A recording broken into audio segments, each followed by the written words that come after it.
hillside filled with gravestones. Graves with a very diverse set of names. 5 in the foreground with one name obscured and 1 in the back with, again, the name hidden from view. Trust me, I tried my best to pull a CSI on that one. Enhance. Enhance again. Enhance a 3rd time.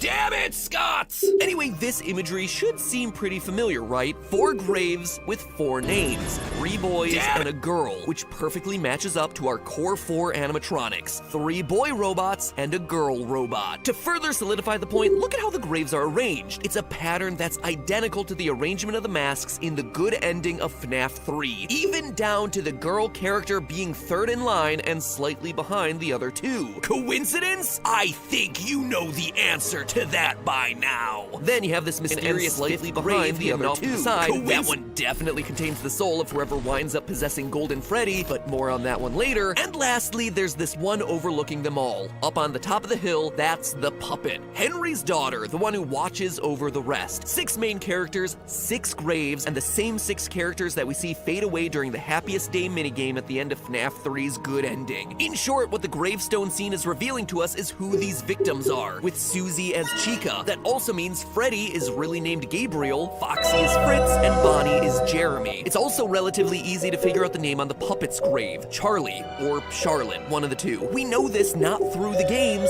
but rather through the books. But the books aren't canon, I hear you saying, and you're absolutely right, they're not. But they're starting to cross over very heavily. For instance, the entire reveal of William Afton having a business partner named Henry, he was first introduced in the Silver Eyes long before Sister Location ever came out. You ever wonder about this weird wolf poster hanging in the alley of FNAF 6? It's actually one of the Twisted animatronics from the second novel, The Twisted Ones, who are programmed to hide during the day by burying themselves in shallow graves, then dig themselves up at night to roam the countryside looking for innocent victims to gore. And wouldn't you know it, but that's exactly what we see hinted at in the FNAF 6 minigame Midnight Motorist. By going through the game's secret exit and then plowing your car into this random area between the trees, you're able to get out in a clearing in the middle of a forest, and in the upper left corner of the screen is a pile of unmarked dirt. You can't interact with it, the game doesn't acknowledge it at all, but very clearly it is intentionally there. It's super random, right? It is, until you read The Twisted Ones. Or have me read it for you, because seriously, that's why I'm here. Page 74, quote, "When Charlie reached the backyard, she stopped dead. Before her were 3 huge holes in the ground. They looked like graves. Something climbed out of these." End quote. So clearly, even though the books aren't canon, there is significant crossover with the characters and events from the series. In the books, Henry had a daughter named Charlotte. In the games, Henry has a daughter who goes on to become the puppet. It only makes sense for them to share the name, hence gravestone number 5. But it's gravestone number 6 where, I gotta be honest, after months of brainstorming, working and reworking sequences of events and analyzing imagery, I have to regrettably admit defeat. You heard that right. For the first time ever on the show, I have to throw in the towel. Now, don't get me wrong, I have a lot of leads here. Loose threads that I know go somewhere, and I feel like I'm just a step or 2 away from putting it all together, but I just can't quite do it, and I hate to admit it, and honestly, that is the other reason why this video has taken so long for me to write and put together. I didn't want to admit defeat. I didn't want to come to you without a complete idea of what was going on, but honestly, at this point, I'm almost out of ideas, and I need your help, or maybe even a little helpful nudge from Scott Cawthon in the comments to help put it all together, which honestly could be a very cool group project for all of us to work on together. Anyway, let me explain. Grave 6 obviously belongs to Golden Freddy, and once we know that name, we'll finally be able to uncover the source behind the mysterious repeated messages of "It's me" that have been popping up since FNAF 1. It is a huge deal. And here's the biggest twist of them all. We're not shooting in the dark here. Scott has already given us all the information that we need to solve what the name actually is. You see, the trio of novels isn't the only book that Scott Cawthon's released. Late last year, Scott released the 5 Nights at Freddy's Survival Logbook, an activity workbook for kids filled with things like simple quizzes about the games, drawing projects, and writing prompts. The theme is that you're a new night guard at the Freddy's restaurant. It's adorable! Until you realize it's a book asking kids who their stuff would go to when they die a gruesome, horrific death trapped inside a furry suit. It's some dark, dark stuff. But perhaps the darkest part of the book is the dabbing Chica. Anyway, things start to feel more than they seem from page 1, when it's revealed that this book once belonged to a guy named Mike. And one look at the book's word search immediately clues you in that there's way more here than meets the eye, putting the likes of Gravity Falls Journal number 3 on blast. Basically, the Five Nights at Freddy's Survival Logbook is a book-length metagame dedicated to revealing Golden Freddy's real name, all disguised as a children's activity workbook. It is unquestionably my favorite thing that this franchise has yet produced. That is no exaggeration. This thing is so cool, but the problem is, I can't solve it. Here's how it all breaks down. Several pages throughout the book contain faded text that says, my name. Each of those pages with that text also has a numeric clue hidden on it. Sometimes it's written in plain sight, sometimes the number is out of place, sometimes the page number itself is wrong. Page 29 is numbered 32, page 32 is numbered 39, page 43 is numbered 15. On page 47, the numbers 7 and 2 appear out of order in this survey question. On page 85, we're presented with a list and numbers 10 and 11 appear in red. On page 108, the time 811 appears on an incident report that Mike was supposed to log in. So putting all those numeric clues in order, we get 52, 39, 15, 7, 2, 10, 11, 8, 11. But that's just the beginning. Throughout the book, there are some coupons for Freddy Fazbear's Pizza. On one of those coupons, we see that Mike wrote himself the message for real value, see page 61. You flip over to page 61 and suddenly you see a finish the comic strip exercise, where in one of the panels, Foxy and Freddy stand in front of a chalkboard with 5 plus 4 written in one part and a 3 written in the bottom right corner. To me, this very clearly tells us that we need to add the two numbers together on each of those 6 pages from earlier to get the real value for that page. 5 plus 2 is 7, 3 plus 9 is 12, 1 plus 5 is 6, 7 plus 2 is 9, 10 plus 11 is 21, and 8 plus 11 is 19. 7, 12, 6, 9, 21, 19, which seems like it's giving us a code to a 6-letter name. But now, what do you do with those numbers? Well, one page in the book contains a giant grid that encourages readers to draw in 8 bits. But if you look closely at the grid's axes are actually numbered, and there are tiny letters in the grid's first few boxes. It seemed to me like this grid was setting up an alphanumeric code where the numbers each get represented by a different letter. Putting 7, 12, 6, 9, 21, and 19 into that, you get Gilpheus. Not Freddy's real name. But then what about that 3 that's in the bottom right corner of the chalkboard? I tried shifting all the letters and numbers 3 up and 3 down, decoding, recoding, still doesn't make any sort of sense. But I wasn't admitting defeat yet. The fact that all this is happening on a grid seemed to point to the numbers being decoded using a Visionaire cipher. If you've never encountered these before, well, welcome to the exciting world of cryptography, the art of solving codes. Visionaire ciphers are one of the most famous codes out there. Basically, you need a giant alphabet grid. So, say I want a code word, trying child. That's called my plaintext. And I want my keyword to be Mike. What I would do is, in my alphabet grid, go over to my first letter, the C in crying, and then go down to the row M, the first letter in my keyword Mike. That gives me the letter O. Then I would find where column R for the R in crying intersects with row I for the second letter in Mike to get a Z. That's my second in letter. And then keep going with column Y crossing with row K, and on and on. Keyword over and over until I'm at the end of the phrase. If you've done it correctly, you get the ciphertext or encoded word Ozim Zamlut. Ozim Zamlut.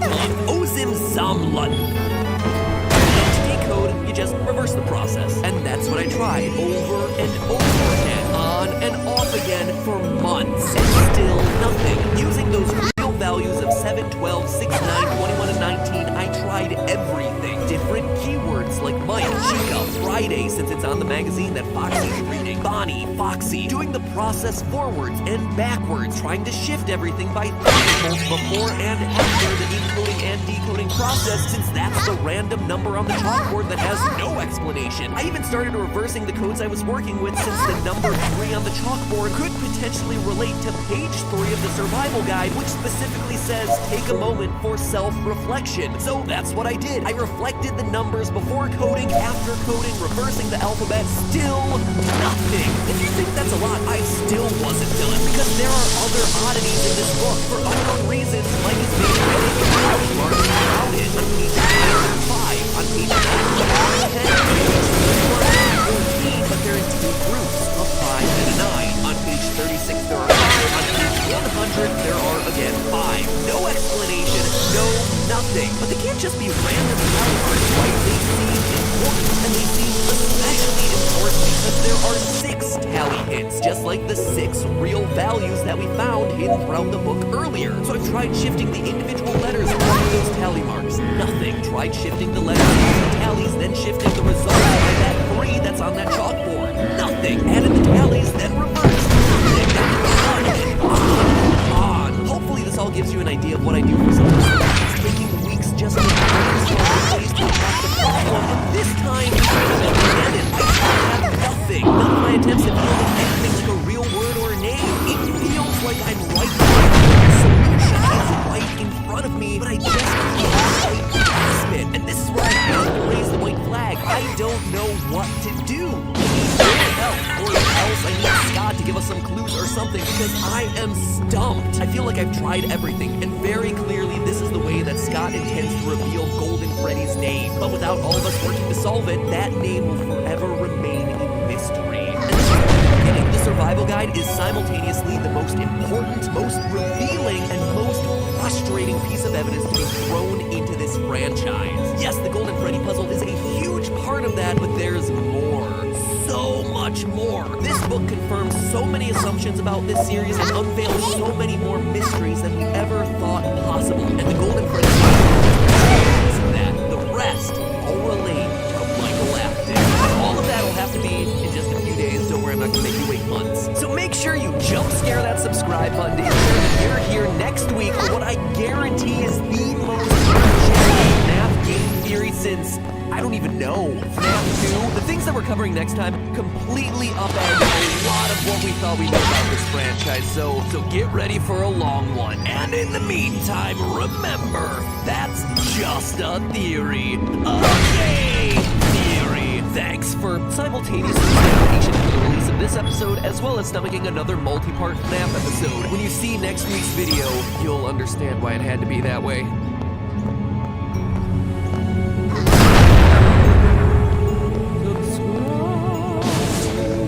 Watch the past.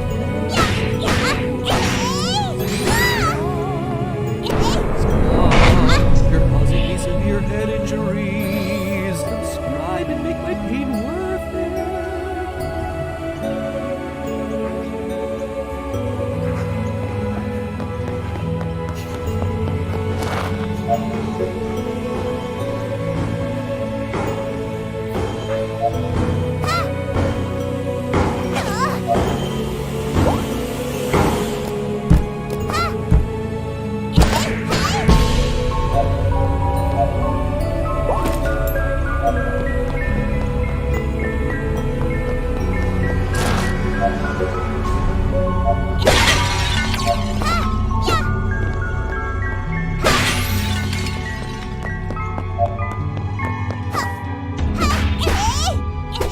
Hello, Internet. Welcome to... Screw it, you know by now. If I seem a bit off my game today, forgive me. You'll soon learn why. Pull up a chair, let's talk. Last episode caught you up on everything. And I do mean everything. All my past theories on FNAF 6, the gravestones, the masks, the names of the children inside the animatronics, the connections to the novels, and the identity of the puppet. But then I showed you this. The FNAF Survival Logbook. The book that, in 7 years of doing this, finally broke me. A book that contains within its pages an elaborate series of codes that serve as the key to unlocking the identity of Golden Freddy. A freaking children's activity workbook with a damning chica in it is the thing to defeat me. Ugh. That damning chica haunts me in my nightmares. But Golden Freddy's Unbreakable Code is only the tip of the iceberg. This book is like a repeated kick in the balls, as everything I thought I knew about FNAF has crumbled in front of my eyes. It's like Freddy Fazbear got a hold of the Infinity Gauntlet and snapped his fingers, and then all of my theories suddenly turned to dust. Because unlike the novels, which have questionable canonicity, the survival logbook outright answers a lot of our questions about these games. But the answers that it provides just lead to more questions. And not stupid small questions either, like what's Mangle's gender? No, it upends huge parts of the story. The logbook is simultaneously the most important, most revealing, and most frustrating piece of evidence to ever be thrown into this franchise. You see, as I mentioned last time, this workbook once belonged to Mike. aka Mike Lafton. The book establishes that Mike writes his answers in red pen. It also establishes that there's a spirit possessing the book who speaks to Mike via lightly faded text. From what I can gather, it appears to be the spirit of Golden Freddy. And starting with that information, the logbook then proceeds to drop bombshell after bombshell as far as lore reveals go. First, the book outright confirms what we've known for a while now, that Mike is the same Mike who works as the night guard during Sister Location. When asked what he would like for his 1 week bonus, we see him doodling on the corners of the page baskets of money and baskets of exotic butters. On another page, he's drawing a smooth set of casual bongos. Sure, it's nothing earth-shattering, but when it comes to this franchise, getting any portion of any theory confirmed is a big win. And while that reveal might not be all that earth-shattering, you know what is? The book reveals that Michael Afton is who we play as in FNAF 4. On page 40, the workbook starts asking about dreams, and via his doodles, we see that Mike somehow knows the appearance of Nightmare Fredbear, something only the protagonist of FNAF 4 should be aware of. To further confirm this, on page 23 of the book, the spirit who uses the book to talk to Mike outright asks, "Was your favorite childhood toy a plastic purple telephone?" Which, as you may remember, is a direct reference to the purple telephone on the ground in the FNAF 4 bedroom. And if you still think it's a coincidence, it's not. 20 pages later, the spirit starts talking about whether any of the toys on the page look familiar. Most don't, except for one, the phone. Now, for the 8 of you who still remember how this whole freaking story fits together, you might be asking me, but we all thought the protagonist of FNAF 4 was the crying child, the one who gets himself bitten during the birthday party because you have flashes of a hospital bed and hear a flatline at the end of the game. We also assumed that the animatronic Nightmare was representative of death, and you know what? You're absolutely right. That is exactly what we've been thinking. And here's the thing, we weren't wrong. We've apparently been right about all of that, except there was one teeny tiny, itsy-bitsy little wrinkle that we didn't expect. Michael Afton was the bite victim. Michael Afton was the crying child. I know! I couldn't believe it either, but the proof here is unquestionable. On page 75, a page asking about imaginary friends and featuring the psychic friend Fredbear plush, the spirit outright asks, "Does he still talk to you?" And perhaps the most damning piece of evidence of all, on page 103, the huge reveal, quote, "The party was for you." Mike Afton is confirmed to be the crying child. He's the bite victim. He's the one who, at the end of the game, apparently needed to be put back together. It seems undeniable at this point. But then that leads to the obvious next question. How could he have been bitten and died there, but then also be in Sister Location as an adult, gotten himself scooped, blah, blah, blah, blah, blah, until FNAF 6 when he finally burns with the rest of his family? I have been smacking my head against a wall trying to make sense of it all. And I have some theories. Big surprise there. It's interesting. When I did my final FNAF theory, not that one, my final FNAF theory. No, not that one either. Those are technically FNAF 6 theories. God, jeez, this one. When I did this theory, I concluded that the story of FNAF was, at its core, a story about a family, the Afton family. But now it's becoming increasingly clear to me that it's really the story of Michael Afton specifically. 4 games, 1 story, like Scott said back during the FNAF 4 days so long ago. It's the story of the crying child growing up, discovering the atrocities of his father, and then trying to make amends for those. We know for a fact that Michael Afton is the main character of FNAF 1 from the endgame paycheck, Sister Location from the name tag and custom night,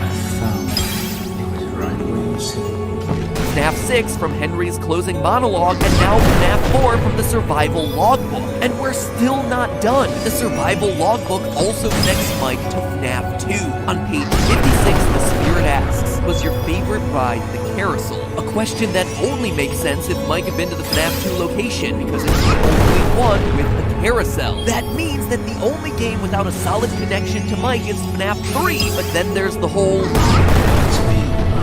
complete with a burned down Fazbear fright in the background, which seems to be hinting at him being the person who burned the place down, trying to put an end to his father's reign of terror. Michael Afton even shares a connection with the dead children whose names appear on the gravestones, going back to the survival logbook. See, I told you guys this thing was important. When the book asks about missing people on account of them being stuffed into animatronic suits, the spirit asks, do you miss them? It clearly connects Michael Afton to the other missing kids who go on to possess the animatronic suit. This means that Michael is connected to every game and every major character in the story. So let's update it to 6 games, 1 story. Michael's story.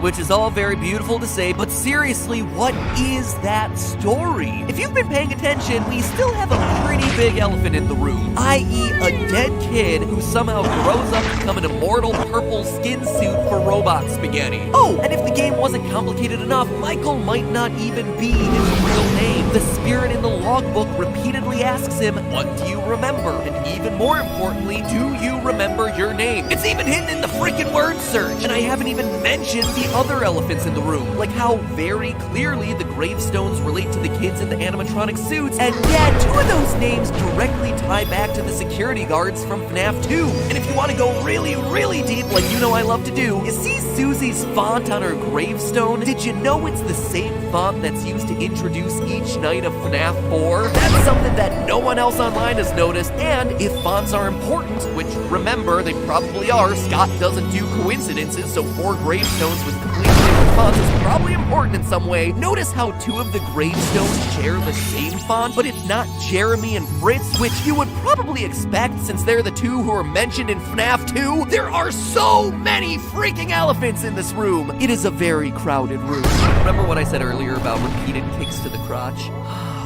This is what I'm talking about. That said, after months of thinking about this and more kicks to the crotch than I care to mention, I think I do have an idea of what's going on here. And it all begins in probably the most confusing place of all, Midnight Motorist from FNAF 6. When I first spoke about this minigame, I said that the mustard man here was William Afton, but I could tell that a lot of you weren't too convinced in my conclusion, and I'll be honest, I wasn't 100% sure of it either, but it was the best I could do at the time. But now, I am 100% confident that that is who we're seeing here. You see, FNAF 6 is simultaneously the end of the story as well as the beginning. It's the end because, well, everyone burns to death, and it's the beginning because it's the origin story of the puppet. And as we know, everything begins with the puppet. She's the one that allows all the other animatronics to become possessed, as we see in FNAF 2, which makes the security puppet minigame pretty much the earliest event we ever see in any of these games. And we also know that it's William who killed Charlotte in that back alley. This is the origin story of the purple guy, complete with his purple car that we saw in FNAF 2 after all. But here's the detail I was missing before. If you brighten up the final screen of the security puppet minigame, you'll see tire tracks left by the purple car driving away from the car. This leads directly to the events of Midnight Motorist, which happens immediately after his murder. Here's how we know this for sure. Not only are you driving a purple car, and not only is it raining in minigames, so they're connected on both those fronts, but get this. Reddit user GB Aura found that this section of the game in the source files is titled Later That Night, giving us the time connection we needed to know 100% that orange guy is William Afton. He kills Charlotte in the rain outside of Fredbear's, drives away, and winds up back home later that night. Boom! Proven, locked and loaded. And looking at this minigame, knowing what we know now about Michael being the crying child, we know that the couch potato here is his older brother. Mr. Foxy Mask, let me shove my brother into an animatronic mouth and get him killed, speaking in his signature gray text, who apparently no longer has a name, which leaves Michael as the one who escaped to that place again. That is who William is mad at, with that place being obviously none other than Freddy. And from there, a lot of pieces start to fit together. William's frustration with Michael escaping explains why we see him have surveillance cameras all over his house and sister location. It's not an experiment or anything. He is literally keeping tabs on the boy who keeps running away. It also explains why we see Michael, the crying child, locked in his room throughout FNAF 4. William himself says at the end of Midnight Motorist that Michael will be sorry when he gets back, and he is, as William constantly locks him in his room, making him unable to escape anymore. All of this might even explain the rationale for the nightmare animatronics. William built them, or else used his mind-altering sound disc that first appeared in the book and that we talked about in a previous theory to scare Michael so that he would stop wanting to go to the restaurant in the first place. That's why he's so scared of the place when we see him in FNAF 4. I'm literally in the recording closet right now recording this, and suddenly things start to fit together in a weird way. I'm just gonna throw this in here right as it happened in my mind. I'll just look into this later, probably a future theory, but let's just bring it up. The orange guy is William, right? But he's turned to the front door of Junior, which is completely random, and everyone's like, why is this in the minigame? Well, could it be the investigation into the missing children's incident? Remember what Phone Guy said from FNAF 2? From what I understand, the buildings are on lockdown. No one is allowed in their house, especially concerning any previous employees. Afton is rejected at the front door of the building because of the lockdown, and because he's a previous employee. It makes the timeline a bit messy, and I'll have to go back and rework it, but something about this feels right. William Afton was fired from his job, goes back to Junior's, but the building is under investigation because of the missing children's incident. William, being a former employee, is turned away at the door. He's not allowed in. It's not a bar, it's nothing like that. It's Freddy Fazbear's Jr. or something, the second location, the FNAF 2 location. Anyway, I just wanted to throw that in there because it just occurred to me as I was writing this thing. I haven't had time to fully flesh it out or work it into the script, but I thought it was important enough to include, break the flow of things. Regardless, it gives us something else to chew on. Now back to the actual episode as I wrote it. Okay, I continue to avoid the obvious question here. Michael's death and apparent rebirth. If I'm being honest, it's because I don't really have a fully fleshed out explanation for it. It's less of a theory and more of a hypothesis, really. So would you be so kind as to Freddy Fazbear with me as I go through what I think might be happening here? We know that Michael Afton is special, right? I mean, we see him get scooped, become a pile of rotten flesh, and yet he is still able to survive. In short, when we see him in Sister Location, he's not altogether human. Now, hold on to that idea for a second for me. While we're on the topic of Sister Location, let's look at The Immortal and the Restless, the super random soap opera from the game with a name that, now that I say it aloud in context, actually starts to make a little bit more sense. It stars Vlad, an immortal vampire who's dressed in purple, who starts every episode saying, Clara, I tell you, the baby isn't mine. And in FNAF, we have William Afton, a man who's apparently immortal enough to survive a spring lock failure, who, like a vampire, sucks the remnant out of children and who knows, maybe survives on it, and is represented by the color purple. It's actually a lot of similarities. So could the repeated lines of,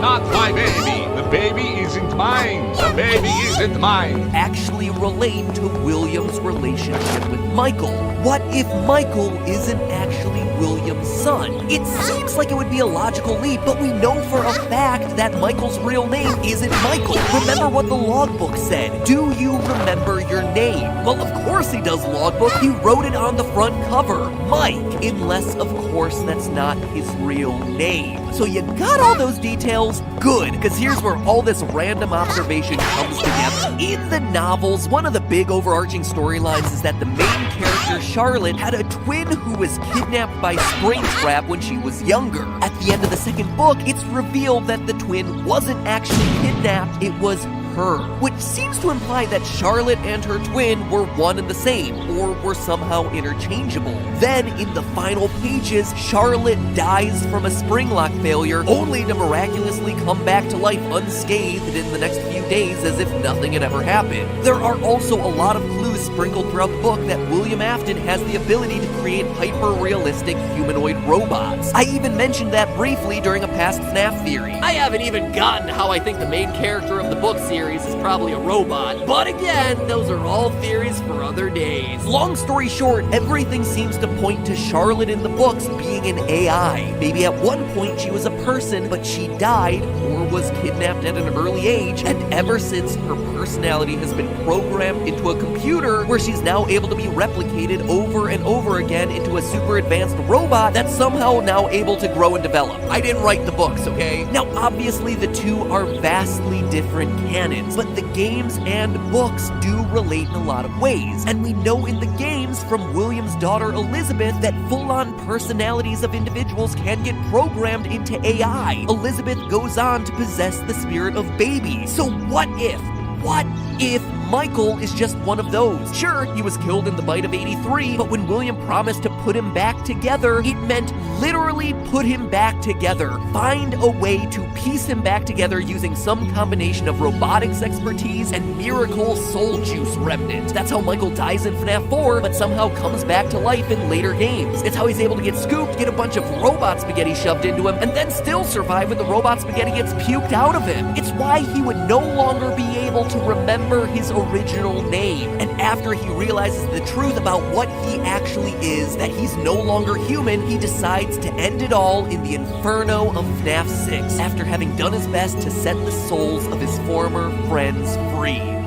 Whew boy, that is a lot. And between all these reveals and last week's code, there is a ton for us theorists to start chewing on. But now you get an idea of why I've been beating myself up for months trying to put this whole thing together. It upends mostly everything that we thought we knew about the franchise. Sure, it answers some of our questions like Midnight Motorist and a bit more about FNAF 4, but it opens the door to a lot of new avenues to explore. Anyway, the final book in the FNAF trilogy, The Fourth Closet, is coming out soon. I know a bunch of it leaked online already, but I'm trying to stay blind to it so as not to spoil anything in my theories. And even more exciting, Scott is releasing Ultimate Custom Night soon. So between those two, I am certain that there'll be more clues on the way, helping us to come to a final conclusion to all of this. They put you back together, then take you apart all over again. So until then, remember, it's all just a theory. A game theory. With some game hypothesis thrown in there for good measure. Thanks for watching. By the way, if you like the FNAF theories and you haven't checked out our theories on Petscop, well then what are you waiting for? Check it out. Petscop is a lot like the new FNAF, except even more obscure and even more creepy, but you can't play the game, unfortunately. So anyway, that theory's to the left. And if you have any hopes of ever achieving a final answer as to the lore of this franchise, you know what you're gonna have to do, and that is jump scare that subscribe button. You've got 5 seconds to do it before the video ends. 5, 4, 3...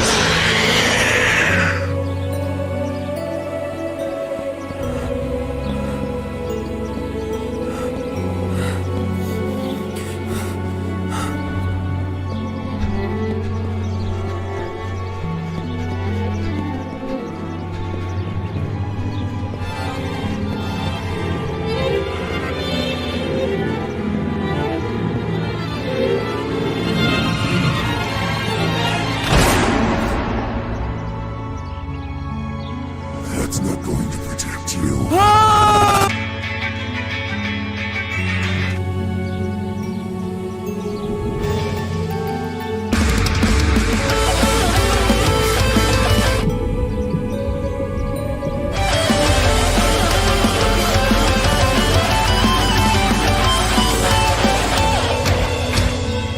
Hello, Internet! Welcome to Game Theory, the show that usually tries to encourage you to look at the world with both your mind and your eyes wide open. But not today, because I'm talking about Close Your Eyes. Hands down the scariest, or if not the scariest, the most WTF indie game I've played in 2018. Now, I've suffered through a lot of scary horror games that make you want to close your eyes, but this is actually the first one I've played where closing your eyes is an actual game mechanic. In fact, the first thing that you see when loading the game is an orientation welcoming you to the View Laboratory in the year 2057, teaching you how to blink. You learn to blink, you learn to walk, and then this happens.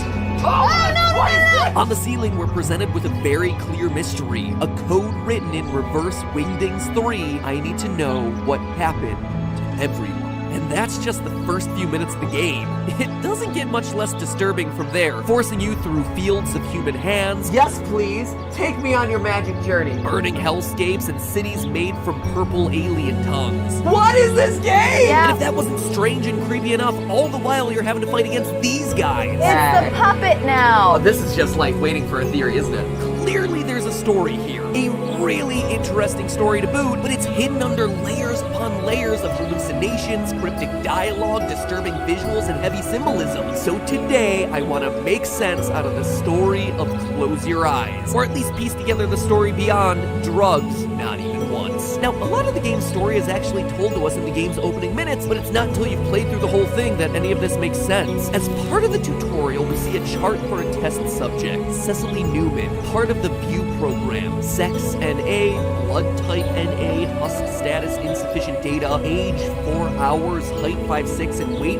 1,437 pounds? That is one heavy androgynous baby. The way the game presents this almost makes it sound like Cecily is a monster, but the first time that we get a game over, things start to make a little bit more sense. That body that we see on the floor during the game over screen isn't a human body. Cecily Newman is a robot. A robot with no assigned sex, blood type, an age of only 4 hours, and a weight of 1,437 pounds. So that explains mostly everything that we see on the chart, but then what does husk status mean? In the opening sections of the game, we get the warning that Husks can kill. and that if you're attacked by a husk, that you should cover your eyes, hence the game mechanic of closing your eyes. But it's not until halfway through the game that we're able to piece together what these Stretch Armstrong rejects want and how they're related to us. According to this diagram, the View program designed a procedure called cognitive transfer, a process that takes a human and then splits them into two parts. Their consciousness is saved into the entity's yield and essence storage, eyes for short, which is then installed into robot bodies like Cecily's. It's that classic sci-fi trope of a mind upload, a way to live forever. So then what happens to the other half of the human? The discarded human body? Well, as we find out, the discarded human bodies, the husks, are then sent to Sector A2325 for testing and mutilation. That's right, ladies and gentlemen, the husks that we encounter throughout the game aren't monsters at all. They're not even evil. They're just the abandoned remnants of people. Remnants that want to reunite with the lost part of their consciousness by hunting down the host robots and taking the eyes back. In fact, we're told that the husks were purposely made to look scary so that the humans would reject them. Quote, they made us deformed so everyone would fear us. It's also clear that View's program was controversial, as we see protest signs claiming that cognitive transfer is murder and that this whole thing is one big hoax, which then leads to the question, what exactly is View? Is it a mega corporation? Is it a secret government program? The game doesn't really tell us directly, but we do get hints. We find out that View stands for Vitality and Identity Extraction for WWE. World War V. It may seem ridiculous, but that's what it's clear to me. Remember, the game is set in 2057, and in one of the 4 possible endings in the game, the Husk ending, you attempt to free the Husks from the View facility, but throw the gates open, you're met with this apocalyptic wasteland, a world that's been ravaged by war. That might be part of the reason View wanted to develop a cognitive transfer program to begin with. If you could take your country's people and implant their consciousnesses inside robot bodies with no need for food or water, it would be possible for people to hide underground indefinitely to wait out the nuclear fallout. Now, there's still one major character in the story that I haven't talked about, that dress-wearing robot that you see at the start of the game. I'm gonna call her the Witch. While the cognitive transfer program seems to separate human test subjects into 2 groups, the mutilated husks and the host robots, the Witch seems to straddle a line between both those groups. She has a robotic body, and yet she seems to speak as one of the husks, or at least speaks for them. Like when she says, They made us deformed. So everyone would fear us. in one sequence, we see her command like an army, and yet she seems to be on our side. Throughout the game, closing your eyes reveals clues sprinkled throughout the environment. Those clues are coming from her.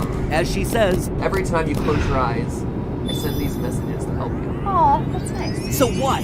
Or more accurately, who is the witch?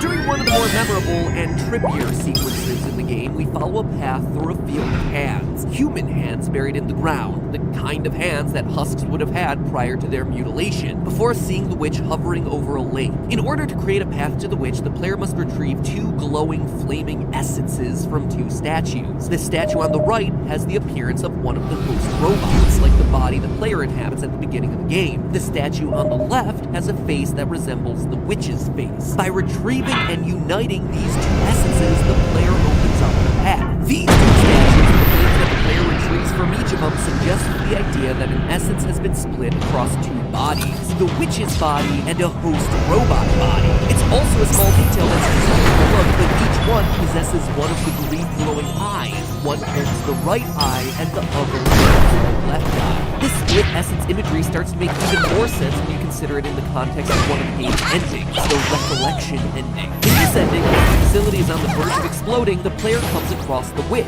trapped underneath some fallen debris. Using this technology, give the witch a new eye. We can actually confirm that this is what's happening because we briefly catch a glimpse of an abandoned husk near the witch. That's just one of the get captured by a husk and their eyes have been stolen. By giving the witch our eyes, the player implants their consciousness into her. We, as the witch, then choose to end our life by jumping into the abyss to escape the exploding facility. The game ends with the uplifting message of, you open your eyes. What's interesting is that this ending is called the Recollection. Recollection suggests the idea of being reunited with your old memories, not discovering something new. So what is being recalled in this ending? Well, it's simply the fact that you are the witch. Or to be more accurate, that you're carrying part of the witch's consciousness. That's why the subtitle to this ending is You Opened Your Eyes. You remembered who you once were. Cecily Newman is the true identity of the witch. This is further supported by overlook details throughout the rest of the game. First, we know that the witch has two eyes. Near the end of the game, she says, back my other eye, which suggests that her consciousness has been split into two halves that she's trying to reunite. Half lies with witch, and the other half lies with the player as the witch tries to hide a great spread.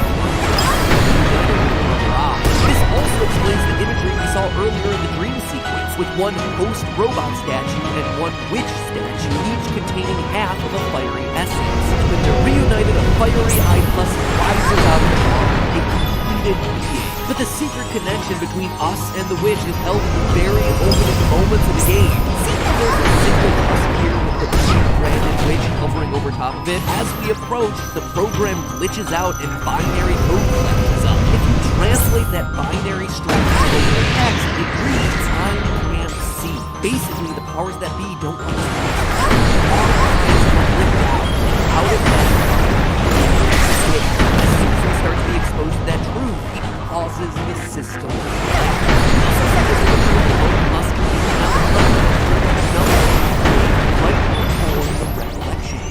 Where we physically must clutch the lone husk surrounded by a devastating war-torn world to move the game forward. In the process, we've symbolically reconnected with ourselves, or back in perspective now the witch. We remember in a symbolic way what we once were and what we lost. The pain of those recollected memories. The horrible truth of this game is pretty evident. The world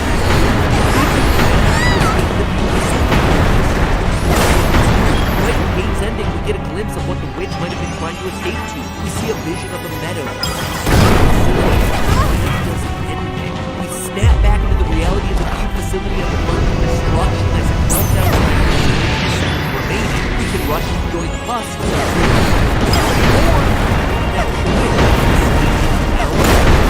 There is you can simply wait. Down. At last,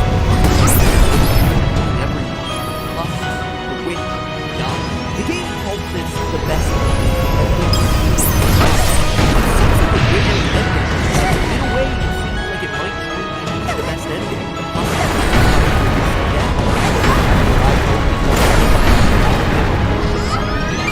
Cecily the Witch is able to rescue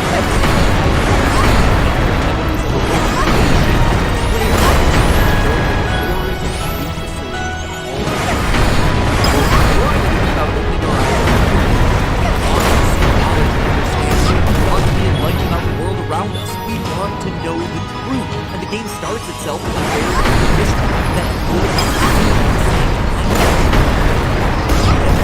however, close your eyes, the best ending is the one in which everyone keeps their eyes closed. As the adage goes, ignorance is bliss. It's not an adage I often agree with. When it comes to a hopeless situation and a permanently ruined world, perhaps it is truly best to remain in the dark, blind to the misery and horrors that exist outside. Perhaps the best thing you can do in those sorts of situations is exactly what the game's title says. Close your eyes. And that is perhaps the scariest part of this whole game. But hey, that's just a theory. A game theory. Thanks for watching. Oh yeah, there's also a bunch of purple octopus creatures roaming around. It seems like they might be the owners or creators of View, as evidenced by them standing over the lone husk at the beginning of the game and wandering around the View facility right before the end of the game, but I'm not super clear on it. I think they might have been the things that started World War V, not 100% clear. Anyway, play the game, it is free and it's totally worth your time, and tell me what you think in the comments below. By the way, if you're still in the mood for depressing indie game theories, well then open your eyes to the box on the left, where you'll watch the depressing truth behind the binding of Isaac. my all-time favorite theories. The box on the right, meanwhile, is what you just determined as the best video board based on the walk patterns. I have no idea what it is, so it's good, it's bad. Who knows? Comments. I'm just curious what YouTube thinks is the best for you. And in the meantime, I'll be back next week with someone who we haven't talked about in a while and some science. I'll see you then. Welcome to the Alolan Islands, a land of beauty and adventure, where you can do all your favorite island activities, battle intercontinental crime syndicates, enter wormholes to other dimensions, and collect stickers. Stickers? Weirdest vacation ever.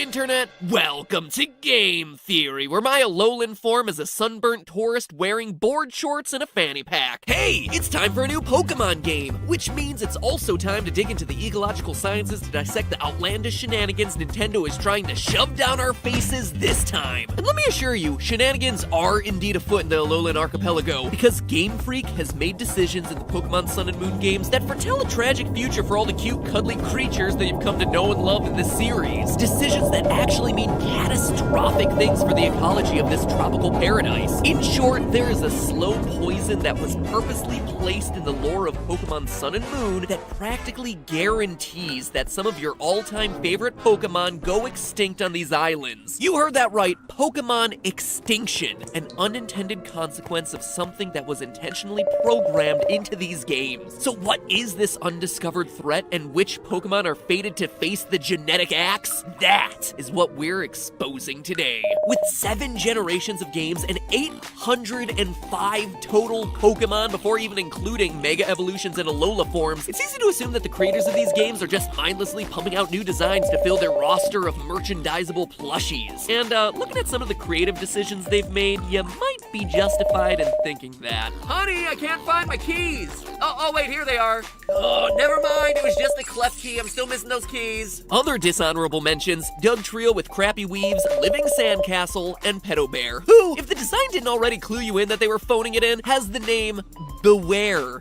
Beware. Ladies and gentlemen, give it up for Pokemon, the highest grossing media franchise in history. That's no exaggeration, by the way. Pokemon beats out Star Wars at number 2. Pokemon has earned $55 billion, topping Star Wars' total of $42 billion.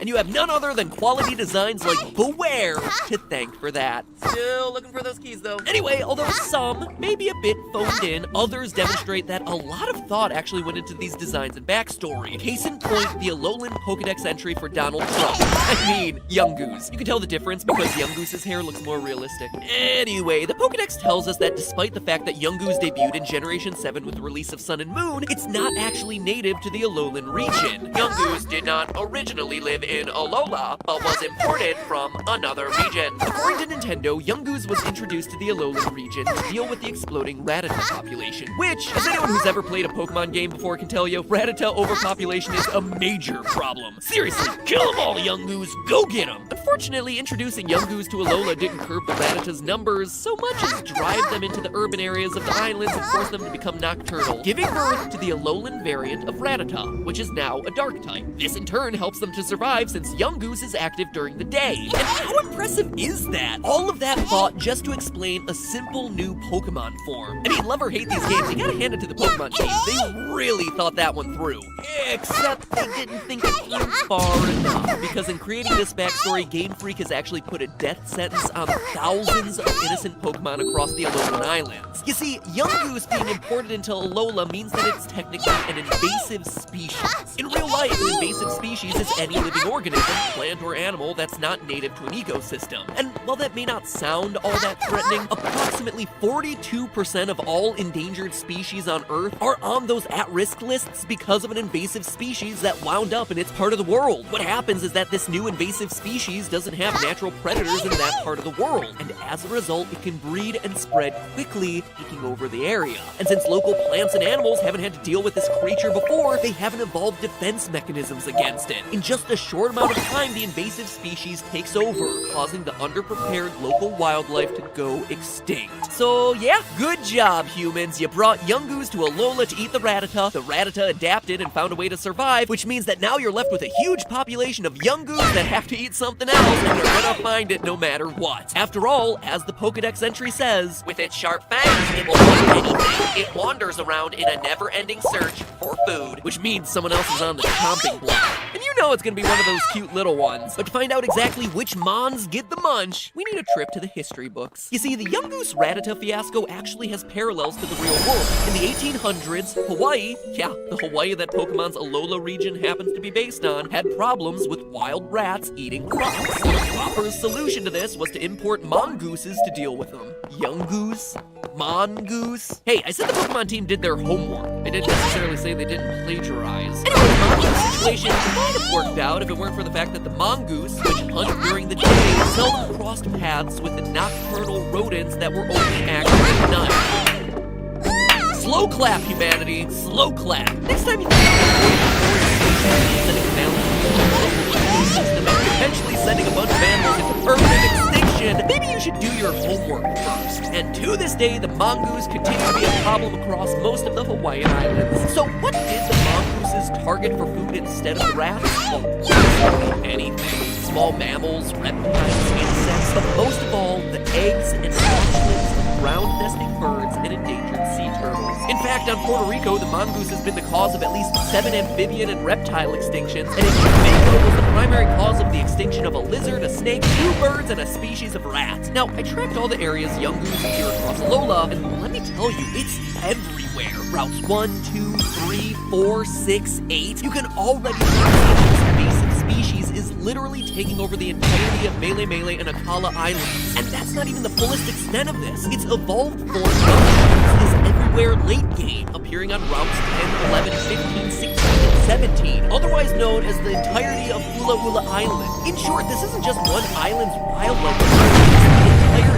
ecology of the whole Alolan archipelago that's about to suffer a massive multi-species extinction. Then, knowing that young goose prefer to hunt close to the ground and only during the day, I eliminated Pokemon who were active at night or tended to stay in trees. Lastly, there were a ton of bug Pokemon across all of these routes, but bugs have huge populations, and it would be difficult for young goose to really damage the overall numbers of those populations, so I didn't really consider them at risk. In the end, I was left with the following list of Pokemon that will, in the near future, be completely wiped out from the islands by the overpopulation of young goose and junglegoose. Slowpoke, Lullaby, Delibird, and brace yourselves, here comes Igglybuff, Pichu, and Eevee. Every single one of these Pokemon species will be wiped clean from the Alolan Isles unless something is done to combat the young goose infestation. That is 6 entire species gone from an ecosystem.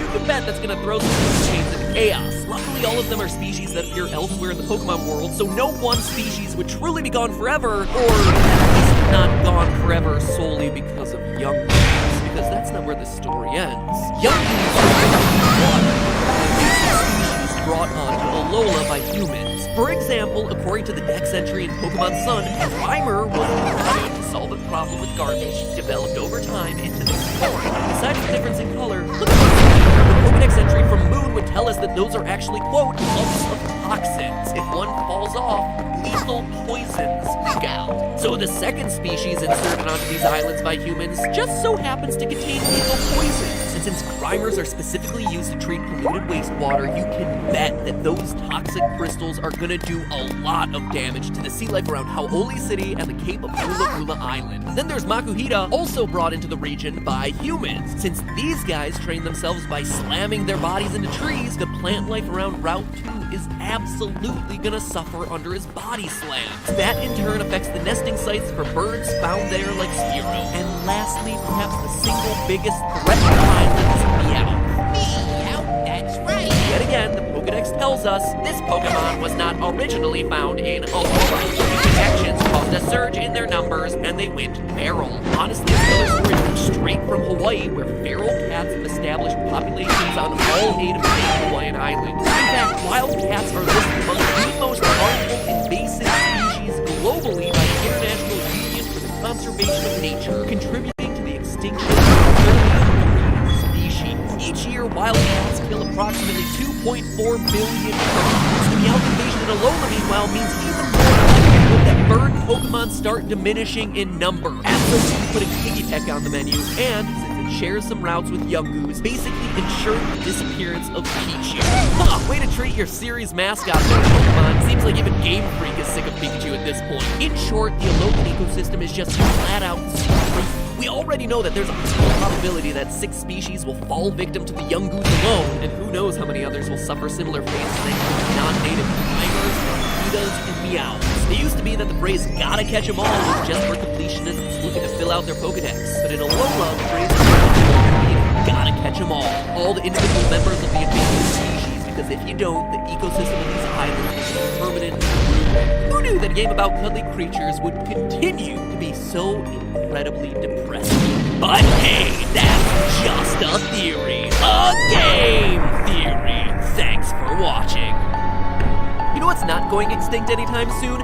Quality Pokemon theories. Hit that subscribe button to make sure that you catch them all. And if you want to learn more about how natural selection has affected the designs of individual Pokemon species across these series of games, well then click the box to the right. Now if you'll excuse me, I think Hello Neighbor is coming out soon.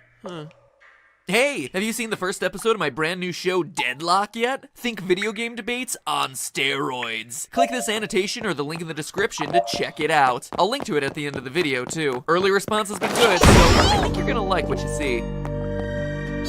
Warning, this video will most likely contain a comment section full of YouTube commenters aggressively arguing over the merits of organized religion. Viewers of this video, you're good to go. But readers who dare to go below the fold, your discretion is advised.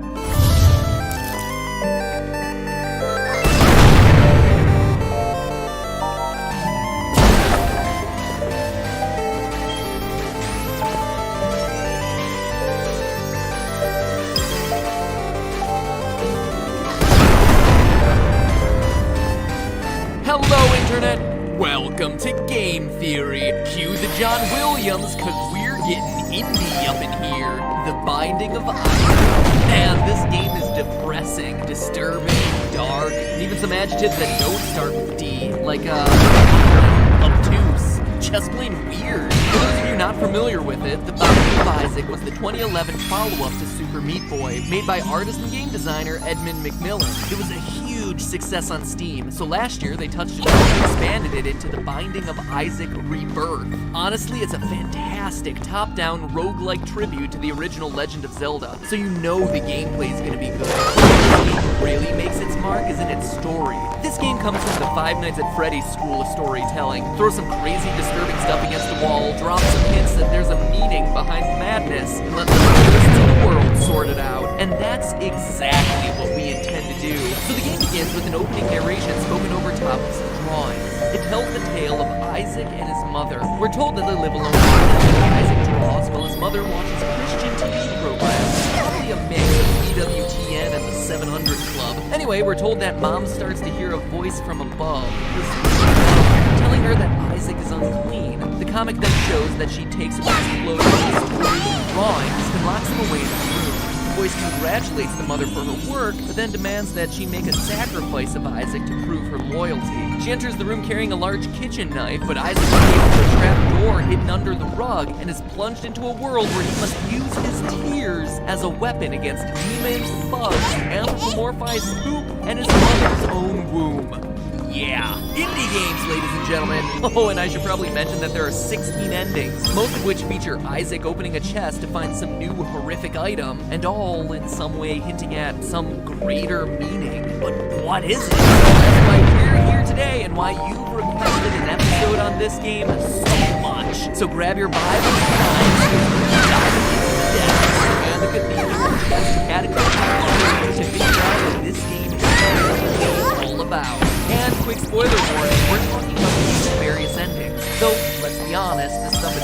complex and open to interpretation anyway. It's not like I'm actually spoiling anything for you, just deepening your appreciation of it. So, you're welcome, Internet. Now, I've seen a lot of online forums just dismissing the story as a bash on religion, with Mom being a religious psycho. I can see how people religion. The name of the game, Binding of Isaac, is also a common name for a story mentioned in the Hebrew and the Christian Bible, where Abraham, a super old descendant of Noah, is commanded by God to sacrifice his son Isaac on a mountain. Man, that's gonna set off a lot of emotions. Just had a conversation with God. That's pretty cool. But he just told you to kill your son. That kind of sucks. Anyway, he commits to it because he trusts in God, and just before he's about to do that, an angel shows up, stops him, saves his son, then makes him kill a ram instead, since, you know, old school religious parables are harsh. So the game is clearly referencing the story, and then you have Mom standing in the doorway getting ready to attack her son with a knife, clearly addressing down of religion,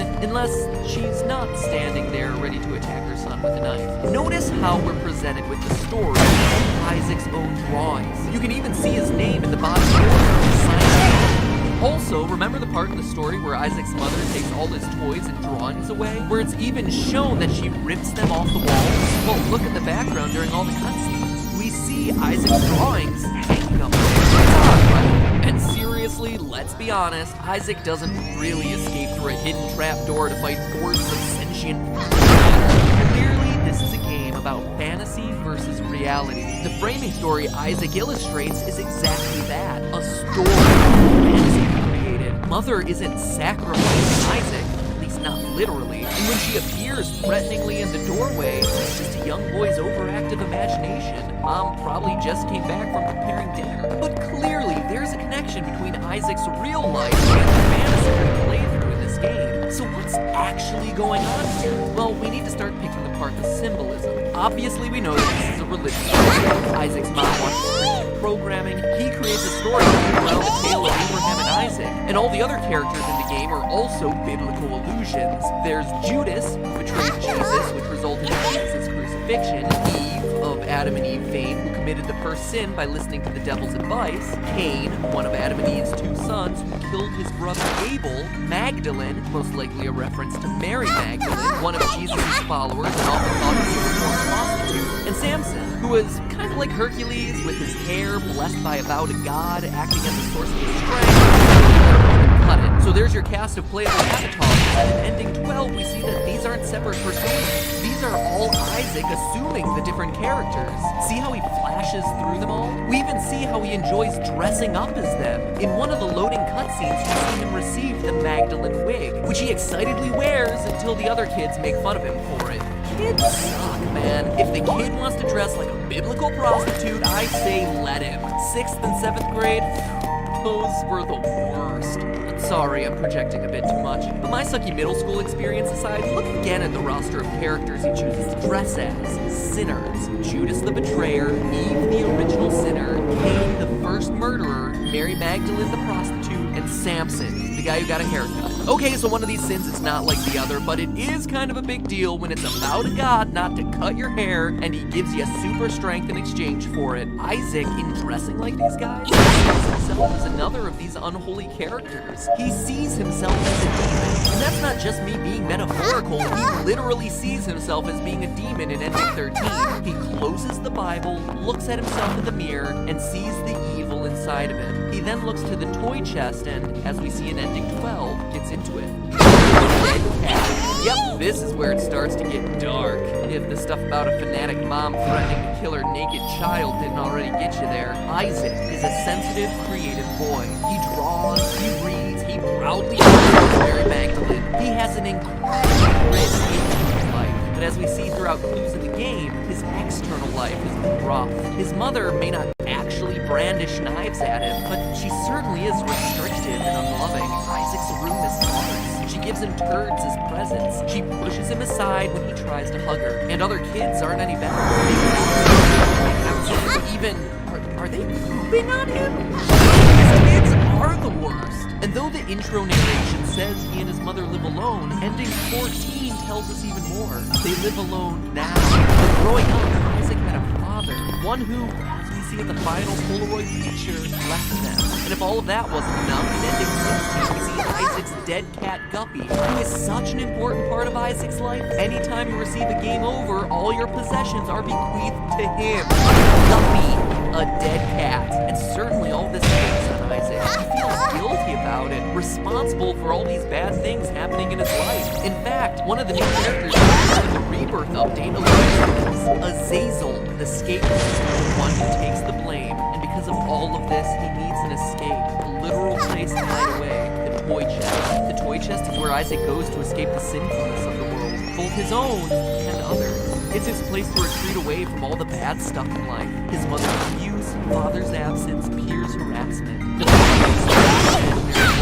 escaping reality can be dangerous. In ending 10, we're introduced to question mark, known by fans as Blue Baby. The crosses against his eyes are cartoonish signs of death. The blue color, a stereotype of those who died from asphyxiation, suffocating to death. It also harkens back to a fear Isaac himself has in one of his loading cutscenes, him struggling to breathe in the box. You'll also notice in ending 12, when Isaac cycles through the characters, Blue Baby isn't present. That's because the characters he flashes through are the ones he plays as in his fantasy world. Blue Baby has some other imaginary character or costume. It's really a dead chest, a truth. It's maybe personal, but have you ever thought about death? Do you get a cold, nauseous feeling in your mind and body? The mind just projects the thought outright. I feel like, and clearly that's what Isaac feels when he confronts Blue Baby. Unlike his response to everything else in the game, has literally spiraled into the back. It's also why Blue Baby's true name is question mark. Isaac can't comprehend the true nature of his dead. He's confronted so that's where it all ends. Is there really no hope for Isaac's survival? Yeah, actually, that's it. At least in the first game, Isaac hides in the box, hides away in his and the fact that the game never really ends, continually respawning and recycling in new ways, just adds to the fact that he descends deeper and deeper into his own fabricated reality. But then last year, things changed for Isaac. In the updated game release, the devs introduced multiple new characters, but this time, instead of being sinners, these guys related to the subtitle, Rebirth.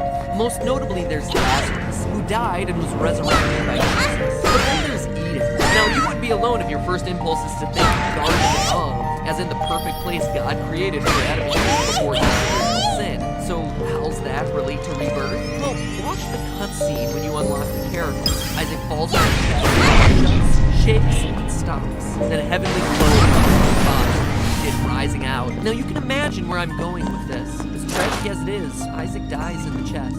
Gets locked in, struggles, and dies, only to be reborn as an angelic, supernatural Eden, as evidenced by the glowing eyes, ability to float, and white hair. Even the different hairstyles he cycles through provides more evidence. He's being reborn in different shapes. Yes, he's still dead, but at the very least, he's found new life in the sinless paradise of Eden. But that's not all. If you manage to make it all the way to ending 15 and 16, there's a new outcome, one with a little more hope. To reach ending 15, Isaac must fight the Lamb, a twisted demon with an inverted cross on his forehead. In Christianity, the Lamb is usually the name given to Jesus Christ, whose depiction is slightly different than it is in this game. But think about it from Isaac's perspective. He's created an imaginary world where God tells his mother to kill him. Clearly, he doesn't have the most positive outlook on these things.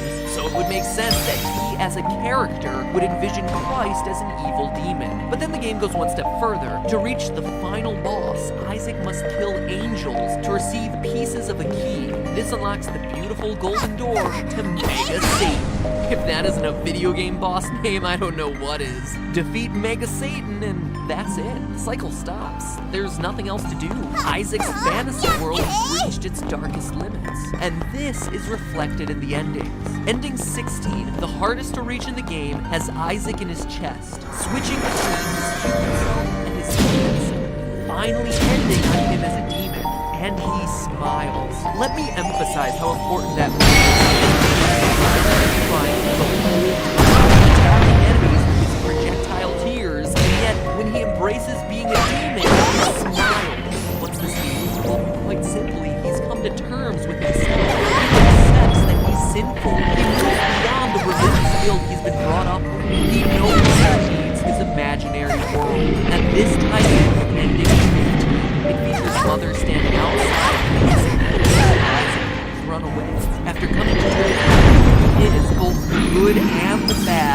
Isaac finally has the strength to leave his box, his imaginary world, and the abusive household he's been living in. No longer trapped by the guilt, he finds his own path. As the title says, Isaac has been reborn. In Indie Games Movie, which is in large part about Edmund McMillan, he explains how every single game has been an expression of his personal life, especially in childhood. In an interview with Eurogamer from around the time The Binding of Isaac was released, McMillan explains that his family consisted of alcoholics and drug addicts who became born-again Christians. Being confronted by this extreme level of faith caused him problems, leading him to feel guilty and develop a desire to fight back, acting out against it. And look at him now, one of the indie world's most successful game creators. He fought to escape his box, just like Isaac. But hey, that's just a theory. A game theory. Thanks for watching. Welcome back to the Super Amazing End Card Tournament, where last time 5% more of you want to be totally OP in your video games, compared to having a game that is super realistic. Only 5%, huh? That's a lot closer than I would have expected. This week, in honor of The Binding of Isaac, I want to know about indie games. Do you prefer the more experimental, creative, off-the-wall world of the indie game scene? Or are you a AAA console diehard? Papers, Please? Or Paper Mario? Limbo or Last of Us? Click on one to choose and get taken to the channel page, where the only logical course of action from there is to subscribe, and then checking out the first episode of Deadlock, or some other video that you haven't watched yet. So go for it, Connect 4. Now if you'll excuse me, I need to go cry in the tub for an hour. Indie games are something to talk about, man.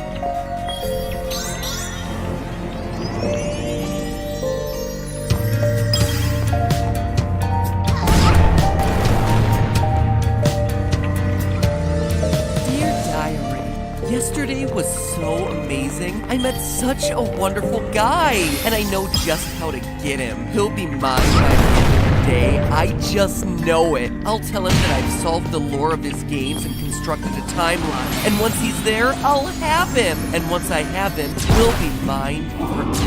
There's only one thing that could possibly go wrong.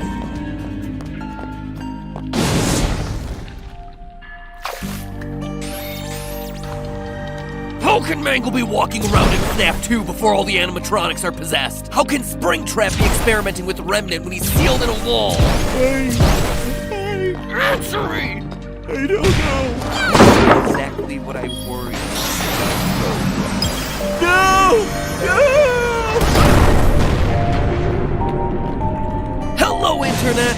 Welcome to Game Theory, getting burned by hippos since 2018. Not every story has to have significance, you know? Sometimes, sometimes a story is just a story. You try to read into every little thing, find meaning in everything anyone says, you'll just drive yourself crazy. Kinda harsh there, Scott. Speaking of stories, last FNAF Theory, I was at the lowest of lows. The survival logbook threw a lot of weird curveballs into the lore that I don't think anyone was really expecting. Reveals like Michael Afton being the bite victim were interesting, but also really difficult to explain away. And that's where things sat until now, with both the release of the final FNAF book, The Fourth Closet, and what seems to be the final FNAF game, Super FNAF Brothers Ultimate. They're all here. And now, with both these releases, we're finally in a position to see all the puzzle pieces we're working with, which means one last examination of the franchise from top to bottom, starting with Custom Night this week, and then next week stepping back and looking across the entire timeline to see if we can wrap things up in a neat blood-soaked bow now that we can see all the events and key players. So step through the curtain, Fun Time Foxy, because the show's about to start. It's time for me to pull a Candy Cadet and tell you a story. A story of anger that never dies. A story of never-ending suffering. And I'm not just talking about me trying to write these theories. Today, I tell you the story of how Ultimate Custom Night ends the FNAF franchise in the same place where it all began. As soon as you start playing Custom Night, you can tell that Scott's up to his usual tricks. Yeah, that. But beyond being gaming's biggest troll, I mean, Scott has clearly taken a game that most of us assumed was just a fun little add-on to capstone the series and has used it to deliver a full-on 100% canon addition to the franchise, complete with huge lore reveals mostly hidden in character dialogue once you die, which is pretty nice considering you die a lot in this game. A lot. Oh, yeah. yeah, I totally let Night Marion kill me at 3 a.m. on purpose. I just really wanted to see what she would say in this case. What, you guys don't believe me? Seriously, I'm good at this game. I did it for the lore. I did it for the lore. Through these death lines, we can immediately start piecing together what exactly is going on here. The first set of lines reveals that we're powerless to escape. You and I will be making music together for a long, long time. This is a nightmare that you want to wake up. More voice lines indicate that not only are we trapped here for all eternity, we also can't die. Or maybe more accurately, we can die just over and over and over again. What a gift to relish, a victim that can't perish. Let's taste death.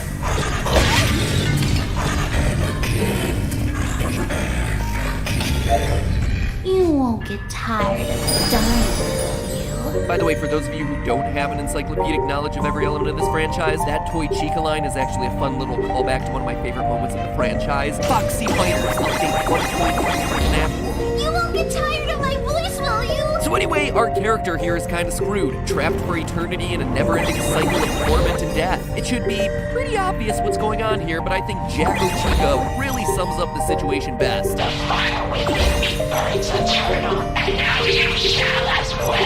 That's right, we're trapped in heck. H-E double hockey sticks. Or toothpicks like my family always said, since we valued proper capitalization. And from there, it's just a hop, skip, and a karmic jump away from who we're playing as. None other than Springtrap himself, William Afton. Not only does a one-way ticket to hell follow up on the advice Henry gave us from FNAF 6, although for one of you, the darkest pit of hell has opened to swallow you whole.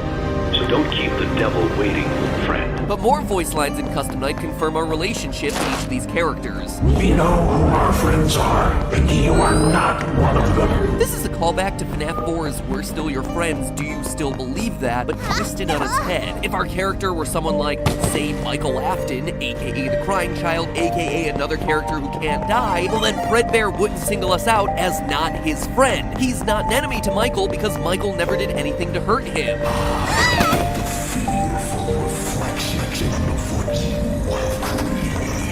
William Afton killed Henry's daughter. The puppet. Night Marion here is the dark reflection of the puppet, thereby confirming that we're playing as William Afton. Even Ballora offers some clues that we're playing as William. Admit it. You wanted to let me in. Ballora's song and sister location was all about William hiding behind walls in the aftermath of his child's death, which left an empty room and an empty tomb in his life.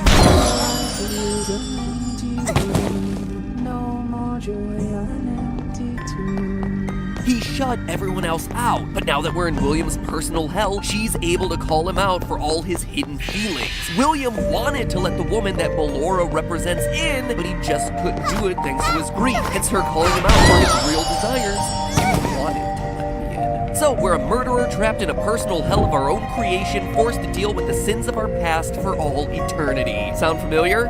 It should. It was my first ever FNAF theory. No joke, way back in episode 1 of the FNAF series, I predicted it was a game about someone trapped in purgatory, tormented by their crimes for all eternity. Granted, the series had only just begun and the theory tied everything back to a real-life string of murders, but it's actually really awesome to think that we've come full circle. That, from a theory standpoint at least, these videos have circled back around to where it all began. It's poetic.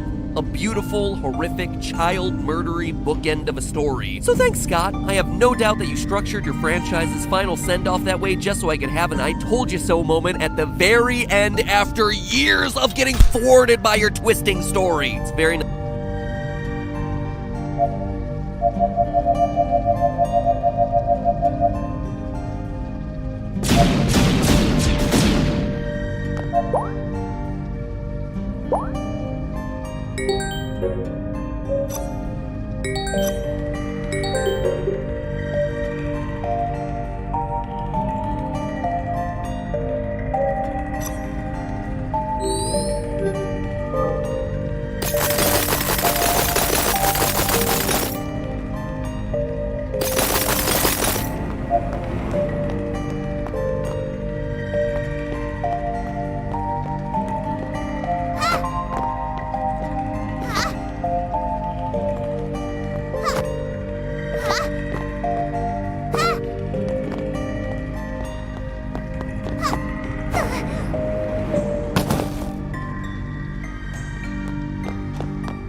nice of you to throw me a...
a bone. Might as well call me Mangle. More on that next week. But of course, it wouldn't be FNAF if things were just that simple. No, it's not good enough for William to be held in a perpetual state of agony. There's something keeping us here. Looking through all the voice lines, there's one other entity that's mentioned over and over again. The one you should not have killed. I am remade, but not by you, by the one you should not have killed. Greetings from the fire, and from the one you should not have killed. Excuse me, what? The one I shouldn't have killed? You mean Voldemort? Oh, sorry, got him confused with You Must Not Be Named. But seriously, the one I shouldn't have killed in a franchise piled high with underage bodies. Okay, yeah, sure. All those other kids, nah, they deserved it. But that one right there, yep, shouldn't have touched him. Now you're damned for all eternity. Sucks to be you. Anyway, this is the big mystery of the game. Who are they talking about? Well, by picking apart clues from all sorts of different locations, we can start piecing together who this one who must stay vague for lore purposes actually is. First, from the rest of the voice lines, we can identify that this character is a male. I am the one you should have killed. Here and always watching, the one you shouldn't have killed. Notice how both of them use the pronouns he and him. We also know that this guy specifically has a vendetta against us. To understand that, we have to turn our attention to the true stars of Ultimate Custom Night, the mediocre melodies. Without question, this crew of dumb rejects steal the spotlight in Ultimate Custom Night. Going from WTF are these guys doing here in FNAF 6 to break out meme stars in Custom Night, Orville Elephant and the gang not only provide important life lessons, He proceeded to pour me a glass of just ice-cold lemonade. Ooh, you ever mix it with iced tea? You're like, well, half lemonade, half, ooh, it's so, you should try it some. Well, you can't because you're dead. they also deliver on huge lore reveals. For the most part, their lines are pretty disposable, but very rarely is a line from them that feels just a bit out of character. We've only just begun. I will never let you leave. I will never let you rest. Was you ninja skills? And if you listen closely, you'll hear a female voice echoing back what they're saying, almost as if they're puppets under someone else's control. This is how it feels, and you get to experience it over and over and over again, forever. I will never let you leave. Now, this voice could be Baby. Not only does she sound similar,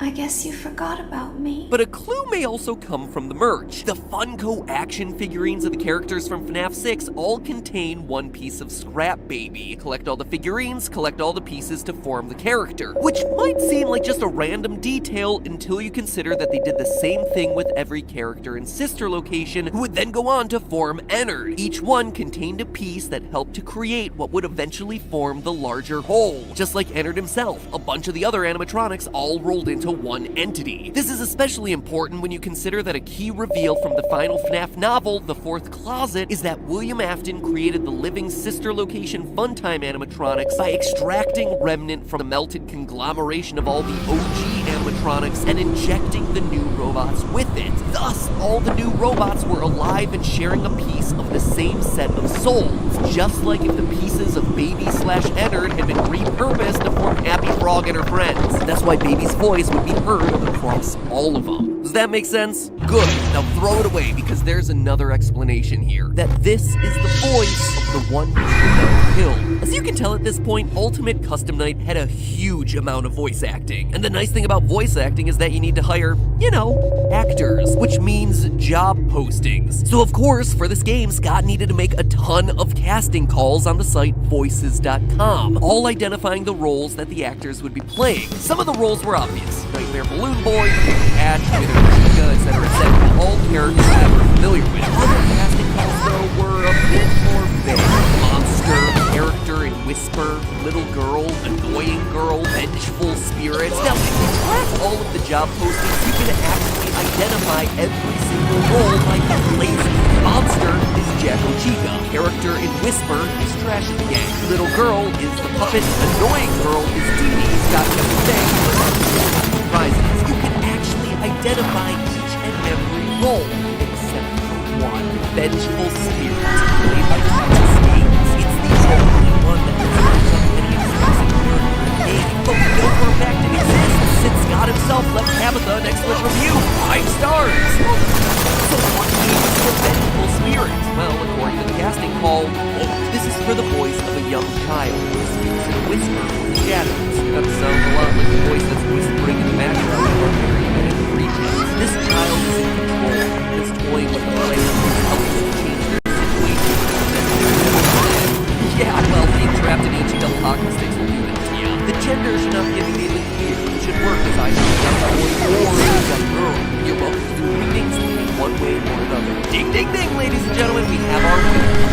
That's manipulating things from the shadows. A spirit is out for revenge. A spirit who just so happens to occasionally show his face during game over screens. Yes, that creepy image of a face that is on his thumbnails of Ultimate Custom Night, that is the face of our vengeful spirit. A spirit who, based on its last line, has an axe to grind and intends to enact revenge by keeping us tormented for all eternity. He tried to release us, but I'm not gonna let that happen. I will hold you here. I will keep you here, no matter how many times they burn us. He tried to release you, but I'm not gonna let that happen. I will hold you here. Yikes! Somebody's gotta get themselves a new hobby. But this is an important line, since by now many of you have probably seen the Old Man Consequences Easter egg. If you set the character Old Man Consequences to level 1 difficulty and then complete this minigame, you get taken through a glitch to Old Man Consequences on, a character from Snap World who encourages the spirit to, quote, leave the demons to rest his bones. There's nothing else. He's encouraging the angry spirit to finally rest, to get up, to move on, instead of just chasing down the demon William Afton and spending eternity in active revenge. But that all leads to the question, who is this vengeful spirit? One William should not have killed. Well, it's Golden Freddy. For proof, look no further than the game. If you manage to get the nearly impossible score of 9,800, 49 animatronics at full difficulty, you see Golden Freddy in his form, twitching.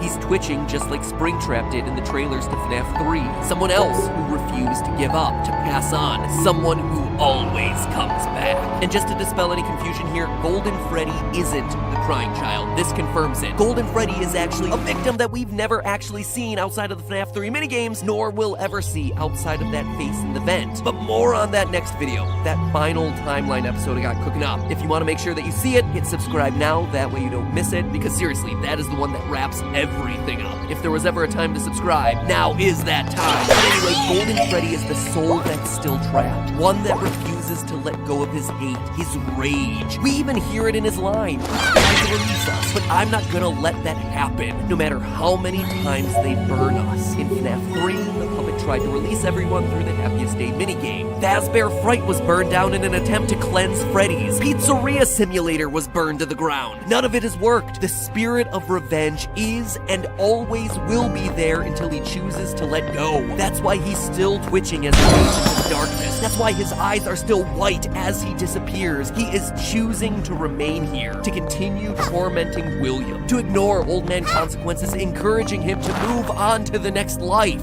You know, this might be what Scott truly meant when he said that 50-20 mode in this game was impossible. Not just that it would be unbelievably difficult to overcome, which, let's face it, it is, but that there's no victory here. That no matter how good of a player you are, there is no winning this game because there is no escape. That even if you play it perfectly, William is trapped, and there is no happy ending for Golden Freddy. In fact, you playing the game is continuing Golden Freddy's cycle of revenge. Old Man Consequence's message might be for Golden Freddy, absolutely, rest your soul. There is nothing else, but it's also probably directed at us. I mean, we play and play and play this game for hours upon hours upon hours, achieving higher and higher and higher stats in a game that's incredibly difficult, and what do we get from it? A cutscene that's kind of underwhelming, actually. Perhaps Old Man Consequence's message was for Golden Freddy, sure, but also for us. Rest your own soul. There is nothing else. There is no deeper ending here. There is no satisfaction. This is it! And by choosing to play, we keep William's cycle of torment burnt alive. We are literally Golden Freddy forcing William through this over and over and over again, refusing to move on, refusing to accept that there is nothing else. It's perhaps the most satisfying, unsatisfying conclusion in all of gaming. And as far as your gameplay affecting character decisions, well, it doesn't get any worse than that. In the end, the truth is as plain as day. You are Golden Freddy. Next week, the grand conclusion as I break down literally everything else in this game and all the other games and the books as we try to piece together one mega final timeline. I told Stephanie the other day that I was reworking the FNAF timeline. She's like, what is this? Yeah, pretty much. So place your bets now as to where you think the events are gonna fall. Make sure you subscribe so you're notified of the new video. And most importantly, remember, that's just a theory. A game theory. Thanks for proving me right for a change, Scott.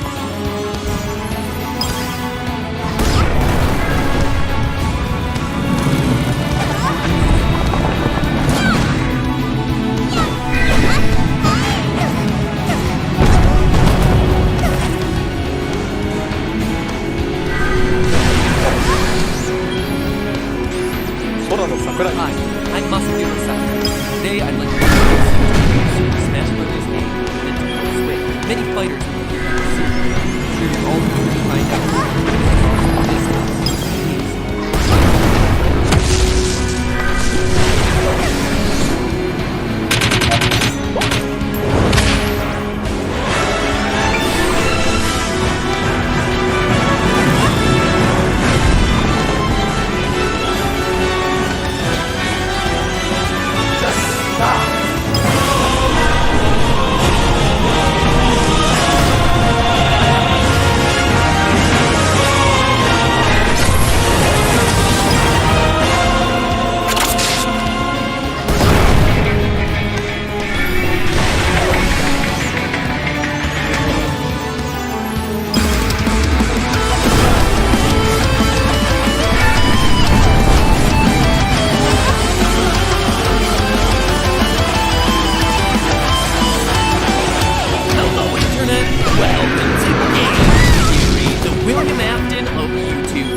About things way too hard. Try to read into every little thing, find meaning in everything anyone says. You'll just drive yourself crazy. I heard you last time, Mr. Hippo. But guess what, you Barney reject? Reading into every little thing is the only way to have this series make any sort of sense whatsoever. Case in point, today's episode. With the final novel out and Ultimate Custom Night picked to shreds, it finally feels like the story of FNAF is at its end. Or at least the Afton storyline is at its end. Will probably come back to tell another story in the same universe later. I mean, it's exactly what Scott did with FNAF 4, quote-unquote final chapter, of the original FNAF story. I see what you did there, Scotty. It's the final chapter of the original story. But oh no, friends, he wasn't done. He even ended that teaser with a question mark if you brighten that screen up enough. Man, Scott, you really wanted to leave the door open for more games in the series, didn't you? You were milking it more than I was. Or, I guess, we're both grades at the team took pretty fast now. Anyway, as they say in FNAF World, pieces are in place. So it's time to take one final step back and put every single one of those pieces together into this, my final timeline for the final FNAF game. So, let me save you some more if you write the image you see on screen right now. You'll see that there's a question mark there, since, you know... And if he comes back, well, I gotta pull myself a Samurai Freddy and pursue the anime box of truth forever. Let's do this. Now, putting together a final timeline of events for this series is incredibly challenging and requires us covering a lot of really minute details from literally every element the series has ever released. This is my longest, most involved theory in 7 years, covering every square inch of the series. So fair warning that this episode is not for the faint of heart. It is extreme. A way for me to simultaneously flex my knowledge of the minutiae of the series all while trying to come up with a satisfactory answer to pretty much every question it has ever thrown our way. And of course, there are some questions that don't have clues, which I'll be calling out for you as we go. So for those of you who want to take a challenge and attempt to time on your own, let me first as I was writing this episode, there are three part of the fast rules that I applied. First, it's important to note that I put greater emphasis on information that was released more recently in the series. While, yes, everything in the series is important, that board is also sister location. I assume that Scott had a complete picture of the story in his mind.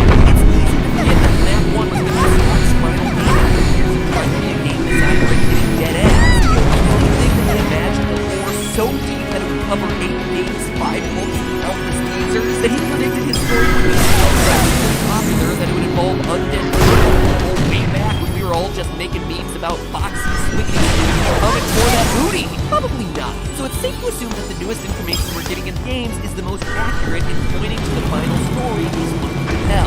So that's rule number 1. Rule number 2, adhering to key dates and events. Now, there isn't much that's certain, which means that things that we know a certain points that the other details fit around. We know for a fact from the NAF 1 until the bite of 7. We know from M3 calls that golden Skylock suits are eventually required to come back after a tragedy in the sister location of the NAF bite, which itself takes place in FNAF 3. FNAF 3 also tells us that William tries to dismantle robots whose spirits rebel, causing him to become Springtrap, eventually getting himself sealed up behind a wall until the workers and Casper White discover his body and set loose again. Details like those have to be our eyewitnesses that we're having any hope of getting anywhere in the story. And lastly, rule number 3, realizing that this isn't just a simple timeline. It's that multiple paths are listed at the same time, and that the events in one affect what happens in the other location. For proof, just look at Welcome to your new career as a performer/entertainer for Freddy Fazbear's Pizza. Right now we have 6 specially designed scenes that double as both animatronic and suit. After learning of an unfortunate incident at the sister location involving multiple and simultaneous spring lock failures, the company has deemed the suits temporarily unfit for employees. This not only tells us that the first Freddy Fazbear's Pizza had 2 golden suits, but also that the first Freddy's was open at the same time as the FNAF 4 Freddy's. The spring lock failure in the FNAF 4 location prompted the yellow suits to be retired in the FNAF 1 location. In short, a lot of these events overlap. Restaurants often stay open for years beyond what we see in the games, and everything weaves together in a way that's much more complicated than simply saying, this restaurant opened, kids died, it closed. The next one opened, kids died again, it closed. In all honesty, I suppose you could simplify it to that level, but we're not going to. I am holding myself to a higher standard. A slightly higher standard, but a higher standard nonetheless. So with those 3 logical rules,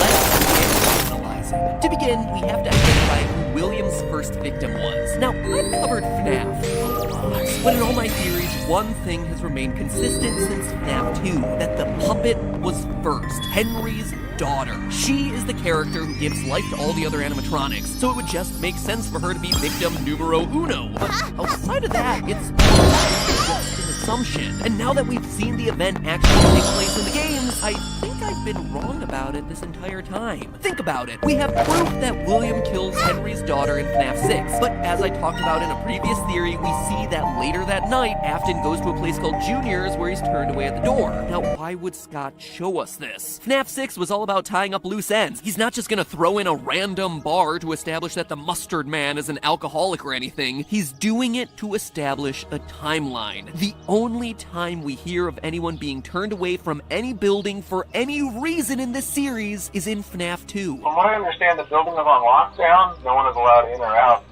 especially concerning any previous employees. And the name Juniors makes sense in Scott's classic way of giving us clues that are meant to clarify things but really just end up confusing all of us. Remember, FNAF 2's location is the grand reopening, a second Freddy Fazbear's Pizzeria location, a junior location, if you will. And lastly, to further solidify the puppet coming later in the timeline, remember why Freddy's closed in the first place. It wasn't due to murders or animatronics going haywire. According to the FNAF 1 newspapers, people just got weirded out by a place where kids disappeared. quote, after a long struggle to stay in business after the tragedy that took place there many years ago, Freddy Fazbear's Pizza has announced that it'll close by year's end, end quote. This all means that the missing children's incident where 5 kids go missing at a Freddy Fazbear's Pizza must be the first event of the timeline. William Afton uses the Spring Bonnie suit to lure 5 kids to the back employees-only safe rooms that we hear about in FNAF 3, hiding their dead bodies in the animatronic suits. We can even figure out the order of who was killed when based on clues hidden in Ultimate Custom Night. We know with 100% certainty that Chica was first based on one of her death lines. I was the first. I have seen everything. That's about as explicit as you get with these games. From a storytelling standpoint, I hate that Chica's first because it really should have been Golden Freddy, so he could be the first spirit killed and the final spirit to haunt Afton in Custom Night, but whatever. Chica, aka Susie, is death number 1. She's lured away by Afton, telling her that her dog died. We see it in FNAF 6's Fruity Maze. We also read about it in the 4th closet. Quote, beside them was a little girl with blonde curls. I heard Daddy say he was hit by a car, but I knew it wasn't true. Bonnie told me it wasn't true. He said he found my puppy. And did he take you to your puppy? He took me, but I don't remember. My name's Susie. We even hear about it in the Chica anime cutscenes from Custom Night. I told him that someone ran over his dog in front of my house. Jeez, Scott, I know we were all looking for answers, but man, you beat that one over the head, didn't ya?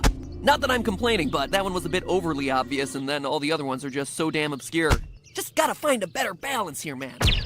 From there, we know that 4 other kids get taken and stuffed into suits. We know their names based on the gravestones at the end of FNAF 6. Gabriel, Fritz, Jeremy, and Grass. Hey, who are we to judge what other people name their kids? Probably some celebrity's kid. Oh, you must meet my children. This is Apple, Audio Science, and Grass. All joking aside, though, loyal theorists will remember this last grave was giving me a lot of trouble during a past theory. You see, this book, the FNAF Survival Logbook, holds a ton of reveals about the franchise, but they're all hidden in code. Some I was able to deduce, some left me stumped. But a few hours after releasing my video covering the book, the mystery was solved by the brilliant deduction of game theorist subreddit user DPowerful1. DPowerful1 used the numbers that I had found, 52, 39, 15, 7, 2, 10, 11, 8, and 11, and put them not into an alphabet grid for ciphers like I'd been doing and like the book was clearly hinting towards, but instead put them into the word search, of all places. Using the numbers as coordinates in the word search, you could spell the name Cassidy, a name that must belong to Golden Freddy based on the repeated use of Golden Freddy's signature line of "It's me" throughout the book, the gravestone imagery which lines up with the 5th mystery gravestone at the end of FNAF 6, and a mention of Cassidy in the final FNAF novel, The 4th Closet. And that would be more than enough proof, but it's not all. In the novel, Cassidy is described as a girl with black hair. And what do we see in the logbook? The puppet giving cake to a little girl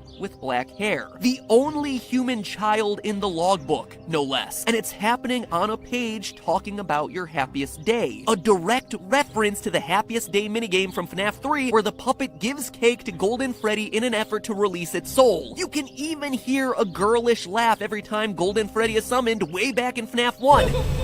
Literally everything about this reveal lines up. Everything, of course, except for the pronoun of he being used to talk about the one you should not have killed throughout Custom Night, which, as we established last episode, is referring to Golden Freddy. But consider this, Golden Freddy is a male character. He's Freddy Fazbear, he's Fredbear, regardless of the spirit that possesses it. So the gender confusion works here. Scott even used that to his advantage in the casting call, where he was specifically looking for auditions where, quote, the gender should not be immediately clear. It should work as either a young boy or a young girl. FNAF, teaching kids that gender is fluid, but only if you spend 4 years picking apart its obscure lore. Yeah, by the way, FNAF is 4 years old this August. It's crazy, right? Wow, I've been doing this for a long time. The last thing to say about Golden Freddy is proving that he gets possessed here, at the first Freddy Fazbear Pizza location rather than in FNAF 4 like most of us have assumed in the past. You see, in Ultimate Custom Night, you get an item called a death coin that can eliminate one animatronic from the game. But if you use it on Golden Freddy, you don't eliminate him from the game, you just get jump scared by Fredbear, and then hear some strange sounds. Ah!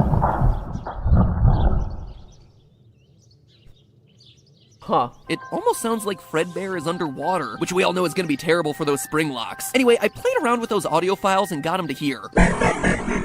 Laughter, obviously. Let's find a suit that's right for you.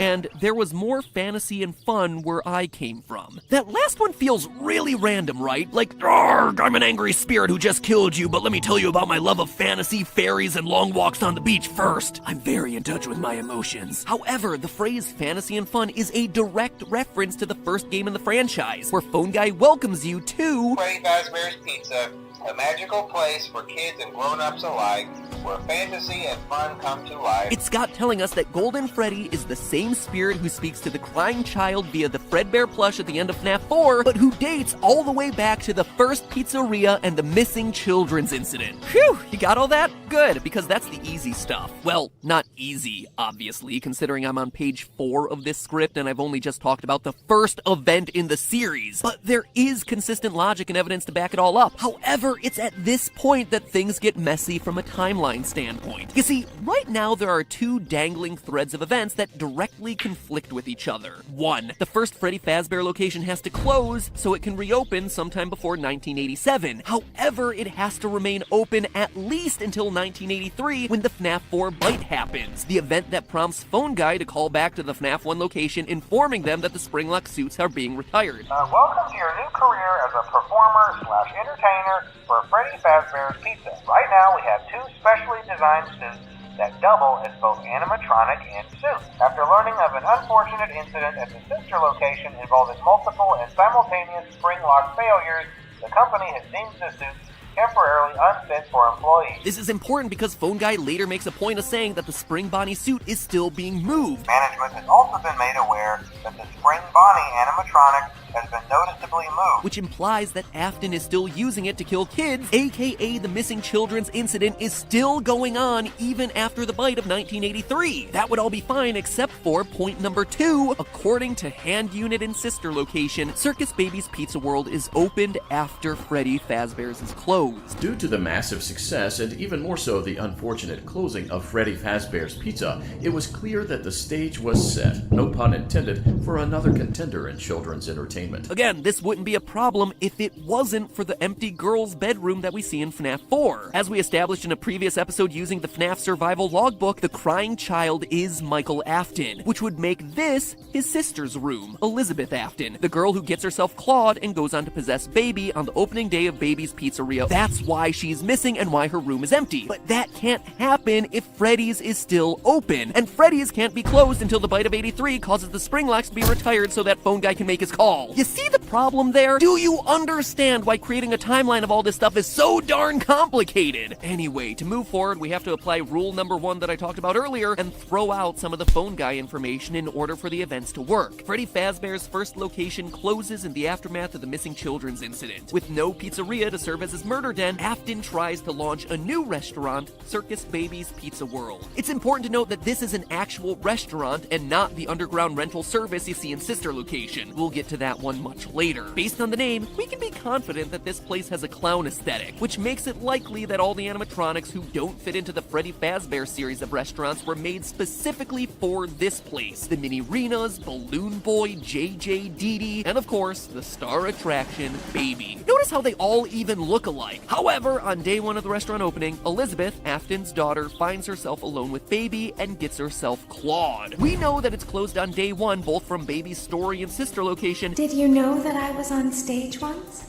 It wasn't for very long. Only one day. And from this hidden news story about a supposed gas leak posted on Scott's website in the lead up to the release of the game. This in turn explains a lot of the weirdness going on in FNAF 4. Why Elizabeth's room is empty. Why Michael Afton has nightmares of animatronics with stomach mouths. And why William locks Michael in his room and has so many surveillance cameras following him around. He doesn't want what happened to his daughter to also happen to his youngest son. You see why it's so important for Circus Baby's Pizza World to happen before the events of FNAF 4? Before 1983? A lot of pieces fit in place if it does. Anyway, in the aftermath of the tragedy, he buries Baby and most of the other humanoid characters underground in a facility that we'll eventually explore in Sister Location. The rest go on to the new and improved Freddy Fazbear's Pizzeria, which is set to reopen. But first, running parallel to all of this, and I mean all of it, is Fredbear's Family Diner. Not the sister location we visit in the game's Sister Location, but the only sister location actually called a sister location by Phone Guy during as FNAF 3 calls about spring locks. An unfortunate incident at the sister location. We know for a fact that Fredbear's Family Diner is the FNAF 4 location based on this purple hat teaser that came out with the release of the game. Right in the image, look down in the bottom right-hand corner and fill in the blanks, and you get yourself property of Fredbear's Family Diner. We also know that it should fit here in the timeline because of one small detail that Scott made note of with the release of FNAF 4's Halloween edition. While Nightmare Puppet and Nightmare Mangle weren't canon, he made it clear that Nightmare Balloon Boy was. Now, if I'm right about Circus Baby's Pizza World and the red-cheeked design of its characters, then the crying child would have come across Balloon Boy. He existed at this point in the timeline. But because both the puppet and Mangle don't exist until the FNAF 2 location, neither of them would be appearing in his nightmares. Therefore, not canon. Therefore, the timeline continues to make sense. So at this point, we know how the story goes. William is working there as what appears to be a suit technician. Michael Afton, aka the crying child, has witnessed his friends and maybe even his sister get killed. I mean, he's even locked in the supply closet with what appears to be the body of Golden Freddy. Safety is top priority at Freddy Fazbear's Pizza, which is why the classics are being retired to an appropriate location while being looked at by our technicians. At the end of the week, at his birthday party, he gets shoved into Fredbear's mouth by his brother and grunt, "He's dead, son!" The spirits of his dead friends, all 5 of them, remind them that they're still here for him, and the whole incident goes down in history as the bite of 83 based on both the TV Easter egg in FNAF 4 and the code in Sister Location's secret room.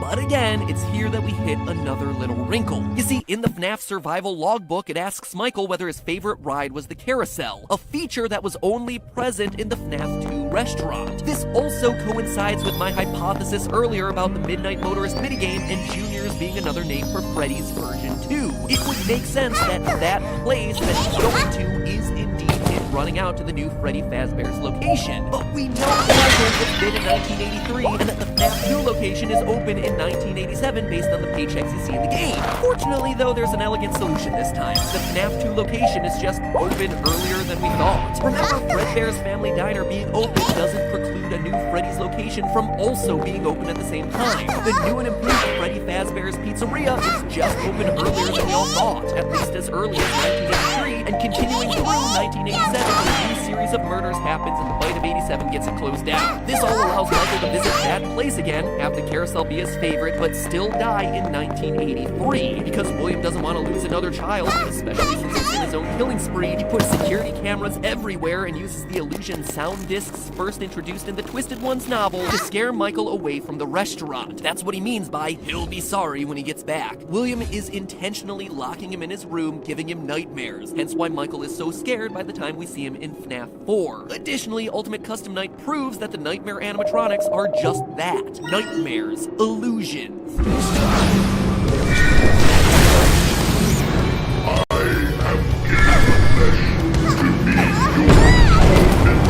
Both these lines indicate that before they were just an illusion, they were correct. But now, in this game, they are real. So contrary to popular belief, these things were never real animatronics, just a glorified way for William to keep his son away from his murder location.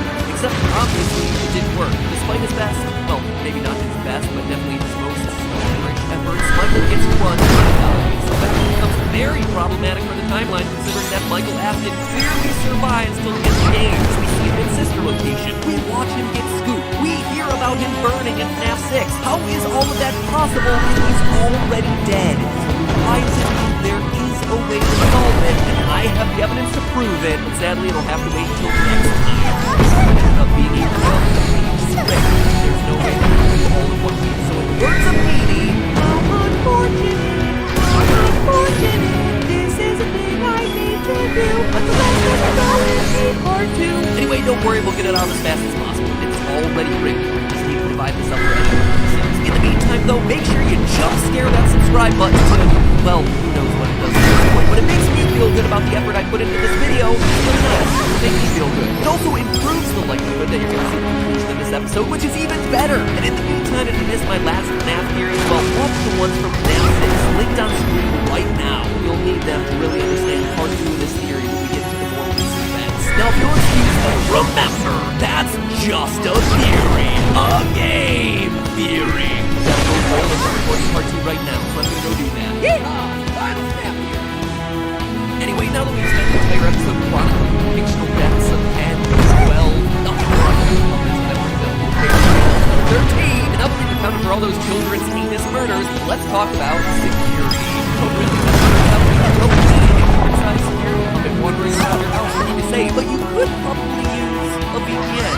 They're smaller, they require less maintenance, and they are like 100% less murdery. Conveniently, the sponsor for today's episode is NordVPN, which if you've never used a VPN before, is a great place to start. I've talked about online security and VPNs in a lot of other episodes, from the whole watch_dogs episode of Game Lab where I put out real-world hackers. If you haven't seen those, you should probably check them out. It's very startlingly interesting using VPNs to begin with. Before that, I didn't really even know what a VPN was. So the short story about them is that they're a program that redirects all the data that comes in and out of your computer from the internet, thereby making it a lot harder for someone to hack you or for other malicious stuff to happen to your devices. It's basically like your own personal internet filter. And there are two things that I like a lot better about Nord than other VPNs, because, like I said, after those watch_dogs episodes, I tried a bunch.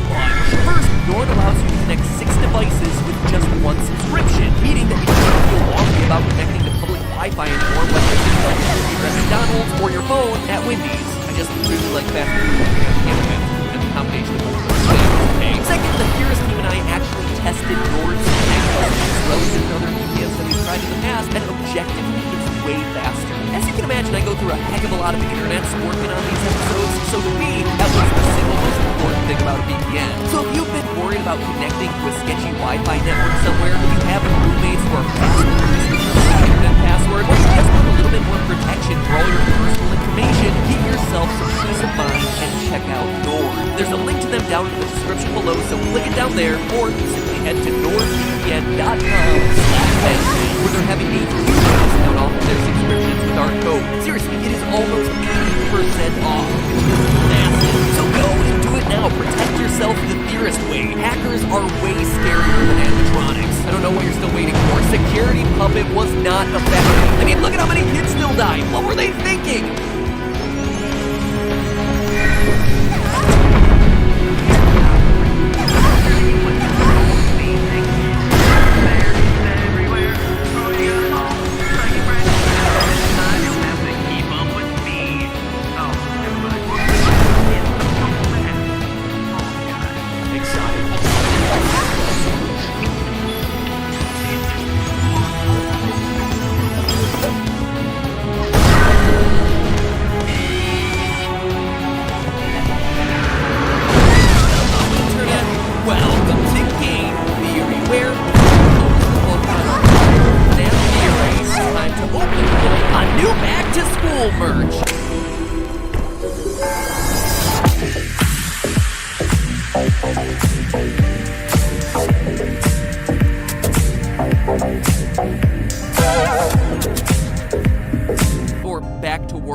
Summer vacation merch. Anyway, you guys know that I take merch super seriously, but this time I wanted to try something really different. You guys clearly like mysteries and theories, right? Well, this is, as far as I know, the first ever YouTuber merch that gets totally meta.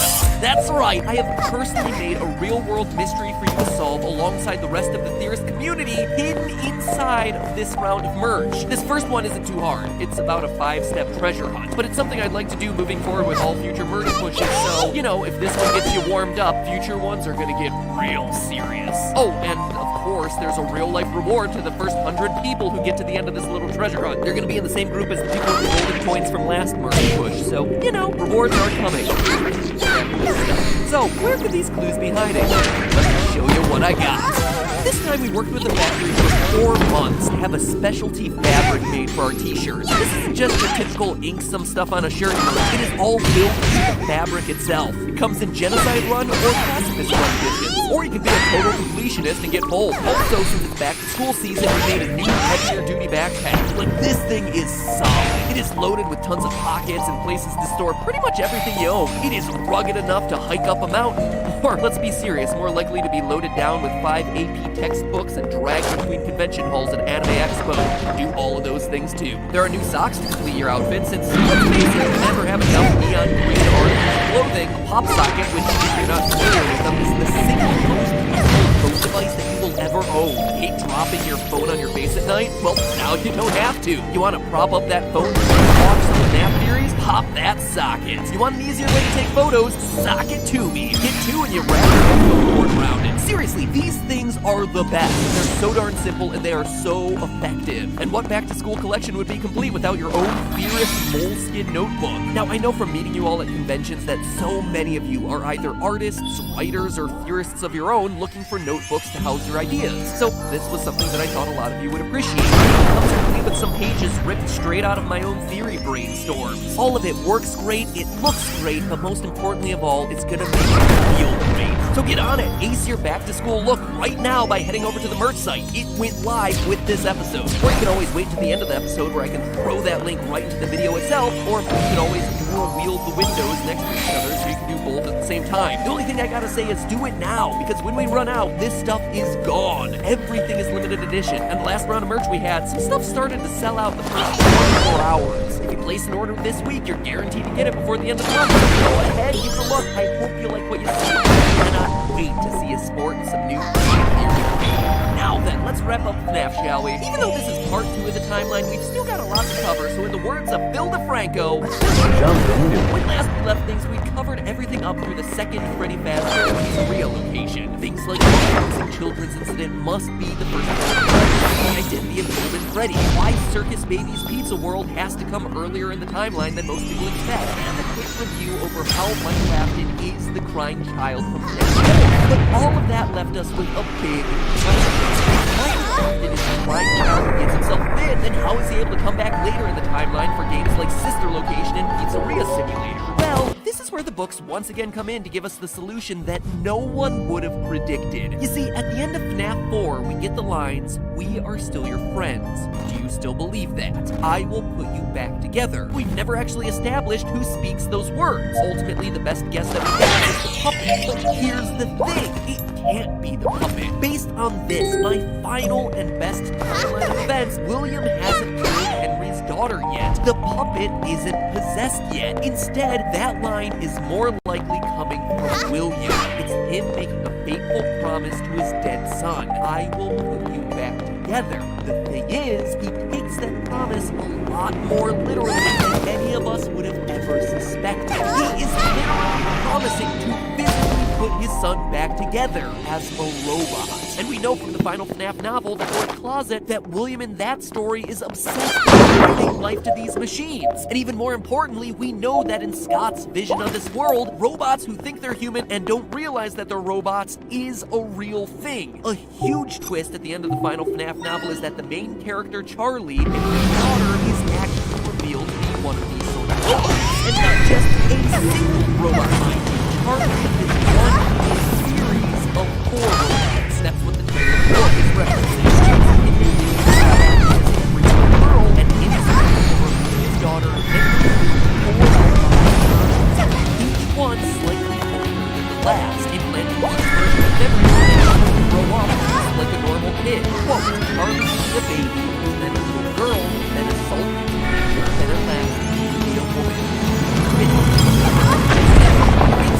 It's weird, definitely, and it opens up a whole heck of a lot of plot holes in the novel, but I honestly think that this might be what happens in the games. Clearly, he dies in the fight of 83. The survival logbook confirms this over and over and over again. That is locked in.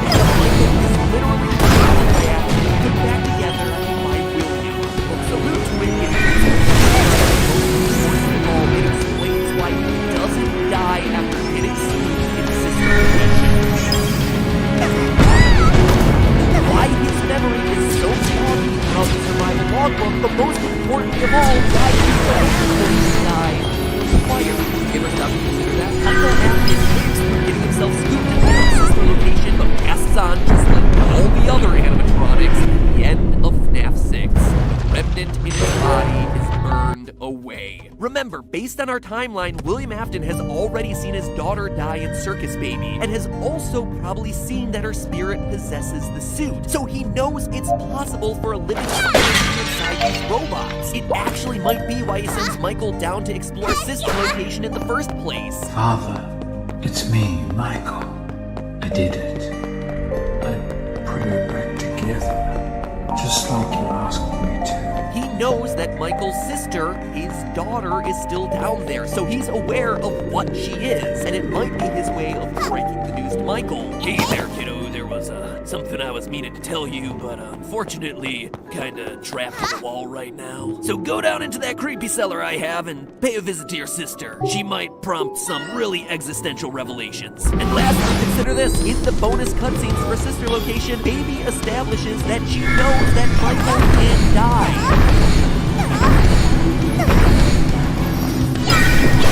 So she might recognize that they're one thing. This insane sounding theory, trust me, I recognize that it sounds may actually tie into this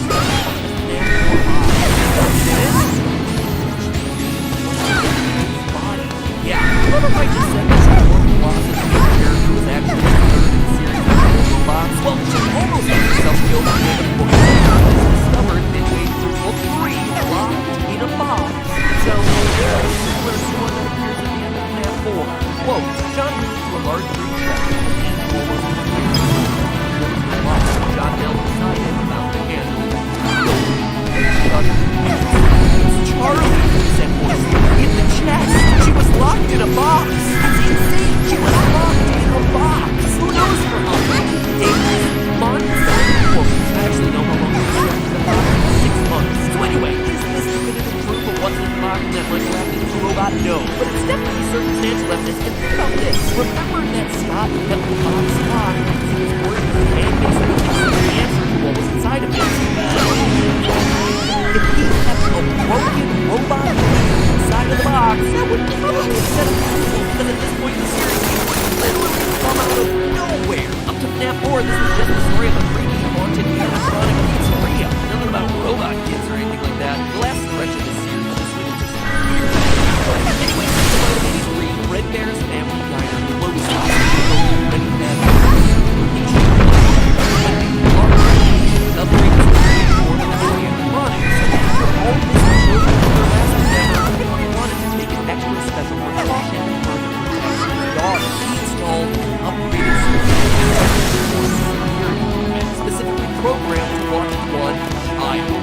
So, as an added non-where security puppet fits into the timeline, it's not very clear that the puppet signature electronics is part of this minigame. 6. A box that only occurs in the FNAF 2 location. But you can see what looks to be one monsters in that alley, thereby establishing that a crime had been committed in this area previously. When that returns and because the prime suspect is not allowed back in the pizzeria. That's why he was turned away at the doors. As a result, he's forced to kill his daughter outside. Her soul is not and she proceeds to give life to all the other lost the original 5 animatronics. We know this based on the Save Them minigame, where we see the puppets dead children lying around the pizzeria. The toy animatronics are standing like, but most tellingly of all, we see the original versions of Foxy, Chica, and Bonnie inactive in the carts and supply room. Yet Freddy is somehow able to freely move around, which shows us that some of the OG animatronics haven't been given gifts, even life gifts. It's also worth noting that on rare instances we get an Easter egg of Golden Freddy broken there on the floor, his ghost himself fusing into an existence. And that's not all. Get close to it for a brief moment to catch a glimpse of a white dot already in it, except for first, he's a spring-locked suit. Unlike the others, he can't freely move around because he's not kept in animatronic mode. Despite the puppet's best attempts, he is forever trapped in a suit that is perpetually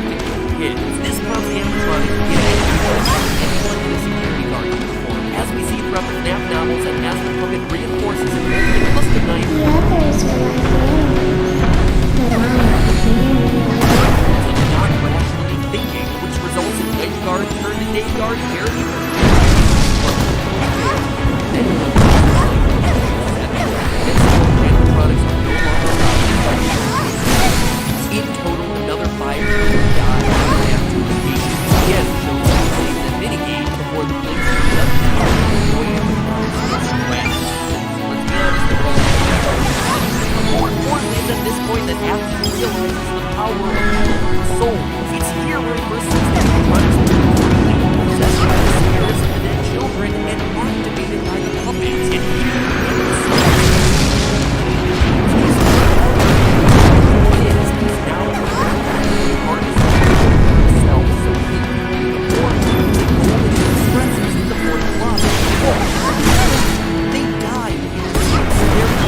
bound inside along with their souls. The spirit always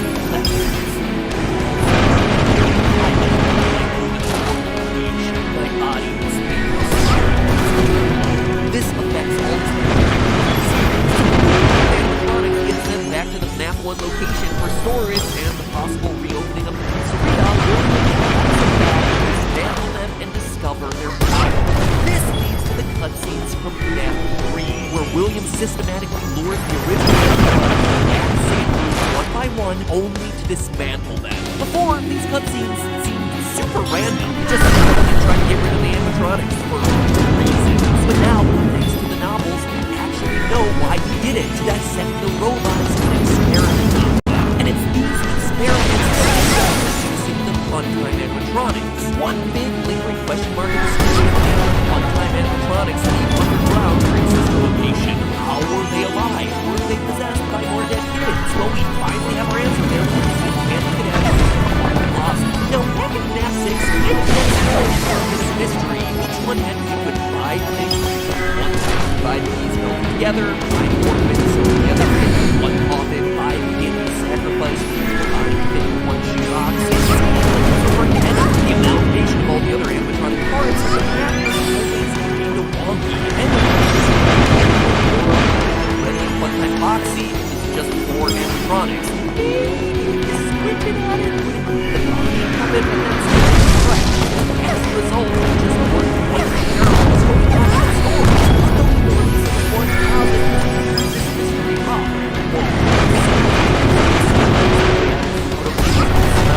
At first, it seemed to be a man bent over a table, but as Carlton's head was bobbed with weights, a man with a rabbit, not standing over a table, but over 5 children tied together as one. Exactly the endoskeleton of the original Freddy's animatronics, welded and melded together.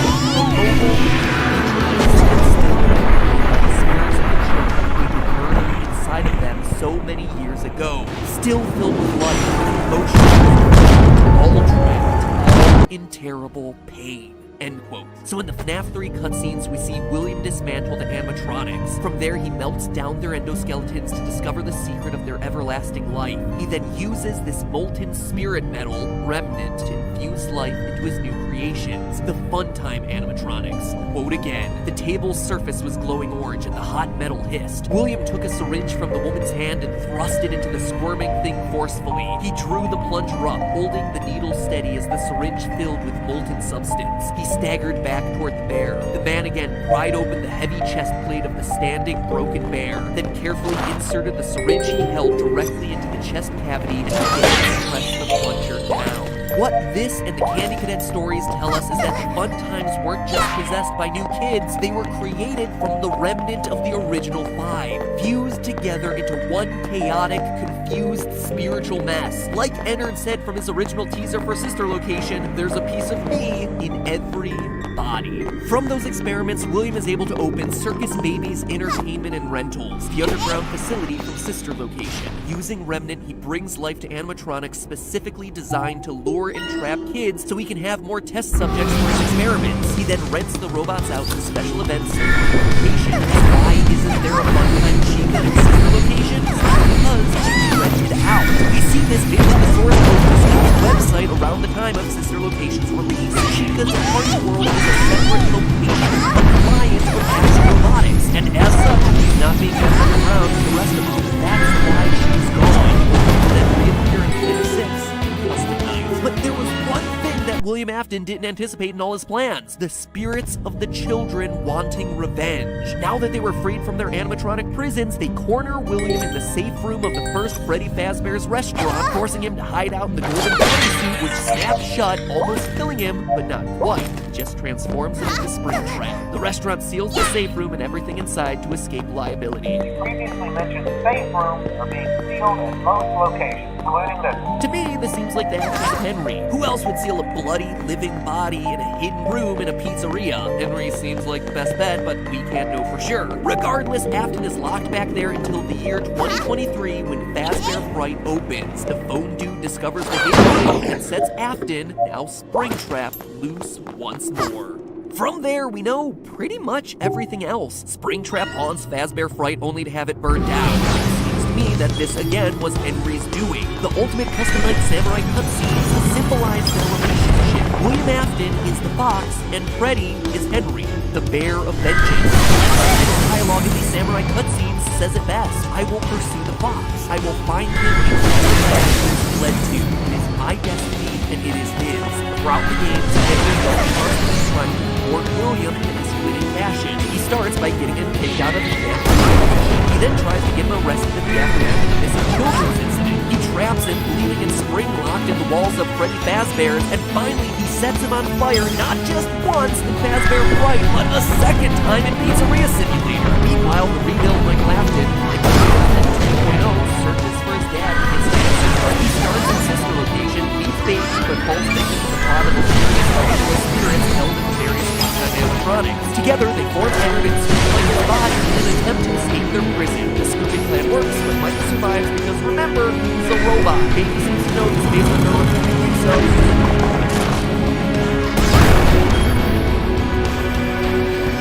More in need of answers than ever before, Michael promises his father.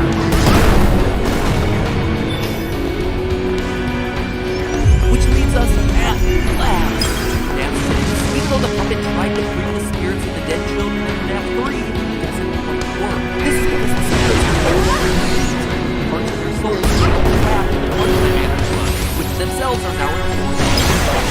This is why paragraph 4 is such a big deal throughout Nap 6. It is not an independent blueprint. Paragraph 4 stipulates that all creatures containing remnant must be Pizzeria by the end of the week, so that when it burns, everyone goes with it. All remaining remnant must be burned in order to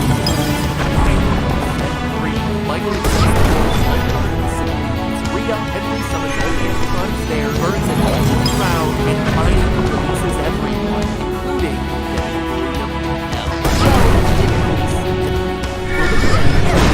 vengeful spirit has a hope to take Willie, so he traps him in purgatory, forcing him to suffer for eternity in the hands of monsters.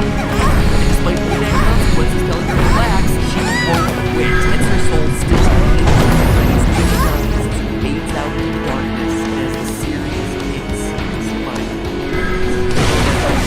That's the video. That sounds thoroughly awesome.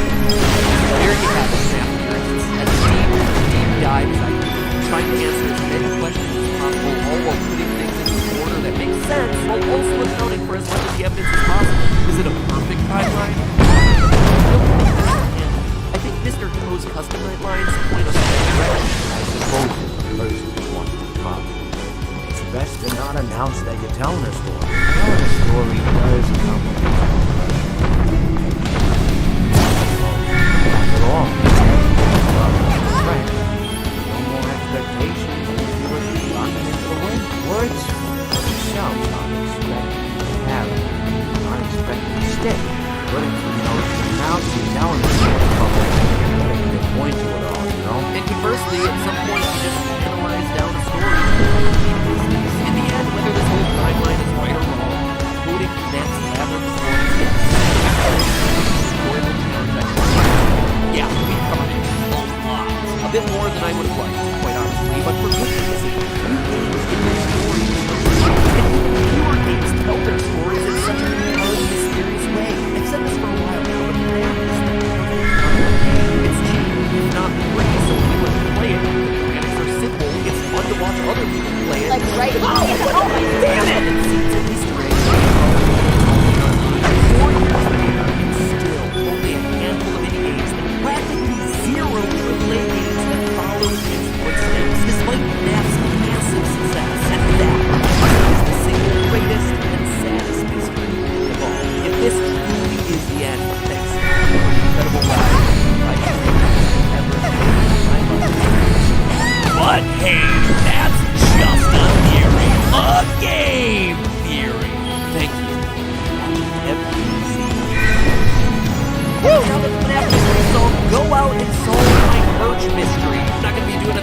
everyone, so it is up to you to come to the solution. Remember, first 100 people to solve the mystery get a special prize. I worked really hard on this series. I'm really proud of it. I think you're gonna love every item that we're offering. So check it out. Click the link you see on screen right now to check out the merch store and place an order because the prize is absolutely limited. If previous campaigns have shown us anything, is that things can sell out really fast. So if you're interested, check it out right now. Now, if you'll excuse me, I'm so excited to do something other than that. Season 5.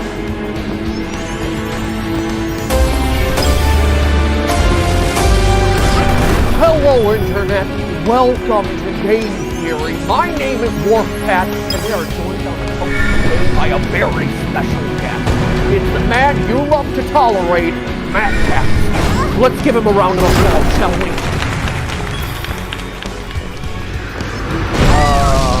What? It's time for your interview. How about it's time to not have a cringy intro here at the expense of Markiplier personality? I don't think you get to decide what happens here today, man. We're tired of living in your shadow, man. It's time that we take back this Since when did my channel altered? Nothing is as it seems. Nothing is as it seems.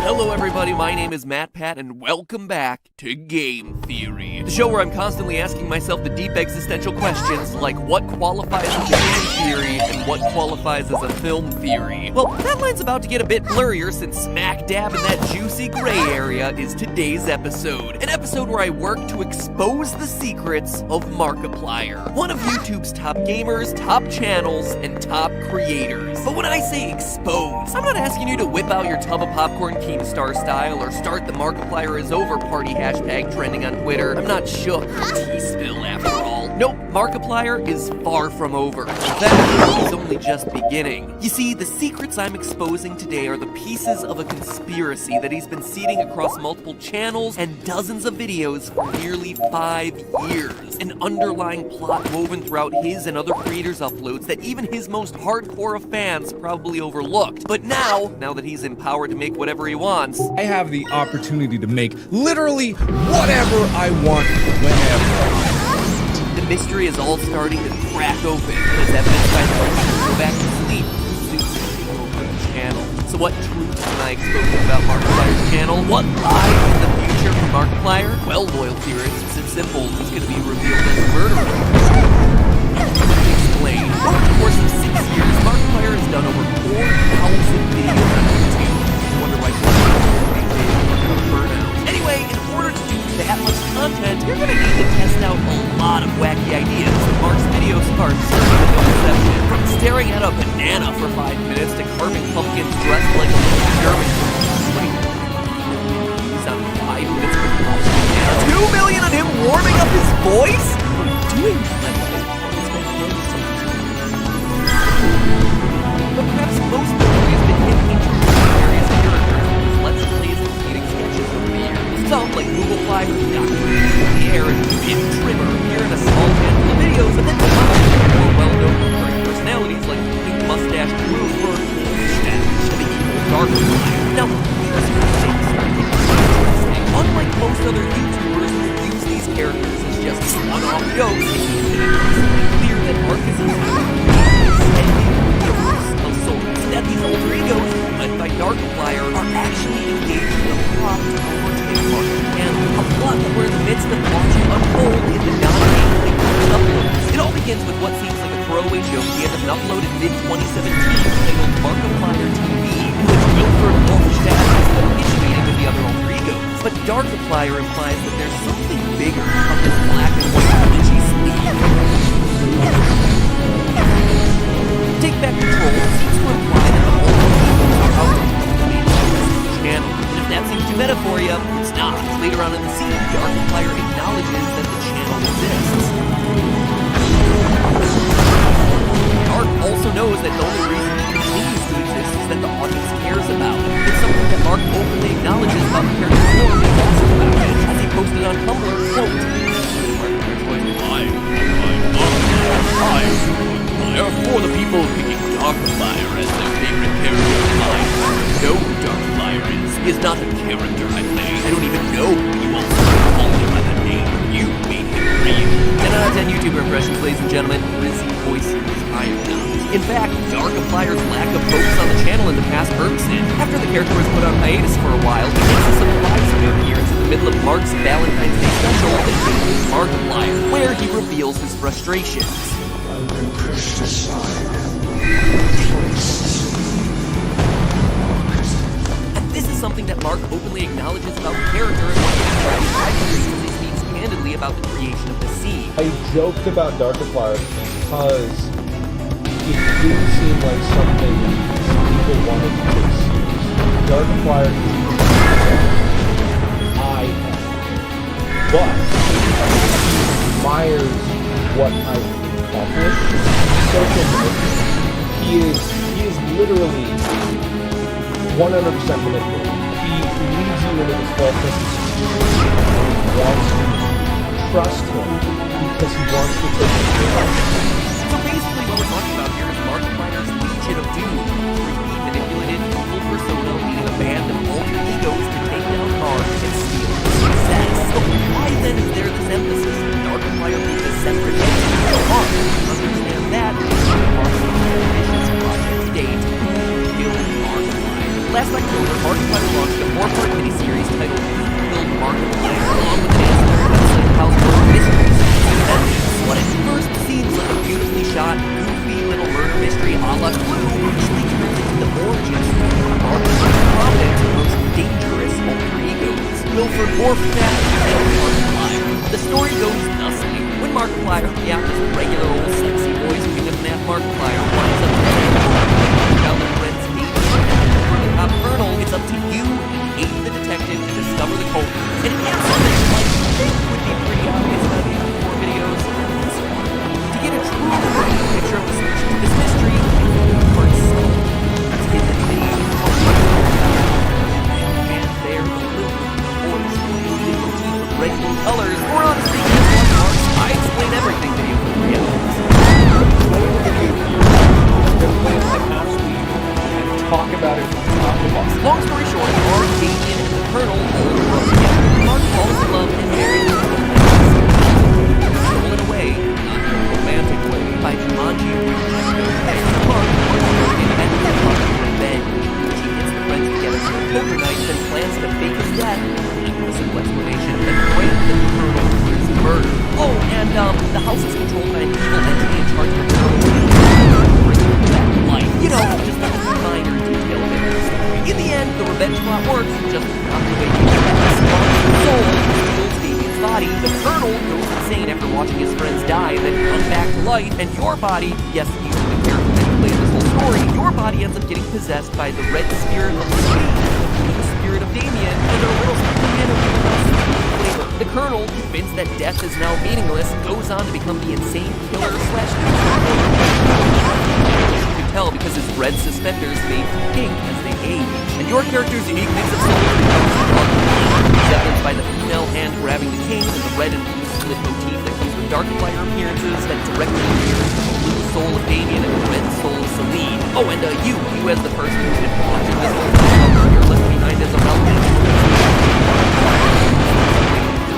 Now, here's why all this is important. It establishes an internal war with the channel. Mark isn't what he seems. Markiplier, by being a key figure in all these narratives, is himself a character just like Wilford or Darkiplier is. A character who devised a plot to kill someone, possess their body, and continue on with their life. It's like a successful YouTube channel. That's how Darkiplier can say things like...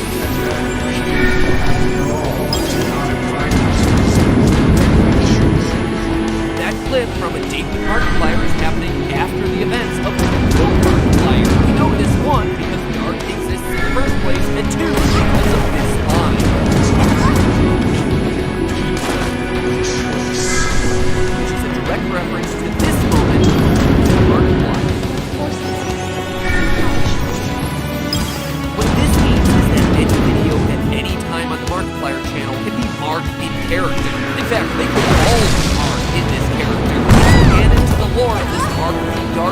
finally gets redeemed. And if we're being honest, Mark's character in this fictional metaverse is, quite frankly, a jerk. Welcome, one and all. My name is Mark Clark. Now, this evening, it's not all about the book. It's all about me. Sure, he went through this personal heartache with the Colonel, but he went on to steal the body of his friend. And look at this. We see it in the meta ending of it. Needs to be somebody. Maybe not something you know, somebody who worked on great projects. Obviously, this isn't the Markiplier that we know and love who's creating this series for us to watch. Adding to that, we know that this is an older Mark who's been in a long-term committed relationship because of this line. Tell me when my agent called me. It's Mark inside his body, but it goes beyond just the scripted narrative sketches. Listen to this from one of his normal vlogs. Would Mark the person ever call his work bad? Is this Mark, or is this Mark the character? Here are some other good quotes from that particular vlog.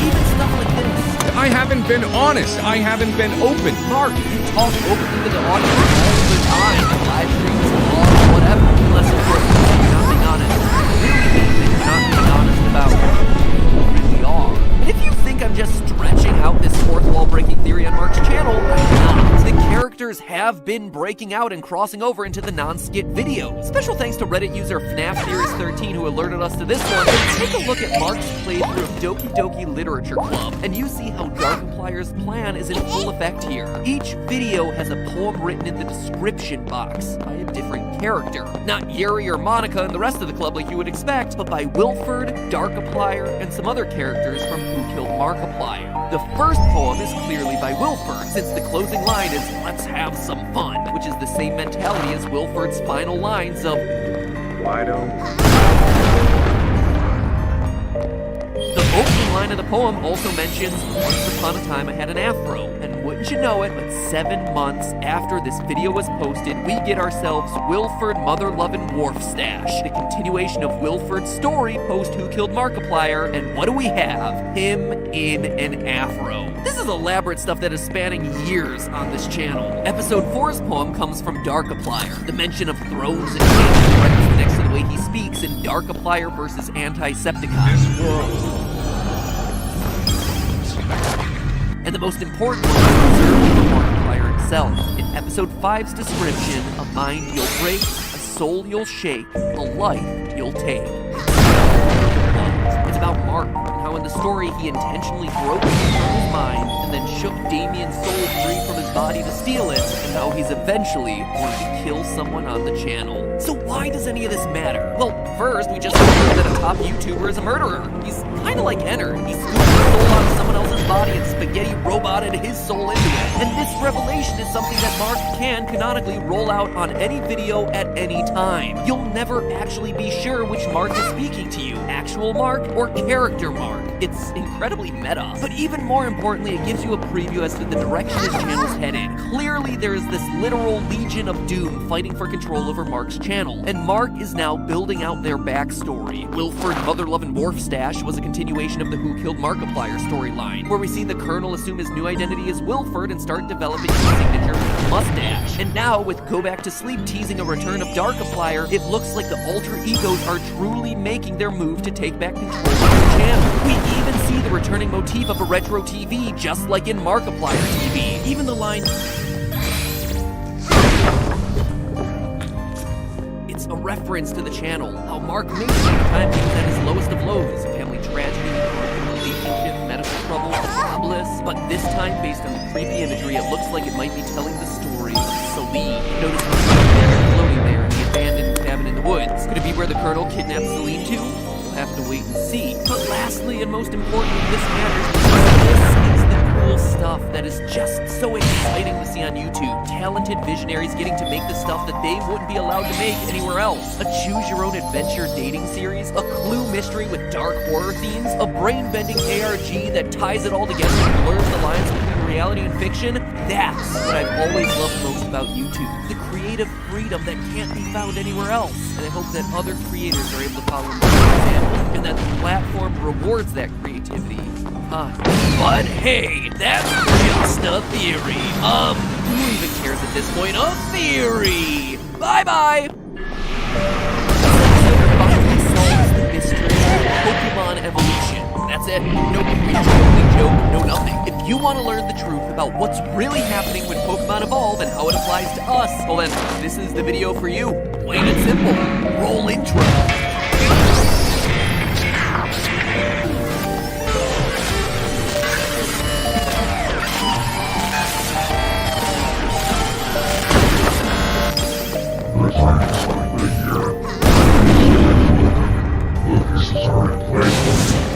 Everything I taught you to solve my mystery. You must be weekly.com. I'll press await you at the end. Accept my challenge. Hurry. Time to Hello, Internet! Welcome to Game Theory, the self-proclaimed Garbodor of the Internet. With the release of Pokemon Let's Go Pikachu and Let's Go Eevee, it seemed like a fitting time to take a look at one of the most adorable Pokemon ever created. No, not Pikachu. Jeez, that guy gets enough.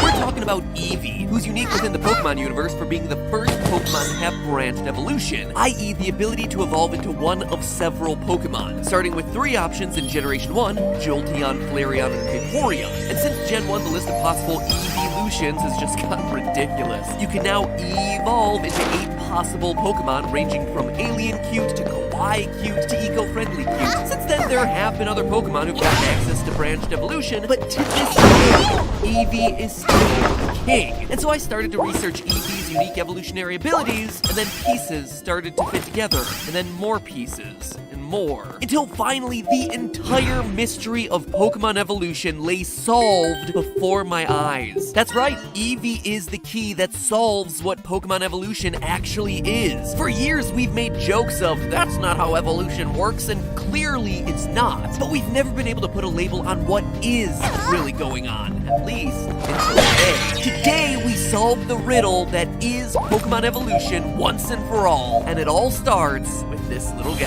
According to Eevee's Pokedex entry in Diamond and Pearl, Eevee is a rare Pokemon that adapts to harsh environments by taking on different evolutionary forms. If you squint at this explanation, it kind of seems to line up with the principles of evolution that we're taught in school, where over time living organisms change their looks, traits, and abilities to adapt to their environments through Darwinian survival of the fittest. But the problem is that in Darwin's definition, this is happening over hundreds of generations. What's happening to Eevee is happening instantaneously when I shove a colored rock in its face. What we see happening in Pokemon would be like if I took a turkey to the North Pole, stuck it next to an iceberg, and suddenly it evolved into a penguin. While admittedly that would be really cool, and judging by how desperate Game Freak seems to be for new Pokemon ideas sometimes, it wouldn't really surprise me for a Penki or Turtwin to be in Gen 8. It's just not the way things happen in nature. So evolution alone isn't explaining how Eevee's physical changes are happening. But believe it or not, there is, in fact, a scientific explanation for Eevee, which is good because I like Eevee and we already wrecked too many nice video game characters on this show. It's called epigenetics. Epigenetics is something that you don't usually get into unless you're majoring in this stuff in college. So all you younger viewers, get ready to blow your teachers' minds when you drop this knowledge bomb in the middle of your lesson about Punnett squares. Those are so like 4 years ago on this show. So what is epigenetics? At its core, it's essentially the phenomena by which animals are born with one set of genes, but potentially have parts of their DNA that are locked at birth and can later be unlocked by certain things happening in the environment. If that sounds weird, think of it this way. You have a ton of DNA in your body, 2.9 billion base pairs, but not all that DNA is working all at the same time. Without getting into the nitty-gritty of genetics, your cells have specialized proteins that turn off and on different genes throughout the course of your lifetime. When you're a kid, you have a ton of genes turned out to do things like grow your bones, build your brain cells, and create hormones that make you fall in love with literally every creature that you pass in the school hallway. Right, though, some of those genes get locked back up. When that that happens, maybe your metabolism starts slowing down. You stop producing color for your hair. It turns gray. As you get older, you have all the same genes that you started with on the day you were born. How you look is depending on which ones are turned on and off. The genetics. Right now, my baby Oliver has blonde hair, but Steph and I have brown hair. So should I be worried about Steph's relationship with the milkman? Is Steph cheating on me? Of course not.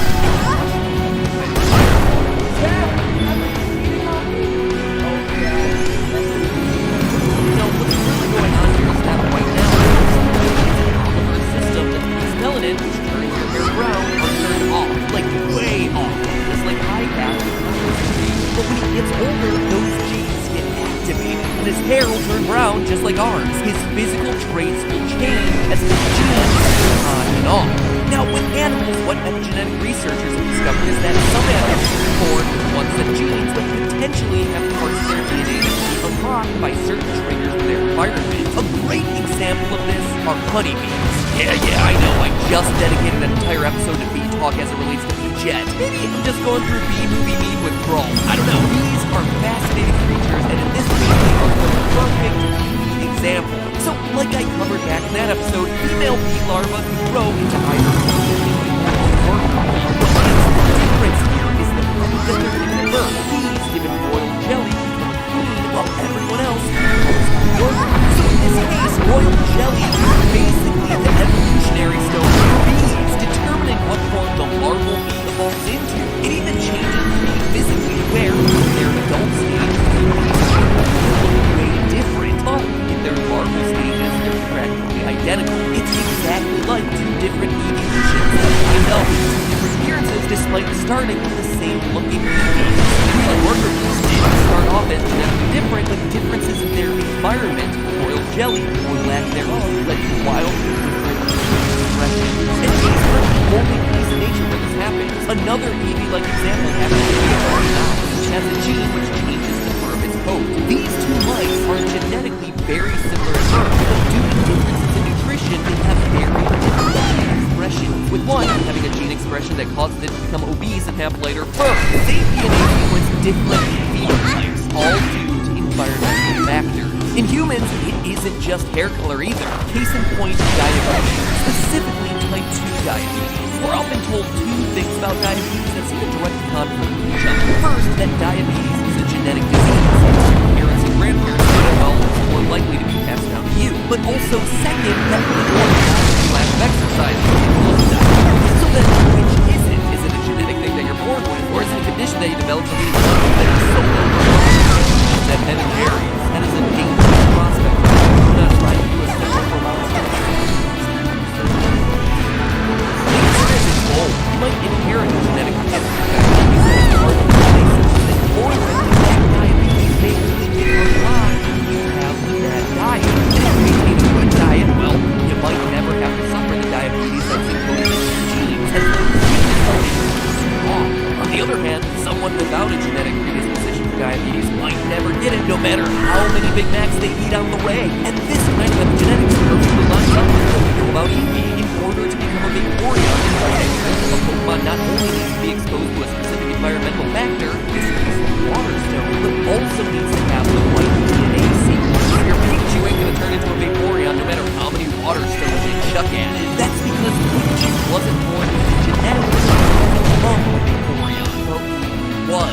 You need both the genetic component to be born as an Eevee and the environmental component, the water stone, to produce the genetic result of Vaporeon. And where this whole thing starts coming together is when you stop and think about what doesn't the DNA sequence it remains the same. It's the thing that doesn't change when these genes are being expressed. Epigenetic changes cause a gain or characteristics, but you still always remain the same species. A queen bee and a worker bee are always just going to be bees. No matter what the smartphone looks like, that ugly mouse is always going to be an ugly mouse. As strange as it might seem, that stay the same species.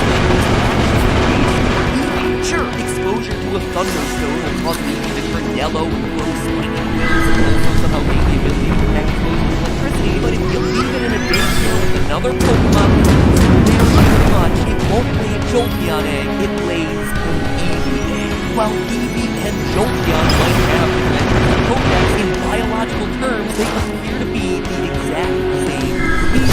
The DNA sequence between the Eevee and the Jolteon has stayed the same. The only thing that's changed is what parts of the DNA sequence. No matter how Eevee quote-unquote evolves, when it comes time to reproduce, it's always going to be Sylveon, only Sylveon eggs, Flareon, only Flareon eggs. They don't pass their phenotypic traits on to their offspring, but what they do pass on is the genetic potential to express. Sure, there are a few exceptions to this, like how Rosalia can give birth to either another Rosalia or Tiny would do based on whether it's only a rose species. This also ties in another part of epigenetic theory, pregnancy and how it affects their offspring. We don't know pregnant women aren't allowed to do stuff like smoke and drink alcohol, but speaking of developing baby, that's like a change in the environment for Eevee or Eevee. This one is just before the baby is actually born. The case of alcohol, a change in the baby's environment can cause birth defects. Birth defects are simply just another name for a change in the gene expressions of baby. Really bad changes. Still, that is what it refers to. Basically, from the second you have genes, you can have epigenetic differences based on your environment. And here's where it starts to get crazy when you apply it to Pokemon. Epigenetics goes way beyond just the evolutionary family. This issue of genetic function unlocks the evolution of practically each and every Pokemon across all of these games. What we've been calling Pokemon evolution for decades is simply just epigenetics. Take a look at any other Pokemon. Charizard, for instance. If Charizard was a true evolution of Charmander, when you bred two Charizards together, you would be able to get another Charizard. Because animals don't regress backwards in evolution. Having two Charizards get together to produce a Charmander would be the equivalent of breeding two cats together and getting yourself a saber-toothed tiger game. Since at some point cats evolved from a tiger, which would be the most awesome pet ever, but it's not the way genetics works. What this all tells us is that the basic DNA of that Charizard is still just Charmander. Turning into a Charizard was only the gene expression inside that Charmander changing. Certain genes, the big scary fairy Dragon Buster got themselves turned on, and the environmental trigger that did it wasn't a stone, like an Eevee's face, but here it was a bad or the battle of and this is where all the pieces start to see that like to face exactly the thing that can affect the mechanism of your genes and in turn affect how your body develops. Studies conducted on lab rodents demonstrate how exposing bats or mice to stressful and threatening situations can affect the phenotype that their genes express. According to research done at Columbia University of New York, where rats were exposed to aggressive social interactions, i.e. a much lamer version of a Pokemon battle, in situations where rodents were repeatedly defeated by larger, more dominant mice, some animals responded to the challenge by becoming more threat avoidant, which is a reasonable survival strategy. But another strategy was to rise to the occasion by becoming stronger and more threatening, almost like they were leveling up and gradually becoming stronger, unlocking more and more of their genetic potential. Epigenetic theory even goes so far to explain why it's so hard to find upper-tier, higher evolutionary forms of Pokemon out in the wild. Why is it so hard to find a Blastoise swimming around, or a Venusaur tromping through the grass? Well, there are costs to being big. Bigger beasts need to carry a lot more weight, meaning that they need to have proportionally stronger legs and eat a lot more food. There's a reason why there's so many more termites and ants in the world than elephants and rhinos. But if a wild Squirtle is just gonna live a peaceful existence out at sea, having a small body that requires less food to maintain is actually gonna be a lot more evolutionarily advantageous. However, if that Squirtle suddenly finds itself caught by a trainer and forced into a battle for its survival, or a battle for its trainer's glory and status on a regular basis, then what becomes most important is how good of a brawler it is, making evolution into a Wartortle and eventually Blastoise the single best way to ensure its chances of survival. It was the environment, being captured and forced into battles by trainers, that forced the genes for giant turtle mech animal to turn on inside a Squirtle, when in the wild, those sorts of genes would largely need to go unexpressed. They don't need them to survive. It's epigenetics in action. So there you go. You are now equipped to go around obnoxiously correcting correcting your friends when they talk about Pokemon evolving. You could say something like,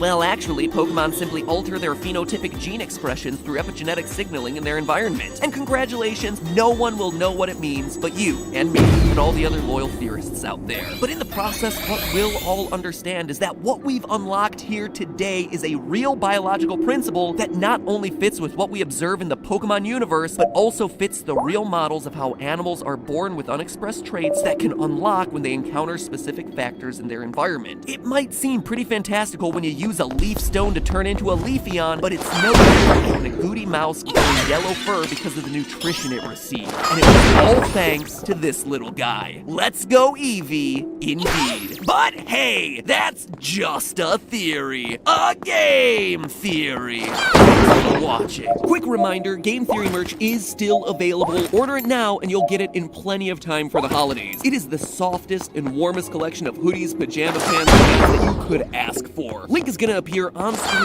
right now.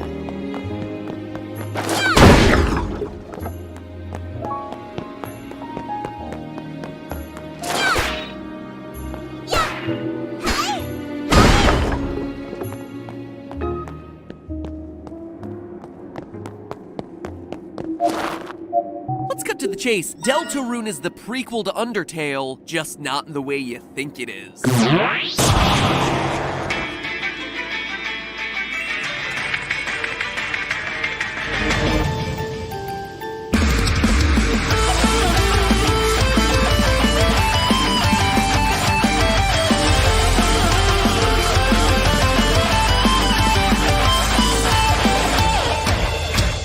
Internet, welcome to Game Theory, where if Sans is Ness, then you know Lancer is gonna be Lucas. I mean, the hair is a perfect match and the letters in both names are identical, provided you swap out 2, add 1, and mix them all up. Theory confirmed. And now that we've definitely proven that connection beyond a shadow of a doubt, a few quick announcements. First, holiday theory wear is still available. So if you like soft, cozy, oversized things with hoods and in the color black, well, boy howdy, did we create something for you. Hats, coats, sweater dresses, PJ pants, check them out. Link is in the description. And if you order in the next couple weeks, you'll get it in time for Christmas. You know the drill. But don't wait too long because a lot of the items are selling out fast. In other, quite frankly, more important news, you may remember that earlier this year, we lost our longest running team member, Ronnie, to suicide. In his honor, on Monday, November 26th, we're doing a 6-hour live stream to raise money for the Brain and Behavior Research Fund, which funds scientific research that is actively looking for better treatments and potential cures for mental health issues like depression, anxiety, and bipolar disorder. It is a fantastic cause, and obviously one that hits close to home for the Theorist family, so if you have the time to join us and potentially donate, we would be so incredibly grateful. We have a ton of special guests coming from all different corners of YouTube to be a part of this thing, so it should be a long day full of a lot of fun, all for a cause that could benefit a lot of theorists out there. So please mark it down in your calendars, November 26th, starting here on the channel at noon Pacific time, running for at least 6 hours, all for an amazing cause. Alright, updates out of the way, let's figure out what's really going on in this game. In case you missed it, Deltarune came out of nowhere. One day, the Undertale Twitter account just started randomly going off about new futures and connections, and then all of a sudden, here's a link to a sketch-tastic website that totally doesn't look like it's a virus waiting to happen. But after malware checking the file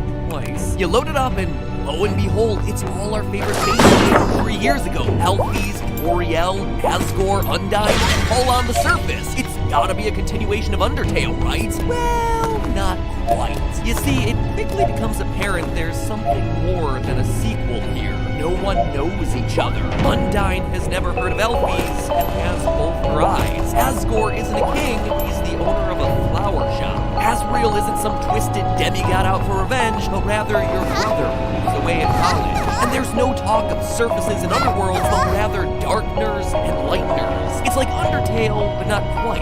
Everything is just a little mixed up. Just like the letters in the name, Deltarune is an anagram of Undertale. In short, it is all the same pieces, they're all rearranged. So what's it all mean? Well, with only Chapter 1 released in a game that, according to Toby Fox, may take up to 999 years to complete, we should probably try to figure out what the complete story of Deltarune is going to be all about, since if we don't solve it now, who knows if any of us will live to the day that it's released. And once we we have a grasp on what's really happening in this struggle between lightners and darkners, how does it connect to Undertale? Does it connect to Undertale at all? So working alongside Reddit user Win on the Game Theorist subreddit, I think the two of us have figured this thing out.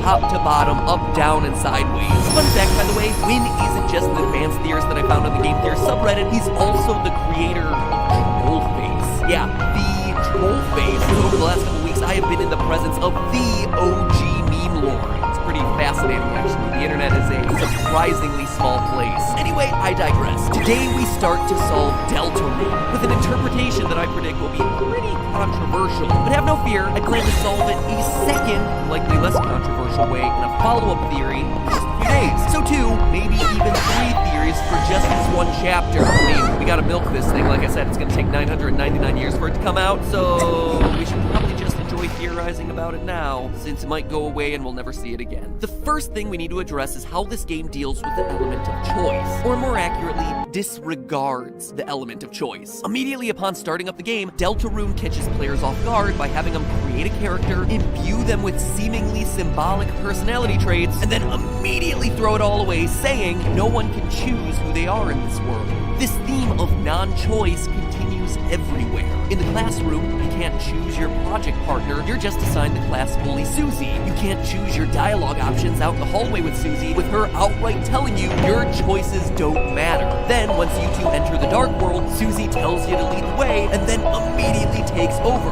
Your choice is removed. Later on in Chapter 1, you try to direct Susie in the prison hallways, and she just outright ignores you, even in battles. I mean, sure, there's a violent and non-violent way to end every confrontation in the game, but no one actually dies. They just run away. And sure, the dialogue for the ending changes slightly, but the evil king still survives, and you still get back home to rip out your heart and show off your cutlery. Chris is Yuri confirmed. Now, this all could be a theme of the game, and probably is to a certain extent, that in life you do actually have to sometimes fight battles. I mean, even if you don't fight the king at the end of the chapter, the conversation about having to fight him still happens. But I don't really believe that's the only reason all this is in there. I think Toby Fox included this theme so strongly in Chapter 1 to set up the audience expectations for what Deltarune is. A normal game. It's a normal game. Remember, Toby Fox is coming off of Undertale, a game that was revolutionary in its gameplay, one that reinvented the way we see RPGs and violence in video games, and one that was built on the principle that every decision would affect the outcome in some way. Any project that Toby did next would have to contend with the audience expectation carried over from Undertale. And by telling people out of the gates that, hey, this is a very different gameplay experience than the choice-based systems of Undertale, it helps set audience expectations accordingly. And you don't just have to take my assumptions for it. On Twit Longer, Toby did a Q&A with himself where he addressed some of the major questions he predicted people would have about Deltarune, in the typically vague way that game developers talk about their games these days. Here's a bunch of quotes from that Q&A. Will there be multiple endings? No. No matter what you do, the ending will be the same. Honestly, most games are like that, but for some reason it feels really oppressive to say here. I think that's part of the reason why the act fight system feels so vestigial in this one, but I wanted to do it anyway because it's cool. By the way, I was really worried at first about making this. The expectations for my next work would be really high. So high that I knew that no matter what I did, I felt like people would be overwhelmed. If you played Undertale, I don't think I could make anything that makes you feel however, it's possible to make something else. End quotes. So it feels clear, based on his own words, that while you can play the game with a pacifist or aggressive strategy, we can't really say genocide since again, no one is truly dying, it's more because it's a cool gameplay style rather than something that's integral to the story he's looking to tell. So with that out of the way, let's get into the meat of this thing. In that same interview, Toby Fox asked and answered this question. Is this a sequel? What's going on? I'm worried if people worry too much about what it is, they might not be able to properly enjoy it. I will say that basically what you're seeing here is not the world of Undertale. To rephrase that, Deltarune's world is a different one, with different characters that have lived different lives. A whole new story will happen. With this information out in the world, you've got to about different universes and some connection to the Gaster experimentation, but I'm not sure that's you see, Deltarune immediately lays its cards on the table, pun not intended. Okay, so maybe slightly intended. By revealing at the end of Chapter 1 that the main plot that we just played through was all an imaginary game. It's 1001 Wonderland. It's Dorothy. Or in this case, it's Susie and Chris in an abandoned classroom filled with boys. The darker world, a mad king and his son Lancer, isn't a real place. It's an imaginary game land populated by cars, stuffed hats, puzzle pieces, checkers, and games. The game hits us over the head with this revelation like a squeaky toy mallet. Oh wait, that's also a character in the dark world. But for further proof of the it's all imaginary, let's look at Chris's weapon descriptions. Chris's wood sword is described as a wooden blade with a carbon reinforced bore. But if you check the inventory of your hometown, suddenly wood. The same is true with Chris's shooting. If that's what you have equipped when you end your journey and hop into the Dark Fountain, Chris is then left with a Halloween pencil in the real. For even more proof, Chris's ball of accumulated junk that is also in his inventory is largely alluded to be all of the items you collected across your journey. It changes based on what's in your inventory. Attempting to throw it away will make Chris's hand shake. Chris's internal life is rich and vibrant, and he holds strong emotional attachments to it, which is why it's all more impressive when he makes the decision to let Susie go. Susie is clearly the class bully, but she's a much more character than what that might imply. Throughout Chapter 1, Susie is repeatedly defined by being hungry. Only after being introduced, we catch her eating chocolate, and she lashes out in anger. In the dark world, she goes out to cake, Lancer, salsa, demand Halsey make cakes for her, and raise funds to buy a bake sale, which includes an initial reaction to the chocolate. When you expect it, she's angry because someone just saw how poor she is. That's why she keeps her hair long. Jeans are red, and that's why she's so mad all the time. She is actively pushing people away from her because she's ashamed of what she did. Notice that of all the houses that can fit in the Chapter 1 epilogue, hers isn't one of them. I predict home life she's saved for. So, we have ourselves the quiet, introverted Chris and the misunderstood bully Susie. Once they enter the abandoned classroom looking for chalk, Chris invites Susie into her imaginary world. She has a dungeon master of sorts, using the items around the room and in their pockets as items and characters and weapons. And this isn't a spur-of-the-moment adventure either. This classroom and the dark world created within is a place often. It's easy to overlook if you don't explore the rest of the school building, but we learn that Chris's mother, Toriel, is a teacher at the school, making it very possible that Chris would often play here.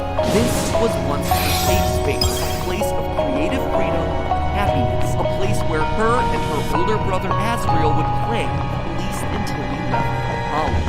Enter Ralsei, our third hero of light, and an anagram of the name Asriel. Coincidence? You know it's not. By talking to people around the town, we get a very clear picture of the Dreamer family backstory. At some point early in his life, Chris was adopted into this family, becoming the only human in a town full of monsters. Asriel, who's slightly older, is portrayed as the town's golden boy, singing in the church choir, going to dances with Caddy, picking up chicks with burger pants. His family is happy. From talking to Father Alvin at the church and the waitress at the diner, we can piece together that they used to attend church every Sunday, followed by a breakfast, at least until Toriel and Astor got divorced. As the waitress in the diner says, of course, things happen, and then you all stop eating together. But every Sunday, you and your brother still come. He'd order you a hot chocolate. You must really miss it.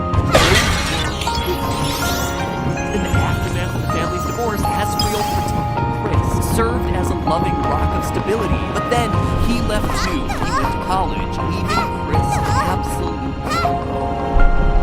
Remember, Chris has to be adopted, so he's been abandoned by his birth parents, abandoned by his adopted parents, and now he's abandoned by his brother. It's why when you drink the hot chocolate, your throat gets tight. It brings back painful memories of missing her. If Susie is a bully because she's ashamed of being poor, Chris is brooding and emotionally removed from the world around her because she feels alone and betrayed. He's shut down emotionally for his own protection, and in a figurative and literal sense, he shut the door to that room he used to play with Asriel. Why, when it's suddenly in front of him again and he has to enter it for supplies, he's scared. That door is both literally and symbolically an entry into Chris's most private life. And this moment of him backing away is the fear of letting himself become emotionally vulnerable again, and also of letting someone else who could turn him in again. And this isn't just speculation. Look at Ralsei. This is a character that Chris has made up as a stand-in for his brother, right? That much is pretty obvious. What isn't as obvious about this character, though, is why Chris decided to characterize his brother the way he has. Ralsei in the Dark World is young and a bit of a pushover.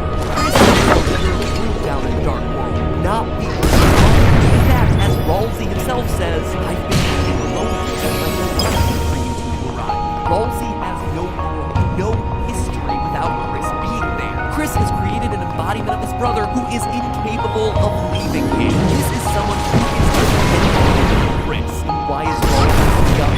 It's probably because this is the version of him that Chris wants to remember. The one that played with him in the abandoned classroom. The one that didn't abandon him and his family by going to college. After the events of Chapter 1, 6 days before Azrael returns home from college. And at the end of their adventure, Susie eagerly asks to return to the Dark World adventure the following day. To me, this is setting up the chapter of this game, with each new chapter being a new day of this imaginary game, all leading up to the climax, the return of Azrael. With the reveal that Azrael is Night, the big bad of the Darker world. Not the ideal Azrael that Chris has embodied in Ralsei, but the older, real-world Azrael coming home from college, one that runs the risk of shattering the Darker world once and for all. Look at what we've established so far. Chris uses this game to work through her abandonment issues, especially as they regard her brother in the form of Ralsei. The biggest obstacle for her would be that the brother who returns home from college isn't the same as when he left. The fear that he is now a different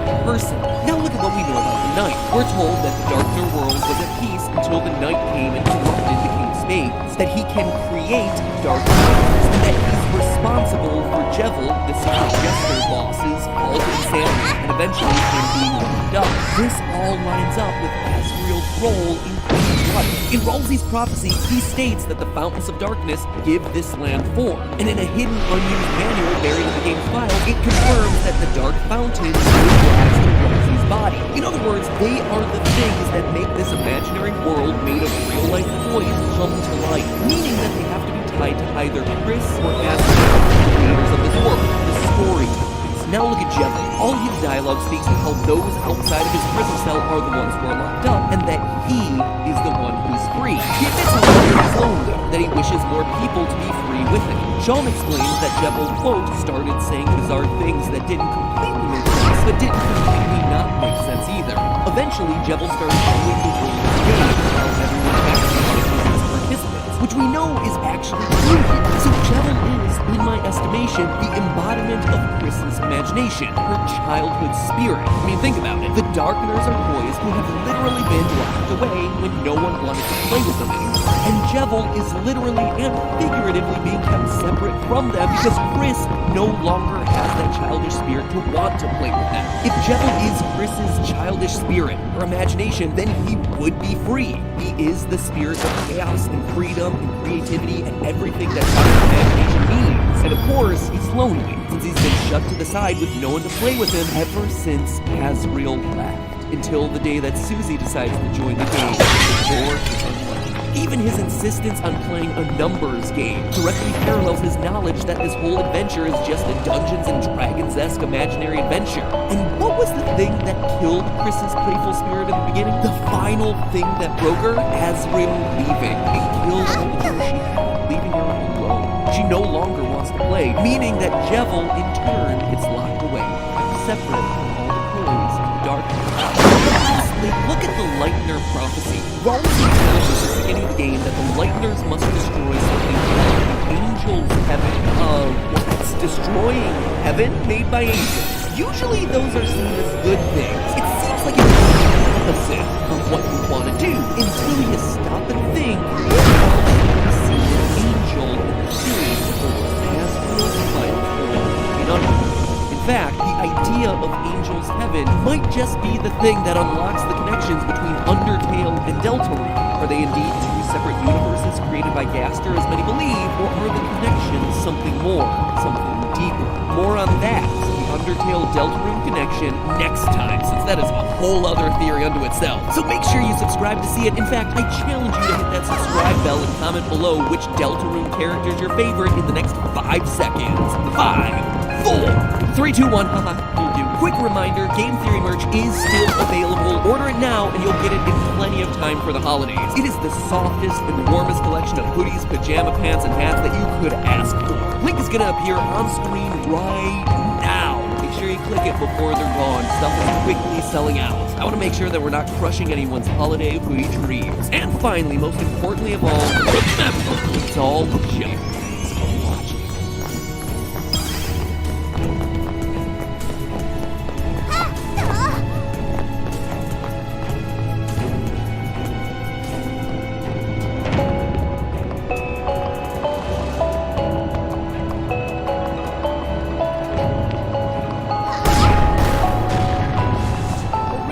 There are two pictures of door. In the first picture, the door is closed. In the second picture, the door is open. Nobody opened the door. The door did open itself. The door, in fact, did not.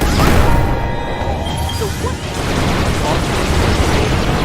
Because the solution to that riddle is what and the entire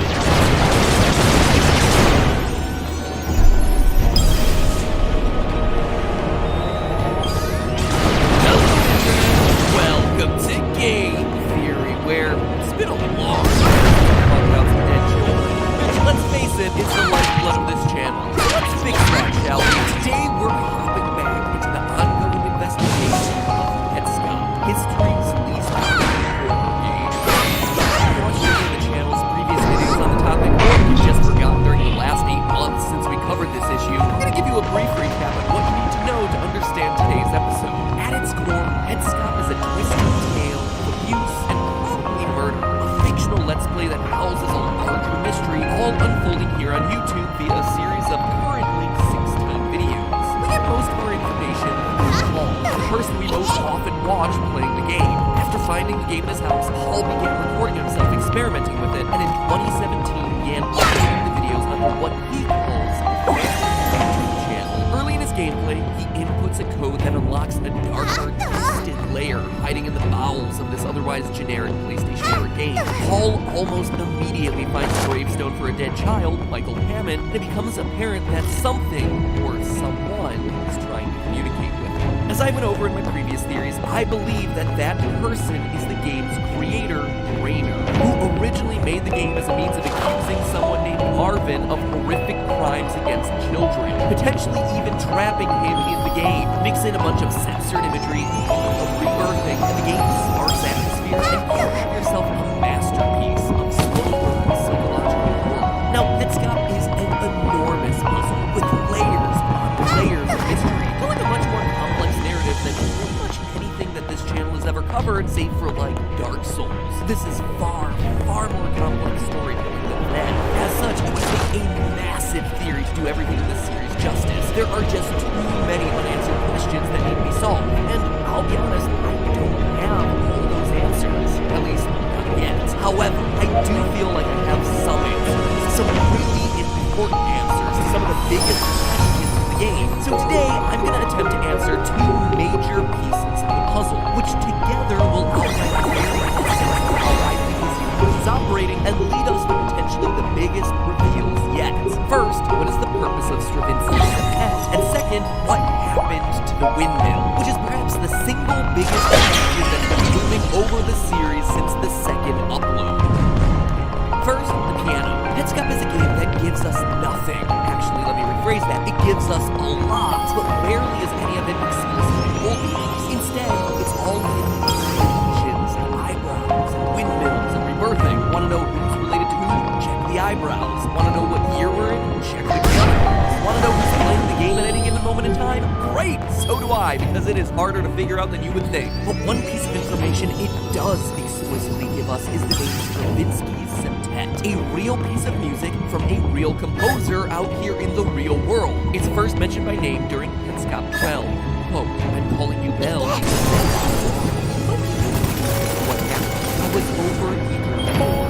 Started calling you Tiara prematurely. Created a space in the menu for you. Still then I put you inside the machine and played the second movement of Stravinsky's Septet. I played it wrong, but it's okay.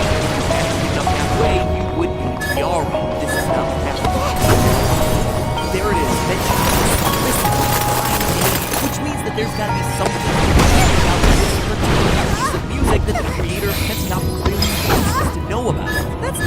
Sure, Stravinsky said that his first mention of Petscop well, but listen closely to the series and you'll see throughout the series. A sped-up version first made its debut during episode 7 as the unusual noises that play in the Critters room.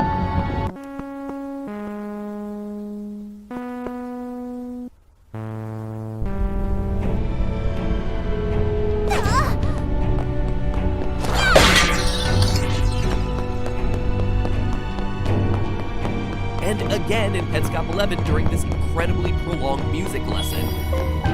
So what's so special about this particular piece of music? I mean, in all the world of classical music, this is a really obscure piece for the creators of Petscop to choose for their story. And then to not just call out Stravinsky's septet, but specifically the second movement of it, there's gotta be something to this thing. So let's find the reason.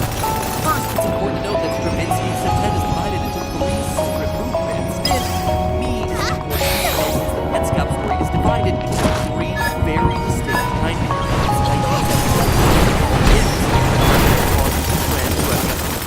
Tiara to disappear, along with a windmill. It was a busy year for the guy. Second is the mid-90s, when the actual game of Petscop is created by Rainer and given to Marvin, and when kids like Michael and Hare start disappearing and reappearing. And lastly, 2017, when our protagonist Paul finds Petscop and starts recording his Let's Play and how his behavior happened inside the game, and then begins uploading those videos onto YouTube.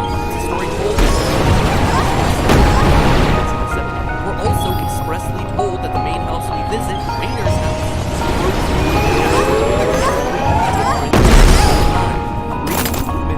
and again. Now, consider the fact that by his name, these movies are set in play. And what do we think Petscop but 7 main characters? Marvin the murderer, Rainer his accuser, Tiara, Belle, and Michael, his possible victims, Hare, his daughter, and Paul. 7 key players in our story. And then why the second movement in particular? And what's all this about playing it badly and not becoming Tiara? Well, there's actually a lot here. It seems like playing the septet is directly tied to what Petscop refers to as the rebirthing process, where, through playing the song, Belle would have been reborn as Tiara. What exactly I think that might mean, I'll get to in a minute, but for now, just consider a transition, an evolution of what and this is reflected in the choice of the second movement. According to Erwin Stein's analysis of the Stravinsky septet, the 3 movements were representative of Stravinsky's rebirthing as a musician. The first movement is closely tied to his composition style, and movement 3 is his hair or body. The second movement serves as a musician with movement 2. It's the means by which Stravinsky transforms himself as an artist. In much the same way, characters in Petscop are playing the song to rebirth into some other form. It's also worth noting that the second movement is what's known as a pastorgalia, a slow instrumental piece consisting of variations on a theme played over a repeated bass part. Repeated variations. Story of Petscop, where time and action overlap and sync up with each other, where history is constantly repeating itself just with slight variations every time. Hare being a repeated version of the windmill code, Paul being a repeated Hare.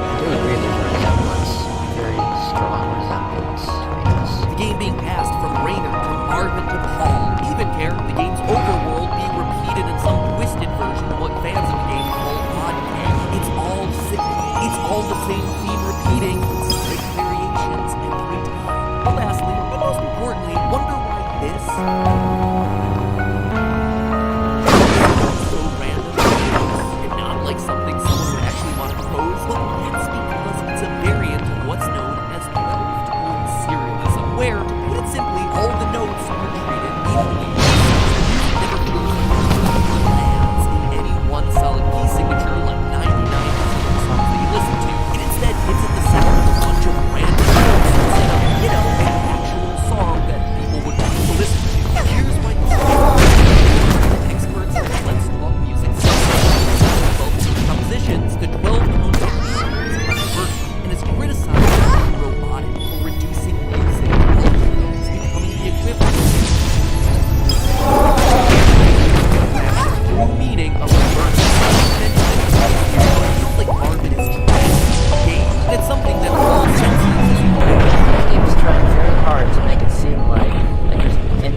ghost or design trying to communicate with me. But it's the choice of the septet that confirms that this is actually what's happening, and that playing the song is the method by which it happens. I mean, we have seen hidden images in the game that show real-world pianos with controllers attached to them. In Petscop 16, we see the floor layout of a room where the piano itself is being kept. A room that feels an awful lot like a prison or scientific testing room in the way that it's being monitored. And we're being reborn by playing a song that we just learned outright serves as a bridge between art and algorithms. The rebirth process that it seems to be entering the Petscop game by playing the song, converting a real person into a computer program, trapping them there until eventually they're able to be spat back out, perhaps by playing the song again as someone or something. Now let's talk about the second big mystery of the game, the windmill. Later poses this question to Marvin in Petscop 9. You must have guessed that I was looking for your thing. I found it. You went there, and it was a bad idea. Your friend and the windmill disappeared into thin air. Her sister was going to the took another 10 minutes later, just you, no windmill, and no friend. Your friend never returned. The windmill is gone. When you see it, where is it? What is it? The windmill is one of the key icons from this series, appearing and disappearing seemingly at random. Here's the miniature at the start of the it appears to be located at Marvin's first. His friend was awful. Petscop's creator intends for us to figure out the mystery of the vanished.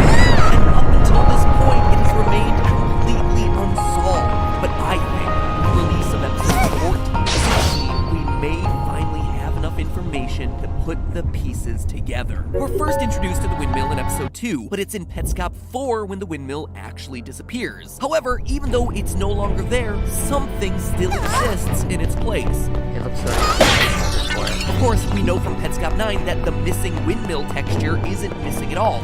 Way back in Petscop 1, Paul reads us a note. I walked downstairs, and when I got to the bottom, instead of proceeding, I turned to the right, and became a shadow monster. It's not until Petscop 9 that Paul discovers what exactly that means, and what it means is pretty little. Go downstairs and take a right, and you become a shadow. Once he becomes the Shadow Monster Man, Paul heads to the windmill where, lo and behold, the placeholder has now been replaced with the fully fledged windmill object. So why did the Shadow Monster suddenly the answer to that question, I believe, that helps explain a ton of the weirdness throughout the series. I believe that by becoming a shadow, Paul has changed what dimension he's seeing in the game. Paul's avatar has basically been rotated along an axis that we can't see so that his shadow replaces his avatar. And now, in the process, he's able to see things in a different dimension that persists, at a different rotation that's visible to us. Now, this idea of dimensional rotation may seem like it's coming out of nowhere, but let's take a minute to look at episode 14. It starts with the riddle I asked you at the beginning of this episode, the door that simultaneously the episode then spends the rest of its runtime focused on the way things rotate. Midway through, there's an extended sequence where Paul plays around with a series of scenes and picture frames, all rotated at slightly different angles. Do in Petscop. Later in the same episode, when we see the game reload, the game maker's logo a radically different angle than it did in the beginning of Petscop 1. The rotated logo reveals the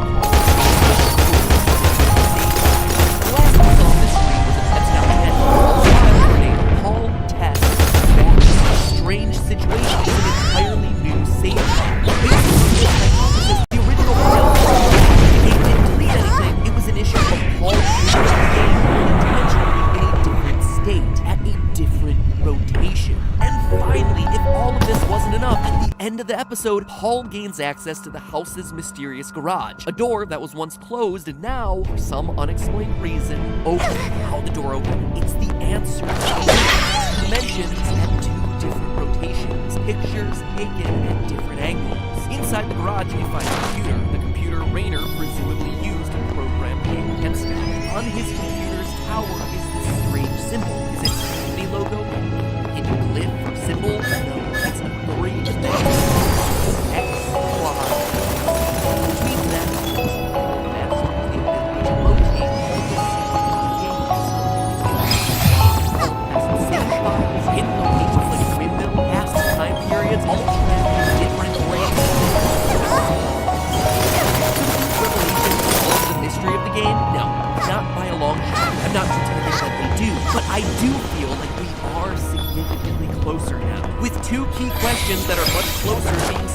the true nature of the rebirthing process and the lost location of the windmill. It's got certainly seems like a it certainly has terrifying experience, but at this point, only time. Hey, it's worth remembering as we close out this episode. That's got real games. The people behind the series are literally making video games just so they can film a fictional let's play and tell their larger cost. I love the Petscop series so much. It is perhaps one of the most modern story that you want to tell. But two, with the help of our sponsor for today's episode, Skillshare. You've heard us mention Skillshare before. They've been a fantastic partner as well as theorists. It's an online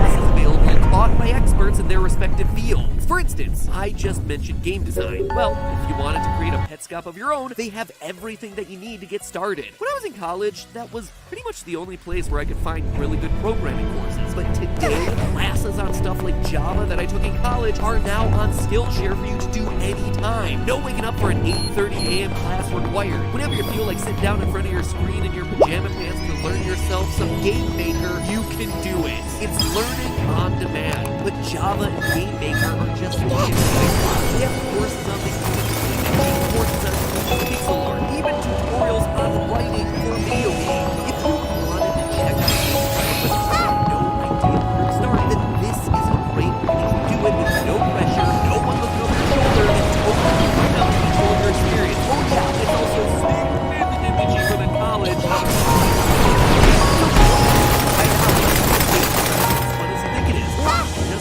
To be able to express yourself in a whole new medium. Skillshare can help you do it literally this weekend, or this weekend, literally as soon as you finish watching this video. And with a premium membership, it gives you unlimited access to every single one of those 25,000 courses, and an annual subscription is less than $10 a month. I told you this thing was significantly cheaper.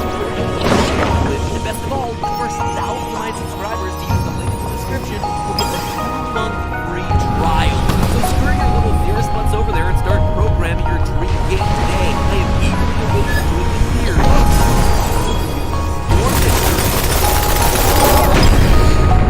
You know the great thing about multi-part theories? They actually give me one of the rare opportunities I have to answer some of your biggest questions about earlier parts of the theory, which is really exciting actually. So last time we talked about how mysterious darker world that quest to find chalk ever is all just an imaginary role-playing game. One dreamed up by Chris in an attempt to connect with Susie and go through their personal struggles. You can tell based on the fact that the darkness are coins, things are incorporates people from Chris's life. But that, of course, led to a lot of questions and counterpoints. So before we move forward with part 2 of this mega theory, let me address some of those.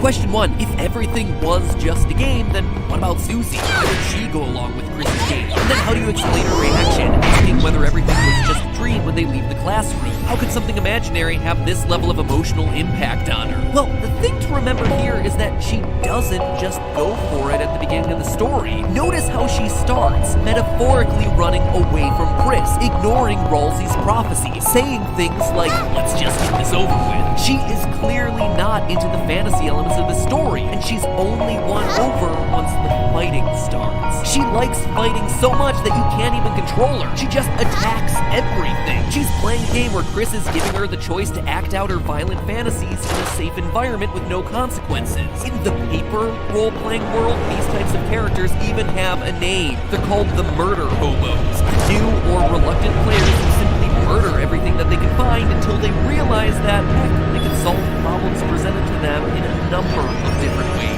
Remember, you don't have to take everything literally. A dark, scary closet can be symbolic of emotional vulnerability. And at the end of the chapter, her response is the response of someone coming out of a fantasy world. Someone who was super immersed in the game that they were playing. Haven't you ever felt that way after playing a video game? Not knowing how much time has passed, you've let yourself get lost in the story. You're immersed, and when you come out, you're a changed person. I used the comparison last time to The Wizard of Oz. It doesn't actually matter whether or not Dorothy literally went to Oz. She wakes up a changed person. She looks at her friends and family in a different way, just like Susie coming out of this imaginary game. Question 2. isn't a theory that says everything is just a game simply a lazy explanation on par with dream theories? Yes, it is, 100%. If there isn't any proof that that's the case, and also if there isn't any narrative consequences to that theory. But here, we have both of those things. We have enemies that are checkers with legs. We traverse checkerboards alongside playing cards and stuffed cats, with characters who use pencils as weapons and random junk in their pockets as items. And it's all to tell this story about a socially outcast kid who is working through their emotions via an imaginary game world. It seems pretty solid to me, but as more pieces of evidence, notice everyone's fainting animations during the battle. Chris and Susie both take a knee while they recover. Rosie, however, the only darkener in the party, completely disappears, leaving only his hat and cape. He's not real, while the other two are. Oh, and that whole opening sequence in the purple barren area, it's just Chris's imagination getting warmed up again to tell the story. She starts with what's immediately in her mind. Chalk. It's what Alphys tells her to go get, it's what she sees Susie eat, and it's what she starts her story with. Noticed all those white tiles at the beginning? And look at that first save point. It already has Chris's name in there. This is a place that she's been to before, and she reaches out, quote, "It says this is a place." We're told early on that only eyes blinded by darkness can see the way. That tells us everything we need to know. We're not seeing with our eyes, we're seeing with our imagination. Question 3, is Theoryware still available? And yes, it is, thanks for asking. It ships internationally, and it comes in all sizes, and it is really high quality, patches and designs sewn into the fabric, and it has been shown in the past to unite tourists out in the wild. And yes, if you do order before December 10th, you are guaranteed to get it before Christmas, regardless of whether you're international or not. So, yeah, thanks for asking. And finally, question number 4. What about the egg in the fridge? What about the ending where Chris rips their heart out? What about the Gaster connections? How does all of this connect to Undertale? Well, how much time you got? Because that is where the theory for today begins.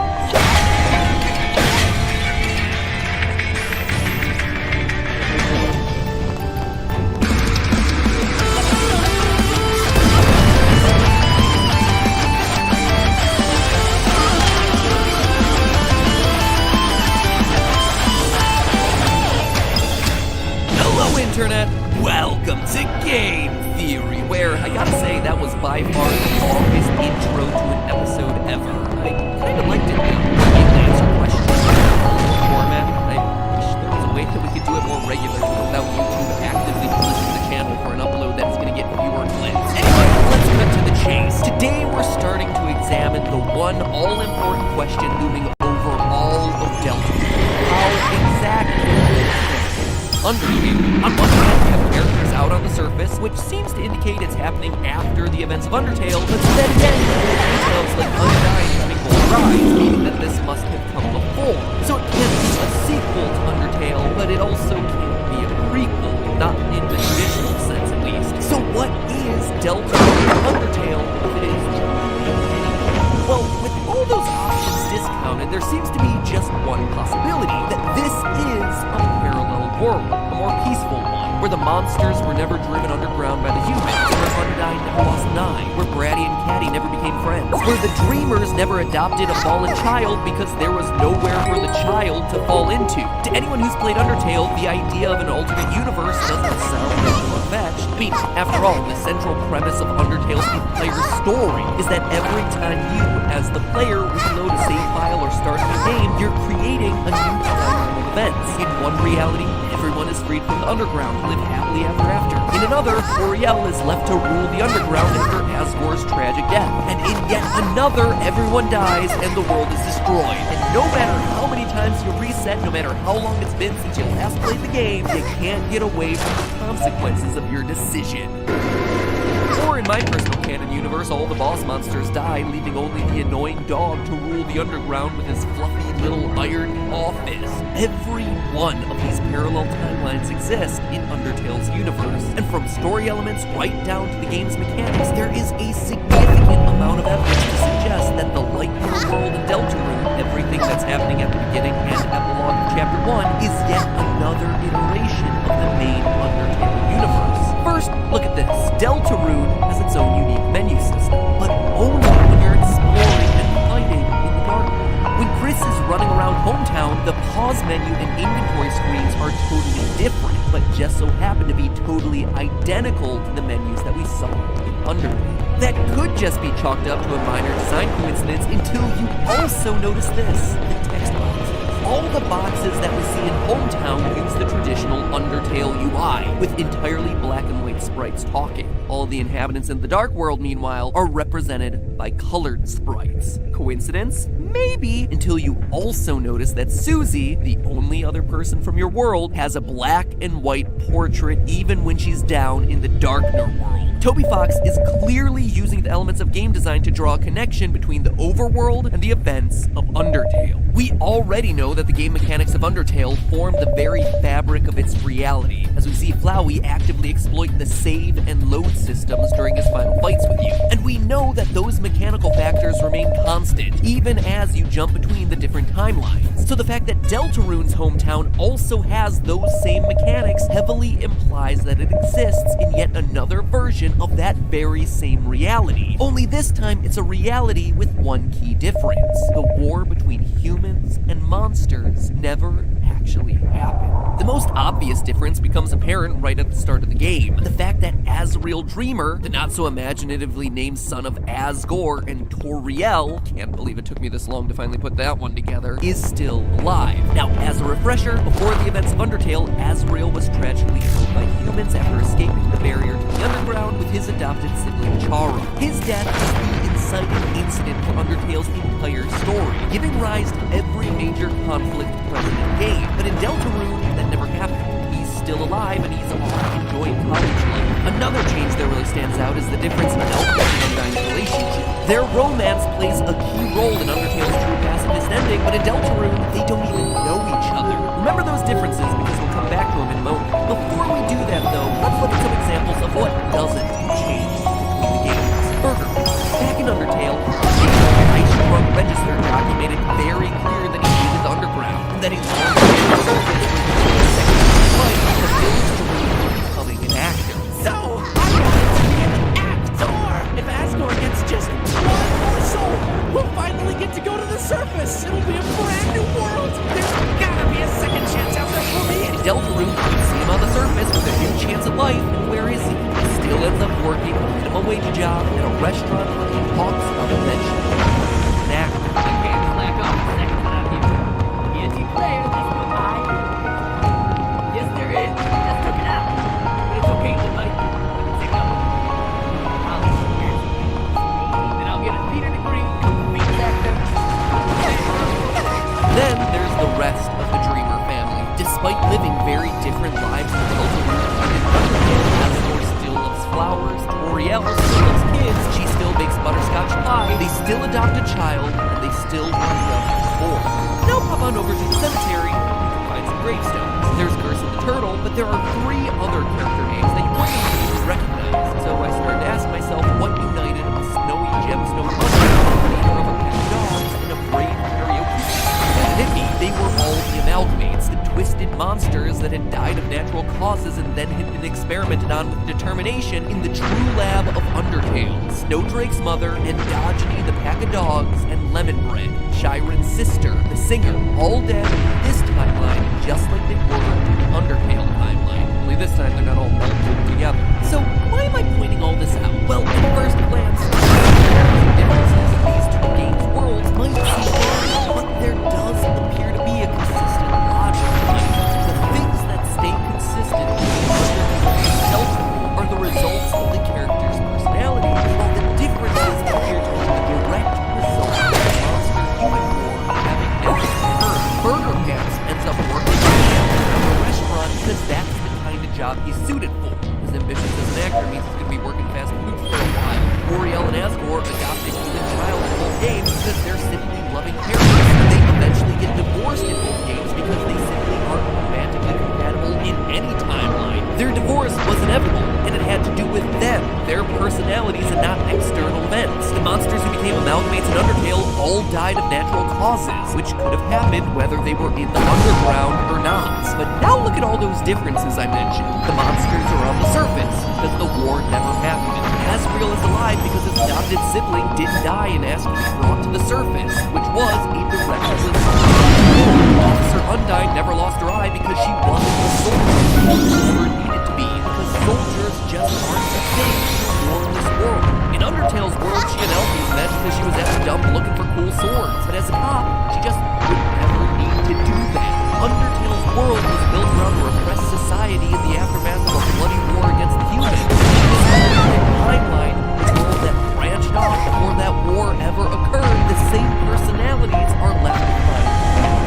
The strong-willed Undyne will still become an authority figure in her community, but instead of being a soldier, she becomes a cop. Just like Burger Pants will always be a struggling actor working the register, living out the same story, just in a different timeline branch. But back in Undertale, there were some characters like Sans, Flowey, and of course you, who were able to travel between separate universes and knew the alternate histories that were unfolding, something that seems to be continuing in Deltarune.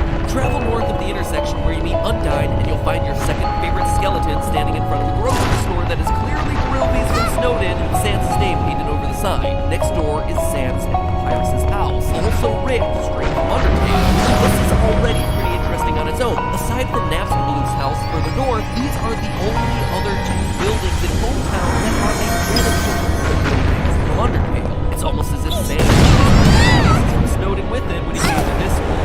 But just be a coincidence, right? What's a lot harder to stay off here is Sans' dialogue. When you speak to him, you have two options for greeting him. Great to see you again, and you regard him. If you choose the latter one, no happen. But if you choose the former, Sans says, yeah, that's real nice, isn't it? Especially considering I've never met him. It's a line that seems to imply that this is indeed a world in a brand new game, but noticing delivers the line with a smile. The exact same response he gives in Undertale every single time he's pretending that he doesn't know about the other timelines. So Sans seems to know what's going on, but that's expected. Sans is an extra-worldly character who seems to be a master of space. It doesn't explain how Chris knows him. It makes zero sense for Chris to say, great to meet you again, to someone that they've never met before. But it does make sense for the player to say it. Consider this. During Chapter 1's epilogue, while Chris is wandering around Hometown, several characters remark that they're acting differently than they normally do. That Chris is more cheerful and outgoing. And you could chalk that up to having a good day and making a new friend in Susie, but it seems to go deeper. The nurse at the hospital tells us that Chris's beautiful piano playing often cheers her and lifts up. But when the player moves Chris to the piano and tries to play it, all they can do is play a single, horrid, sour note. Having a good day would make Chris suddenly lose all their musical skills. The difference is the player's instincts. Chris and the player are not one and the same. It's actually something that's established at the top of the game. A mysterious voice calls out, are you there? Are we connected? Then, only then, the soul. We are there. We are the only thing that's there. We are connected to this new game. We are the soul that the game has been waiting for to connect to and thus belong. The soul is us. It's why when you speak to Undyne, you can bring up Alfie's or your past relationships with Sans, or why when Chris rips their heart out at the end of Chapter 1 and throws it in the cage, the player is still able to rule the right. This implies that the character Chris and the player us are two separate entities. It's not just a last-minute note here with Chris pulling their best Chara impression. Chris actively rejecting the player's control over them and their story. Hence the evil look of the cameras. The fourth wall is breaking in the Undertale game once again. It's Chris saying the character you want me to be is not the character I want to be. The decisions you want me to make are not the ones I'm going to make.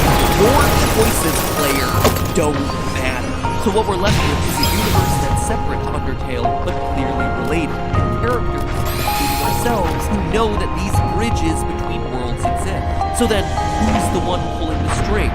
Who is the voice speaking to us at the beginning of the game, looking to connect to us? And why? Why would they do that? And most importantly of all, what does any of this have to do with the plot of Deltarune? Well, the answer is that it's Gaster, who may just be Toby Fox. But all of that in the finale of our trilogy of Deltarune episodes next week. Don't freak out, there's going to be a decoding the story mode of Super Smash Bros. Ultimate that'll happen just a few days before. because boy howdy, that game needs some explaining. Anyway, don't worry, Deltarune is coming and it's gonna come out within the week. These episodes just take a lot longer to edit, so I'm able to talk about it a bit more in advance. So make sure you ring that bell to get notified. In the meantime, you might want to brush up on your Gaster lore, so here's a link to my previous theories on him before part 3. Now, if you'll excuse me, I have a date to get my hair dyed green and red. Thanks to you all donating on the charity live stream. Thank you so much for that. By the way, your support was insane. And in the meantime, remember, that's just a theory. A game theory. Watch. 3 episodes, 2 games, 1 truth that unites them both. You've waited long enough. Now it's finally time for this Undertale Deltarune trilogy Darker, get darker. The darkness keeps growing. The shadows cutting deeper. This next episode promises to be very interesting.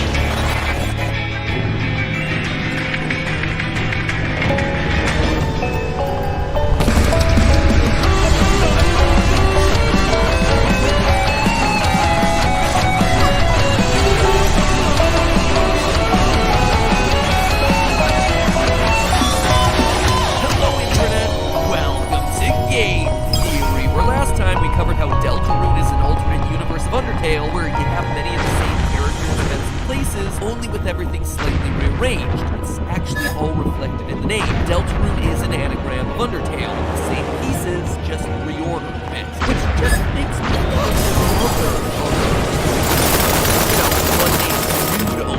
check it. Noodler is also an anagram of Undertale. Just saying, the third installment of the series is gonna get real. So, as we covered last time, there seems to be plenty of evidence in Deltarune to suggest that it is in some way connected to the world of Undertale, a path that splits off the main timeline sometime before the monster-human war that served as our inciting incident for the first game. But is that really enough? I mean, with all the dimension-hopping characters in Undertale, like Sans and Flowey, if there were some other world connected to theirs, don't you think they would make some sort of reference to it? You would expect there to be a hint of Deltarune's existence in Undertale. And wouldn't you know it, there is. In a piece of text that'll be very familiar to you royal theorists out there, entry number 17. As a reminder, since it's been a few years, during the end game of Undertale, you're tasked with exploring an area called the True Lab, where we start to learn the details of Alphys's determination experiments. In the hopes of breaking through the barrier to the underground, she injected human souls into monsters. But things didn't go quite so well, creating these horrific creatures that are only slightly less terrifying than watching late-night hosts do Fortnite dances. This story is revealed to us via lab entries found across panels on the walls. Entries numbered 1 and 21, except one of these entry numbers is missing, entry 17. In fact, playing through the game normally, the lost 17th entry is nowhere to be found, making it seem like it was just a simple miscount in the hands of Toby Fox, but it's not. Hidden in the game data, there are 2 17th lab entries. The first just kinda tells us what we already know. Determination caused the monsters to melt together into the amalgamates. Old news, thank you next. It's the second one that matters. An entry written in Wingdings that makes it clear that this was left behind by the original royal scientist of the underground, W.D. Gaster. It's a passage that I, and many other Undertale fans, have spent a lot of time poring over trying to decipher, since it's pretty darn cryptic. But now, later, it makes all Deltarune, or should I say, the dark of the plot of Deltarune.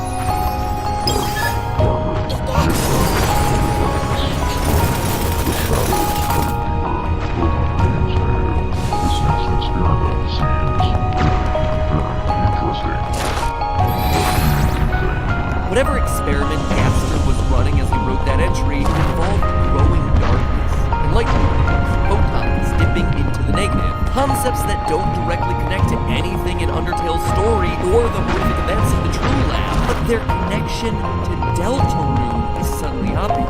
The entire plot of the game involves Chris, Susie, and Ralsei fighting to correct an imbalance between darkness and light that threatens to end the world. It sure sounds like Gaster might be talking about Deltarune here. And before I start typing about how Undertale came out in 2015 and how there is no way it could be referencing a game that would demo 3 years later, you don't have to take it from me. Take it from Toby Fox, who, on Twitter, made it very clear that the story of Deltarune predated the creation of Undertale.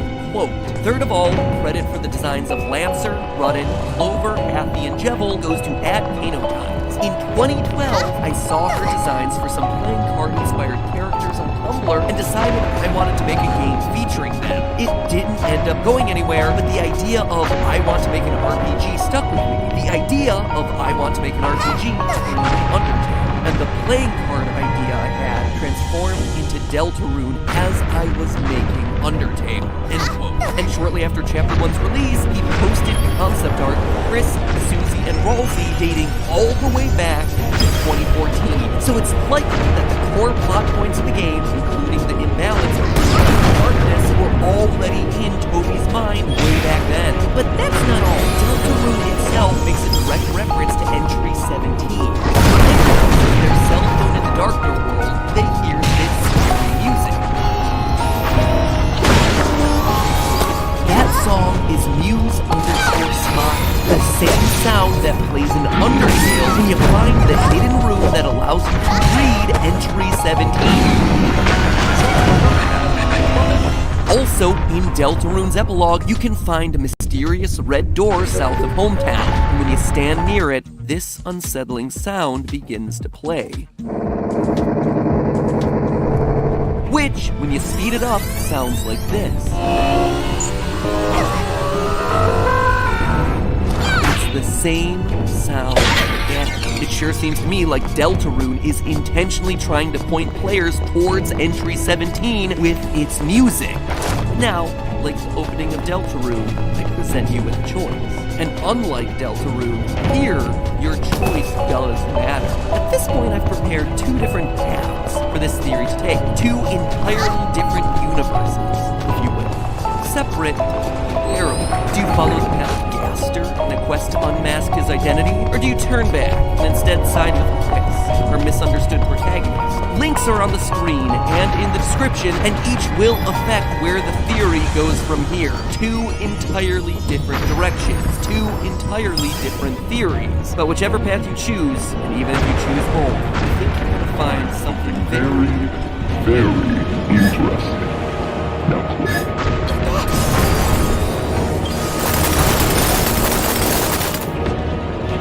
Chalk up another victory on the game theory win sheet. With the release of Bendy's last chapter, all my theories were put to the test, and it looks like we were overall pretty darn right, at least for the things the movie wasn't purposely misdirecting us on. Allison and Thomas were indeed revealed to be perfect Alice and cyborgs. Human souls are indeed used to power the ink machine, and most importantly of all, we totally called that Joey Drew would be revealed to be the true identity of Monster Bendy. Wait, was it? That he's just this old dude in his kitchen and Bendy is this mindless ink monster? Give me a few minutes and I'll make it soon, because this is the end of Bendy and the Ink Machine.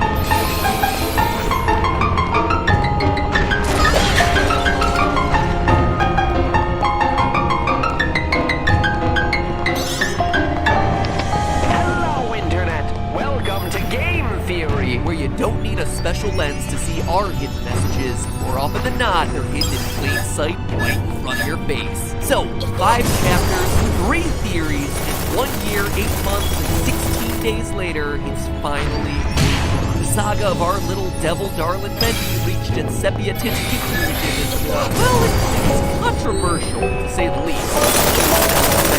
Bendy going on full beast mode, and no appearance of the plunger.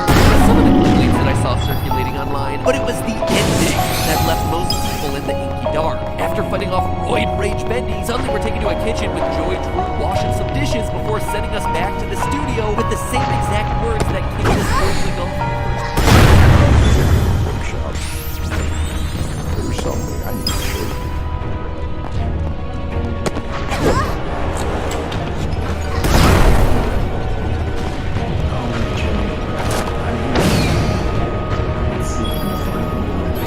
Are you kidding me? Every time this game launches a new chapter, I need to play through the whole thing again since it's so unstable I lose my save. I'm telling you, if I live in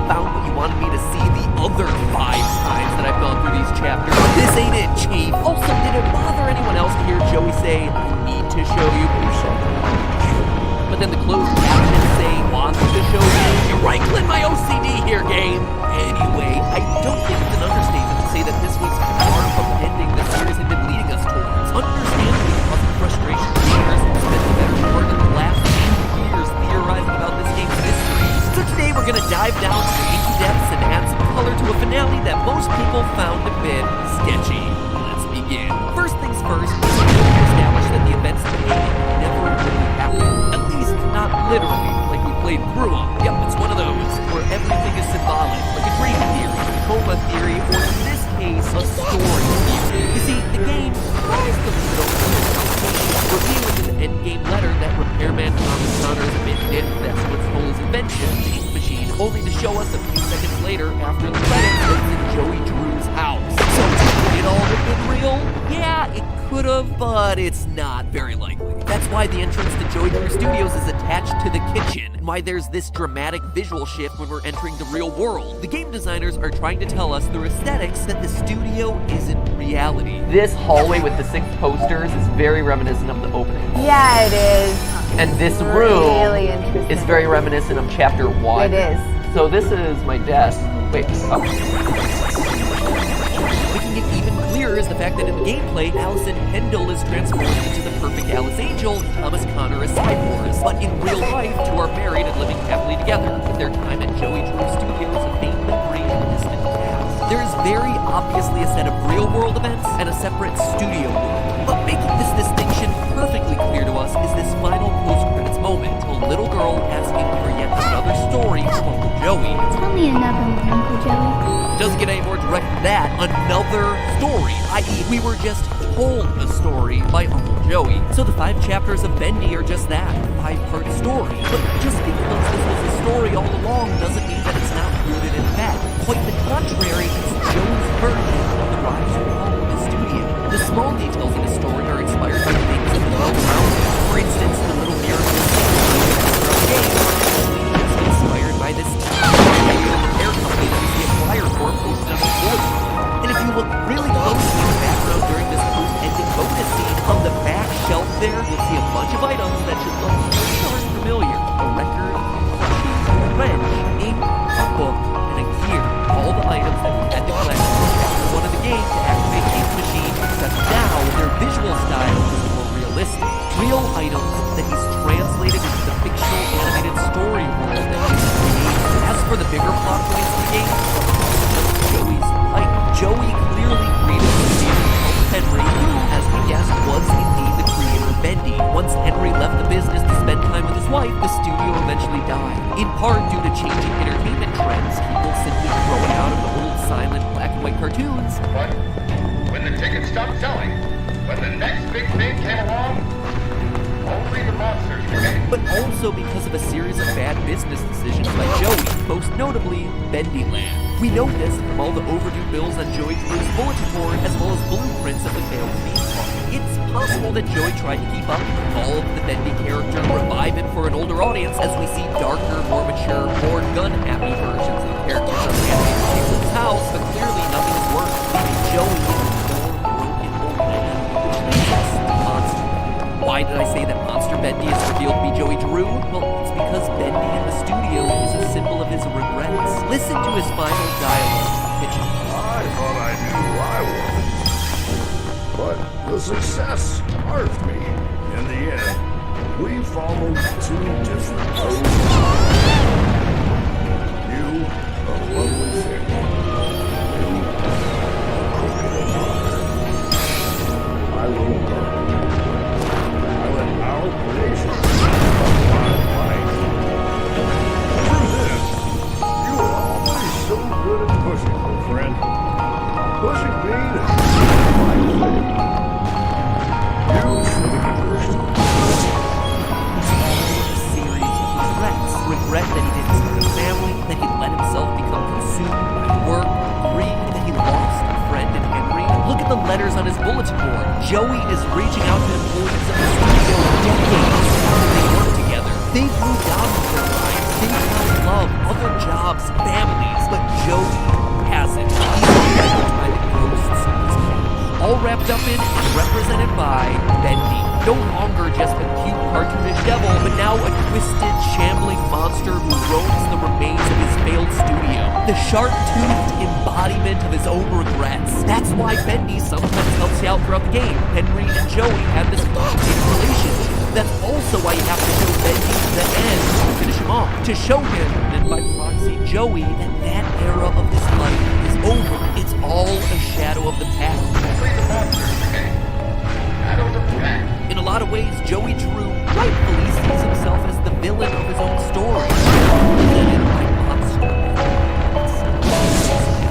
But then, what about Henry re-entering the studio? The mysterious writing on the walls. What does Joey want to show us? Well, from a literal standpoint, the writing that was on the walls was done by Henry. If you replay the game, you're given the ability to use a lens of truth in all the previous chapters. Each time the cycle repeats, you see on the walls that Henry makes a tally that contain the events that happen every time he goes to the couch where jump scares happen with words, but confirming that it's Henry writing these messages are two in particular. His Dream My Effort, which reflects Henry's frustrations of working with and ultimately carrying the business of Joey Drew, as well as this one, no. It's admittedly kind of odd that Henry compliments his own drawings here in the prison cell, and he might just want to check his grammar on this little bit of graffiti. Dream too big and you'll fail, or like grammar fail, am I right? Up top, okay, don't have to high-five me, but it's definitely Henry reading these messages. It's also why we have flashes of hallucinations throughout the previous chapters. There are events from past iterations of the loop peeking through, but then why is everything a cycle? What does Joey want Henry to see? Well, it's a story Joey lives in, and probably those around him dozens of times. He's relived these moments, this twisted history of his tale is almost obvious. It exists in a constant loop of what-ifs and alternate choices. Except, as Henry himself points out, reliving the past does not change it. Joey being a prisoner of his own history is just a spiral of sadness, and no amount of reliving these events is gonna change them. That's why everything in these loops is so predictable. Every single cycle. Like Henry writes, there never was any choice. Making it worse is that as Joey gets older, those he once worked with start passing away. Going through the game again, we see on the coffins the names of some of the key side characters. Susie Campbell, Graham Cohen, Bertram Piedmont, Lacey Benton, all dead and in their coffins. Sure, in the event of the studio, they may have been sacrificed to the ink machine, but I suspect what's really going on is that in real life, they're actually dead, passed away from old age, which just makes Joey's situation worse. His past is crumbling away. The only people he ever had any connection with are fading away with time. Joey's alone. He's dying. The only choice available for Joey is to put a close on Bendy and move on with his life. And it looks like that's finally what he's trying to do. Sending out letters to his former employees to make sure that they no longer see him as the villain. They weren't victims of the aim. Not literally like we see in the studio, but as he fears his work destroyed and corrupted everyone around him. They appear to be fine. They've forgiven him, which just leaves one. And his oldest and most important, his co-founder. The one who represents everything that Joey's life could have and would have been. The perfect Bendy to Joey's twisted monster of regrets. When he invites Henry to the studio one last time, it's him bearing his soul to us. The ugliness, the regrets. It's Joey asking Henry for forgiveness, yes, but it's also Joey asking Henry for permission to forgive himself. And if that post-credit scene is any indication, the permission is given. The cycle is broken. Henry forgives Joey and brings over his daughter to hear some stories from the old studio. Joey has a family at last. But hey, that's just a theory. A game theory. But hey, after an episode all about getting stuck in your regrets, the sponsor for today's episode wants to make sure that you guys don't have any regrets when it comes to buying stuff online. Honey, which is a nifty free browser plugin, automatically finds you every conceivable discount code available every time you buy something on the internet. It works on basically any website that's ever had a discount code ever, like Target, Amazon, Best Buy, and all those other places that you're gonna go to anyway to buy all the stuff that you are already buying and spending more money than you need to on. There is There's nothing that ruins a new jacket you just bought, new phone, or a new game. Sure, it's too expensive, then find out that you could have paid less for it. Or gotten yourself some free shipping, the tax was paid for, whatever. I use Honey, I love Honey. It literally just runs in the background and lets me know every time I shop online when it finds discounts. I do nothing. It's like being the laziest coupon clipper ever. For this particular sponsorship, Honey actually went above and beyond. We teamed up with them to donate $500 worth of toys for charities to see how much money it would save me. For my shopping spree, since this is on a Bendy and Ink Machine episode, I headed over to Shop Disney, because Disney characters are kind of like Bendy characters. And heck, what kid doesn't want a stocking full of Disney plushies? And stocked up on everything from art sets to lightsabers to scooters, to the tune of $557, until, of course, I applied the Honey discount. That took off shipping and got me 15% off of everything I purchased, which in turn brought my total down to $468, almost $100 less than I would have paid without Honey. At that point, I could afford to go back and buy Disney 3D modeling kits and even one of those really expensive Lego Star Wars sets with like the zillion pieces. It was awesome because that money was going directly into buying more toys for needy children, and it was all thanks to the extra savings I got because of Honey. Money that would have just been thrown away without it. Heck, I know we all got a lot of holiday shopping coming up, so if you want to save money too without having to do any extra work, just click the link in the description below or go to joinhoney.com/MattPat and become one of Honey's 10 million members, just like I am. Remember, it is totally free. That's joinhoney.com/MattPat. Happy holidays and happy savings. Wheel of Game in no time. Tell me the game I should choose. I'm just gonna remove this one myself. Don't worry, I'm just gonna spin it again. One last time. Wheel of Gaming, no joking around. Tell me the mind-blowing theory we found.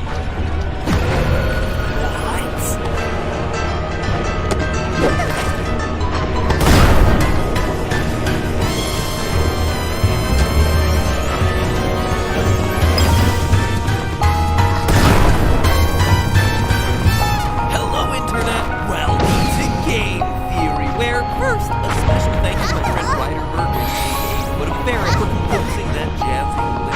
He's an up-and-coming creator that produces the series Brief History here on YouTube. He does incredible work. So show him some love and check him out. I would recommend the 2018 Year in Review episode. And while we're thanking people, a very special shout-out to Reddit and Tumblr heroes Greenfish for single-handedly putting Bendy in the Ink Machine with some really fascinating observations. Trust me, I thought I was done with this game too, but we're back, and now that I've started digging through the game again, I found completely upends a lot of what I thought I knew about Bendy's story. So let's not waste any more time because we got a lot to cover. It's time to dive back into the inky depths of Joey Drew's studio one more time. Before we get to things that got me to question some of my earlier game, let me first call out something that seemed to confirm one of the Bendy community's biggest fan theories, including the theory of our own. Hidden inside the game's files, there does appear to be confirmation that, at least at some point during the development process, Bendy was revealed as Joey Drew. Inspired by Joey's articles covering their theory on the one-eyed Bendy, I did something I hadn't really done for any of the previous episodes. I dug specifically into the game's assets, giving closer inspection to the 6,000 or so files used across the completed game's 5 chapters. Now, I have very limited experience with these games, having only done a few rudimentary ones back in college. But one thing I do know is that it pays to be organized. For instance, in Bendy, you're dealing with 1,440 separate audio assets. So without any sort of clear labeling system, you're going to be searching for a long time, or else you're suddenly going to give Alice Angel some random ink splat sound effect instead of a voice. Luckily, Bendy's developers, the people in my mood, have done an excellent job of keeping all their files clearly labeled. All character voices are marked with DIA or dialogue, followed by the chapter it's specifically used in. That's not all. Another titling convention they seem to use for chapter 5 is alternating titles in all caps based on the scene that it was in. Let me give you an example.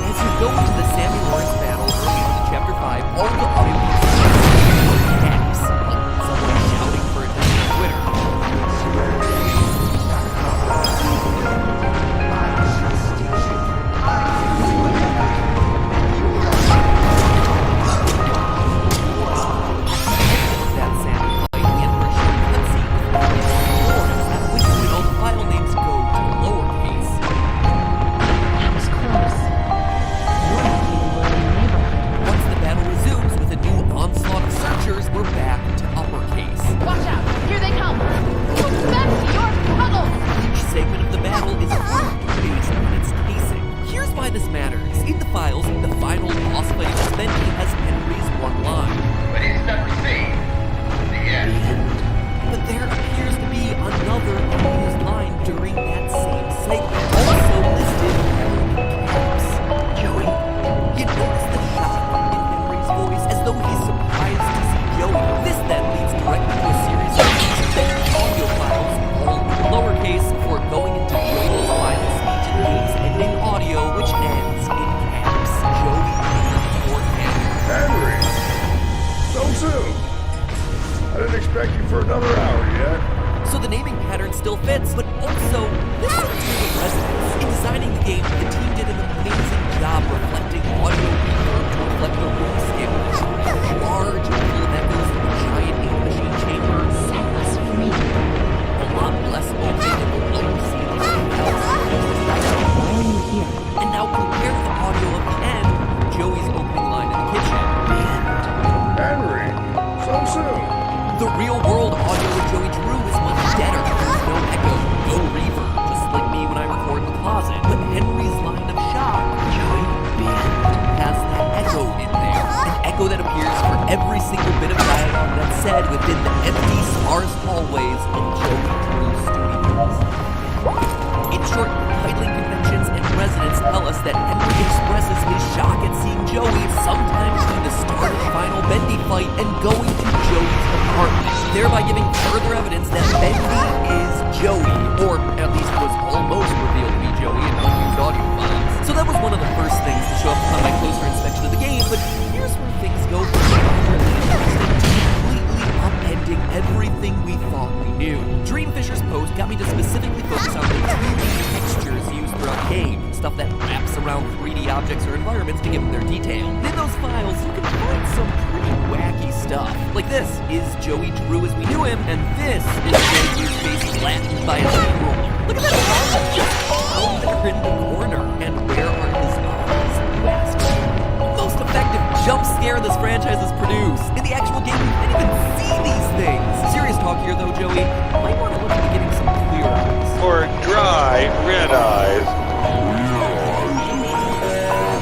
But it's the very obviously titled texture pack named props04_SHD-mad_main text-atlas 0 that hides more secrets than I think any of us would have ever suspected. On this sheet, we have all the things that you'd expect to see around Joey Drew's apartment here. His paintings, face texture, the electrical outlets, evidence that Henry may actually be dead, rug, you know, all of that stuff. Now, I know what you're thinking. Those are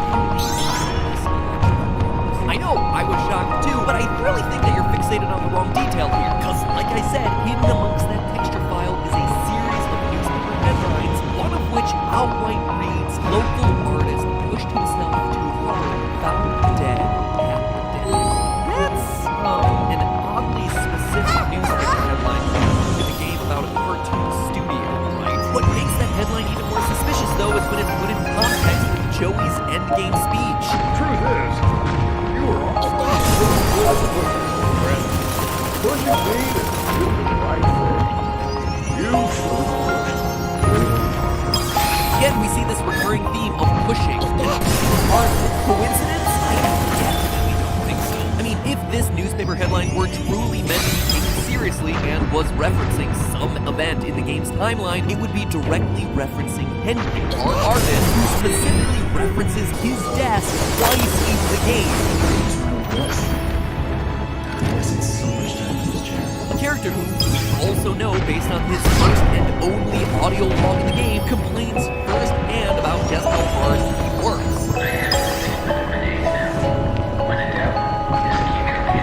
And here's the thing, we know this headline was specifically put in there by the game devs, considering that we can see with some of the other newspaper textures that they've been clearly doctored. For instance, here, blank, a year in review. It was doctored here. These aren't just random assets that were thrown in for set dressing. They were selected, they were curated, they were corrected. It's also worth noting where in the game this headline exists. Back in the English. You would never see this newspaper unless you passed the game in order to get over there. Which, let me tell you, is no small feat, but it is definitely there on Joey collected the paper and keeps it next to precious machine. But how could Henry be dead? We are obviously playing and walking around the studio. I hear you asking, and trust me, it's something that I kept asking myself as I wrote this thing too. Honestly, I don't know if this is anything more than just a suspicious Easter egg thrown in there for hackers. But if it is real, I, of course, have a theory as to what's going on. One of the theories that I do on this channel don't just fun. I don't necessarily believe in that we do, but in this case, I think first, let's look at Joey's audio. In my final Bendy theory, I chose to focus on the thematic meaning of the ending, which is the story of regrets. But in doing that, I largely wrote off events happening in the studio as just part of this story that Joey was telling. But what if there was a bit more truth to all this studio action than I originally expected? Consider this. Throughout Chapter 5, Joey's audio logs give us a timeline of the development and usage of the ink machine. Remember that great thing when I saw wandering around your office? You better keep it locked up tight. I realize it was the first attempt, but imagine if the rest got sighted. Claim that your failures are because these things are so important. Don't get them installed. So, Rick confirms to us that Bendy was indeed created and he's without a soul. Joey then, in his quest for a soul, moves on to former voice actress Ben's angel, Susie Campbell. I know how much this part means to you, Susie. I do really believe my characters are more than just drawings. They're alive, Susie. I'll be straight. I put together a small plot. Sarah, I want you to bring out once again. What do you say? She says yes. She uses the ink machine ritual to turn her into Alice Angel. Again, on the other hand, this is why the walls of the studio are covered with the phrase "put paper right piece." It's not but it's because Joey lied. He lied like we see him do to Susie to get their souls sacrificed into his ink machine. Note this. Notice that there are two mutually exclusive sets of characters that we see over the course of the game. One set has coffins inside the studio, and the other set have letters on Joey Drew's bulletin board. With the coffins, we have Susie Campbell, Bertram Piedmont, Grant Cohen, Norman Polk, and Lisa Benton. With letters on the bulletin board, we have Wally Franks, Allison Pendle, and Thomas Connor. The ones with coffins are actually in those coffins. Those are the victims in real life. They are soulless. They are empty husks of bodies, sacrificed to the machine. All the others, in the words of Wally Franks, we're out of there. They're now living happy lives far away from Joey and his machine. Seems like a lot to assume, but I have this. It's an incredibly small but super important detail. In Chapter 4, we fight look what happens at the end of this battle. His head remains intact. The doors shut on it. Now look what happens when Susie's form of Alice Angel dies. She just lays there, dead. But what about Frank and Morris just moments before? The game makes sure that we see that he melts away into the ink. That is the difference here. One set of characters is made out of just ink and melts away as soon as they're defeated.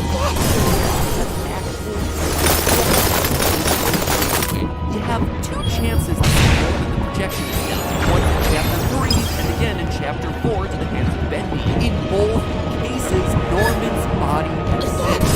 Lies on the ground or taken away by Bendy if he's the one who doesn't need. Those creatures have their souls into them are all the ones associated with coffins. So what does any of this have to do with Henry and a newspaper headline about an artist dying? It tells us that Joey successfully sacrificed. He got a letter from Joey Drew inviting him back to the studio in the same way that Joey reached out to all of his former employees. Those letters on Joey's bulletin board, what I originally interpreted as Joey reaching out trying to make amends to his former employees, is actually just evidence that he tried to lure everyone back to the office to sacrifice him to the machine, and that some people, Allison, Tom, and Wally, just to communicate with their former boss, and thanks, but no thanks. And other people, like Susie, Bertram, and now Henry, said yes to the invite and became victims. What about that final scene between Henry and Joey? It's actually pulled out of sequence.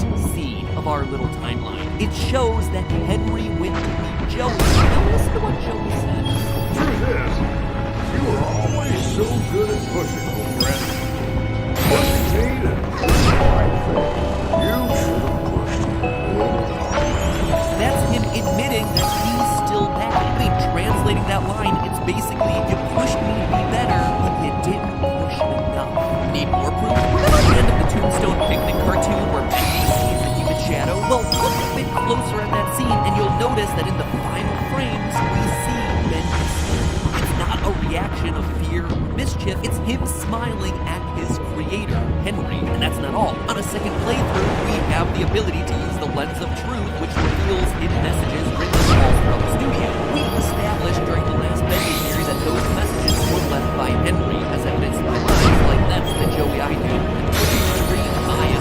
But it's the invisible line of Joey lied to us that shows that even Henry, at this point in the game, recognizes that he was betrayed by his former business partner. Some of those weird flashbacks at the end of Chapter 1, well, they happen when Henry steps into the sacrifice circle. And what we see, Joey's wheelchair, from the perspective, that is us on the ground looking up at Joey's wheelchair. The ink machine and Bendy, we are flashing back to the moment when Henry first got sacrificed, knocked onto the ground, looking up at Joey's wheelchair. But the clincher here is in the lead up to the final battle against Bendy. You see Boris, Allison, and Henry come to the ink machine one final time. But before they can enter it, they have to cross an angry river. And it's here that Allison and Boris will be left behind. I don't see any way around. I'm not like you, Henry. If we go in there, wow, a drop of water in the ocean is where we'll see again.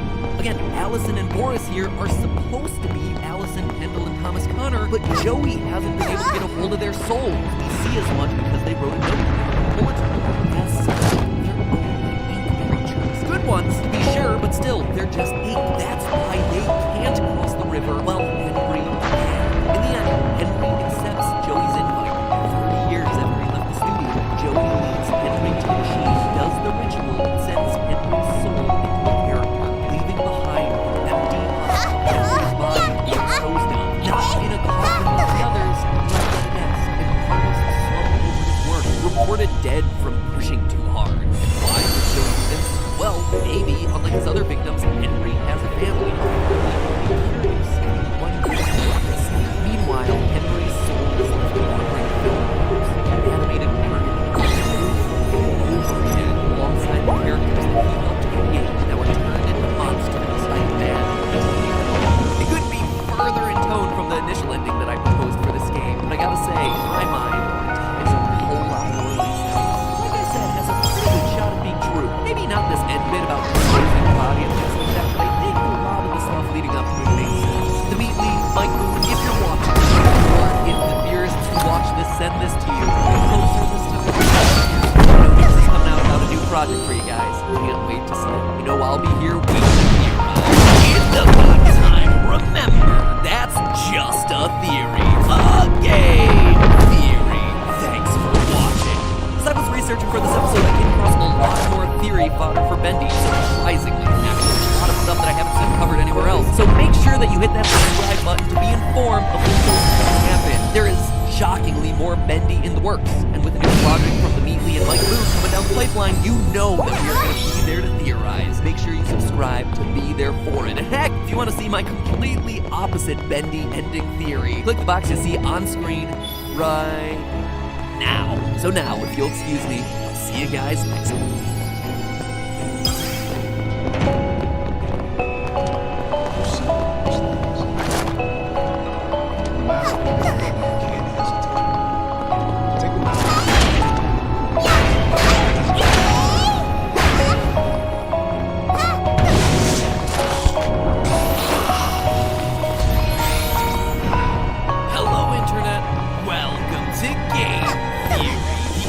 Online that could believably do an episode dedicated to the real-world possibilities of giant sapient tofu. In fact, because guess what? Resident Evil 2 is back. With Capcom is sponsoring today's episode. Which means it's time to look at how the zombie apocalypse they created in the game is much closer to being real now than it ever was. First launched in 1998. You see, with this remake, Capcom has rebuilt one of the iconic horror games from the ground up. And in the process, they've kept all the best parts while shaving away, you know, some of the less good ones. Out with the old tank controls and in the over-shoulder camera that revolutionized the series back in RE4. Out with the scariest polygon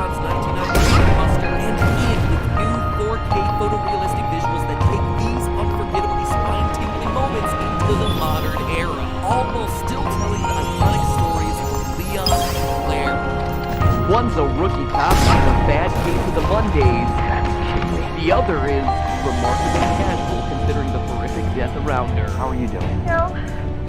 Surviving. Even when surrounded by zombie hordes, Claire is out to get that man. And you see, that's what I've always loved about RE2. The characters and their stories. Leon on his first day, Claire trying to find her brother, a piece of tofu just trying to get by, all wrapped around this bigger conspiracy of a science experiment gone horrifically wrong. A super serum going off the rails causing a viral outbreak that throws the entirety of Raccoon City into chaos. So now that I'm older and I get to dissect these sorts of things for a living, I wanted to ask the question that young MatPat always wanted to know. Just how close to reality are we to a real Resident Evil style outbreak? Are the T and G viruses that we see transforming people into undead monsters the work of science fiction or science fact? I mean, science has changed a lot in the past 20 years, so should we start stocking up on healing sprays in the hopes of not being made into Jill sandwiches? Let's find out.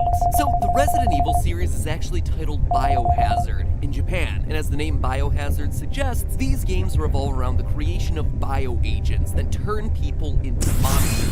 These dangerous medical cocktails are engineered by the evil Umbrella Corporation to create bioorganic weapons that can be sold off to the bitter. But before we explore the viruses themselves, let's actually start with Umbrella. Looking at the history of the company, there were collect all the deadly viruses in the world. They're kind of like a Pokemon trainer, but instead of Pikachu and Eevee, they're capturing Ebola and smallpox. And it's here that we actually get our first disturbing crossover with reality. You see, in the game, the sort of bioweapon collection that Umbrella is doing is banned due to an United Nations called the 1972 Biological Weapons Convention, which outlaws development.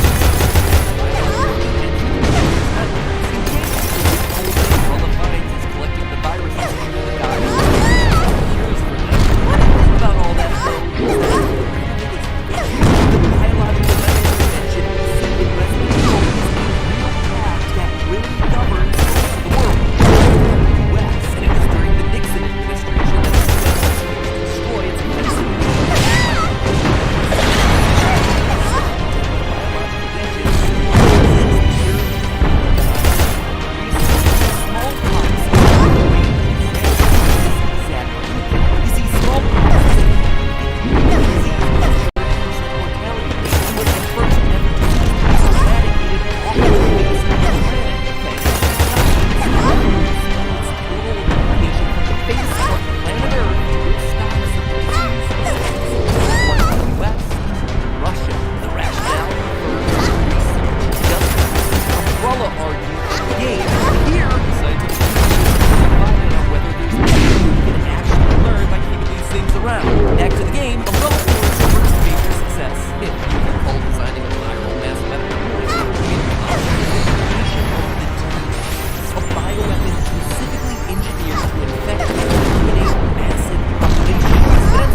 bites and injections, which usually lines up rabies. However, there's a third option. Water. Both the Arklay Dam and the Raccoon Sewage Treatment Plant were contaminated with the virus, which led to the city's water supply rapidly spreading it and infecting more civilians. And here's the thing, viruses can absolutely be spread that way. SARS, hepatitis, even polio are waterborne viruses. An infected poop emoji makes its way down into the water, and that water winds up back in your mouth, and boom, you're on a one-way trip to Infection Village, population U. The trick, though, is that rabies isn't one of those sorts of viruses. It's not waterborne. It's not airborne either. It's primarily bloodborne, which limits its ability to infect large amounts of the population. However, that's not to say that it isn't possible to change things. You see, viruses can be specially engineered. According to Samita Andreassi of virology at the University of Miami's Miller School of Medicine, quote, sure, you can imagine a scenario where you mix rabies with a flu virus to get airborne transmission, a measles virus to get personality changes, then encephalitis virus to cook your brain with fever, thus increase your aggression even further, and throw in the Ebola virus to cause you to bleed from your guts. Combine all these things, you'll get something like a zombie virus. And so, long story short here is that with medicine where we are today, should a company like Ebola want to fuse together rabies with the traits of other viruses that are waterborne, you'd pretty much have the T virus which is definitely scary enough. But while we're talking about mutations and medical engineering, let's also talk about the Big Bertha in the room, RE2's Golgotha, or G virus. How could a virus possibly cause mutations like the ones we see throughout this game? Well, look no further than epidermodysplasia verruciformis, also known as tree dancing. And if you're in any way squeamish or sensitive to scary imagery, you might want to head out for a bit of comics right now. Strike up a conversation, make your friend, what's out there. So this is tree dancing. It's a rare genetic disorder that causes people to be vulnerable to human papillomavirus. And you may have referred to these as HPVs, well, that V is for these viruses cause skin tumors that resemble horns, or have the texture of wood or coral. It's basically warts that grow horrifically out of control. That being said, though, there may be an even closer real-world parallel that's not strictly speaking the virus, but rather virus-like. The G virus, just like the term for it, was not initially created with the intention of hideous monsters.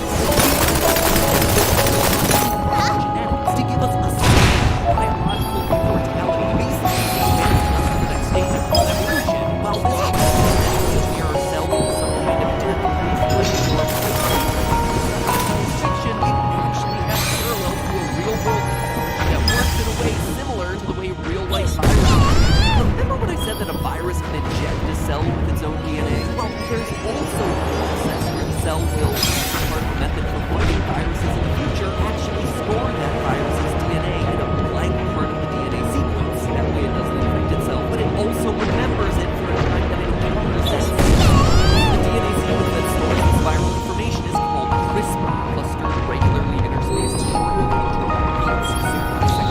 No, if you're a regular viewer of film theory, I've actually mentioned this briefly before when we talked about Luke Cage's super skin. Technically speaking, the CRISPR process is not a virus. It inserts a DNA sequence into the same way the virus's DNA would, essentially hijacking that part of the cell that's designed to react with viruses, and from there it modifies the DNA itself behind an altered sequence that will go on to replicate blah blah blah, etc. TLDR, this procedure works the same way that a virus does. Basically, CRISPR uses a mix of cRNA, which naturally occurs, and tracer RNA, which no, not that tracer. I said tracer RNA.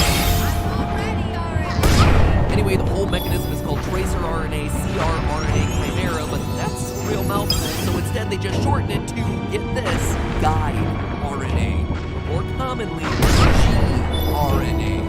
So it's a bit similar to a virus, don't you think? Maybe Capcom just wanted to shorten the complex with a synthetic gRNA to just a virus.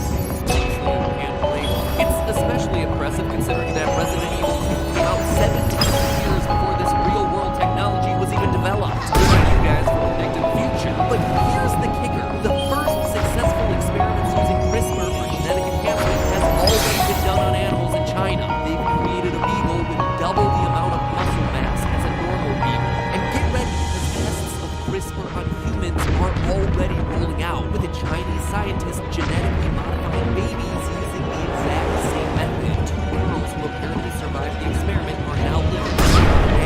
This experiment has drawn widespread criticism from other geneticists and the board who are worried that this might lead to more with the clones CRISPR is the primary concern, aka maybe tampering with gene editing is a bit new and a bit dangerous and might cause some weird unexpected mutations, just like we see happen in Resident Evil 2. When Daria Udamaz, a Connecticut-based immunologist at Jackson Laboratory, was asked about whether this kind of technology would pave the way for genetic enhancement, his response was, quote, "Oh, that's gonna happen for sure. At the military, you can imagine you want to create super soldiers that can withstand all kinds of diseases and tough weather and carry hundreds of kilograms. These were science fiction, but now we have the tools that could enable them." End quote. Sounds very similar to the kinds of things the Umbrella Corporation was experimenting with throughout the Resident Evil series. So there you go, friends. Back in 1998, the premise of stockpiling and engineering viruses to create genetically enhanced humans was the stuff of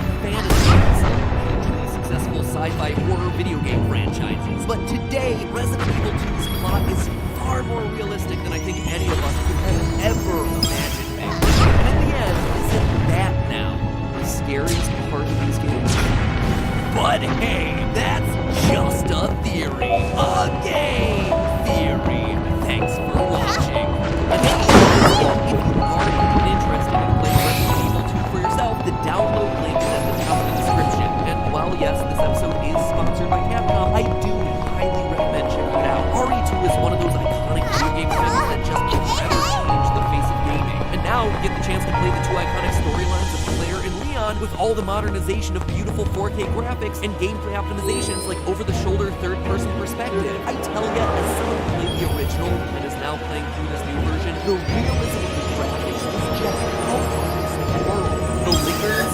Oh man, the bad traits back then, they are giving me nightmares now. So if you're a fan of horror, heck, if you're just a fan of all-time great video game stories that will stand the test of time and help shape the industry, you cannot go wrong with the Again, the link is right there, top line description. And now, if you'll excuse me, I'll have some herbs to see you next week. Jeez! Well, the whole internet is currently losing its mind over Luigi. Or playing Mario Tennis Aces. I'm here to remind you that this isn't the first time Mario games featured anything, south of the cord.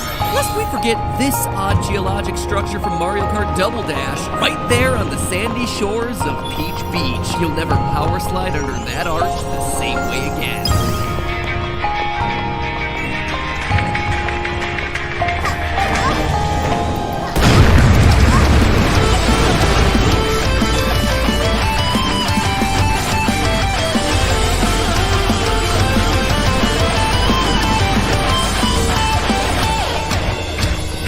Internet, welcome to Game Theory, the show that everyone erroneously presumes is meant for kids, despite the fact that we talk about murdered children every other episode. But today, we're breaking from tradition and going back, way back to the best days of this show, to a time when I had much more episode topics, to a time 6 years ago when I jokingly promised to make up for the boobs episode with a video like this, and yet here we are, 2018, and a legitimate topic being discussed online is Luigi's short bulge. It's true, if you hadn't heard, in mid-March, Nintendo released promotional images for Mario Tennis Aces, specifically one of Luigi. Immediately, and I mean immediately, the internet noticed that there were some weird shadows hanging around in Luigi's undercarriage, when normally, it's just a whole lot of smooth sailing down there. Was this just awkward rendering with new high-res lighting effects, or was there more to it than meets the eye down there? Who knows, who cares, it's time to jump to conclusions and immediately start measuring. Tumblr user 428 raced in and using the tennis racket in Luigi's hand as a guide, immediately deduced that Luigi's power shroom measured in at 3.7 inches or 9.4 centimeters in length. And can I just say this again? It is scary how fast the internet turned their attention to the crotch of this sexless video game character. Now, you you might be asking yourself, why the heck am I even talking about this? And, well, that's a really good question, actually. It's something I'm left to ask myself literally every single day. But as the internet's pioneer of pixel measurements, whenever someone online starts rattling off the heights, or in this case, lengths of Nintendo characters, I'm called in like a nerdier version of Snopes. And let me say this, if we're looking to determine whether Luigi's manhood is more of a shy guy or a Giga Bowser, there's a bit more work that needs to be done here. So in honor of April Fool's Day, while all the other channels are just coming up with some stupid clickbait video or lame prank, I'm gonna do the same thing I always do, overthink and overanalyze, but this time it's on something that's even dumber than normal. Coming to an accurate conclusion on Luigi's Little Wiggler. Let's start by looking at the work that 428 did. Now, this may come as a surprise to you, but over the course of the last 214 episodes, I may have made the occasional teeny tiny mistake or slightly silly assumption. Hey, get out of here, Wario! You too, Sonic. I even gave you a longer stride length, so you don't have any reason to complain. But taking chances, making mistakes, and getting messy is all about learning, growing, and recognizing those same pitfalls later in life. And the one thing that I know for certain at this point is that you can't presume that the world of Mario is using standard-sized anything, let alone standard-sized tennis rackets. And this is exactly where 428's math goes a little off the rails, by assuming Luigi is holding a normal-sized racket. Nope, when you're dealing in the Mushroom Kingdom, there's only one true ruler that we can go by, Mr. Sociopath himself, Mario Jumpman Mario. You see, as loyal theorists probably know by heart at this point, Mario has a canon height of 155 centimeters, or just over 5 foot 1 inch. This means that if we get Mario next to anything in his world, we can measure it pretty darn accurately. And since we're analyzing a tennis game, what better game to compare the heights of the Mario brothers than Mario Power Tennis? It's a game where we get plenty of shots of Mario alongside his brother, including my all-time favorite Mario moments. And if you think that's bad, I found a Mario moment that tops it. But, more on that one later. Using pixel-precise measurements from a variety of different cutscenes throughout the game, as well as this image of the standard Mario height chart, we can determine that Luigi is, on average, 12% taller than Mario, putting him at a whopping 1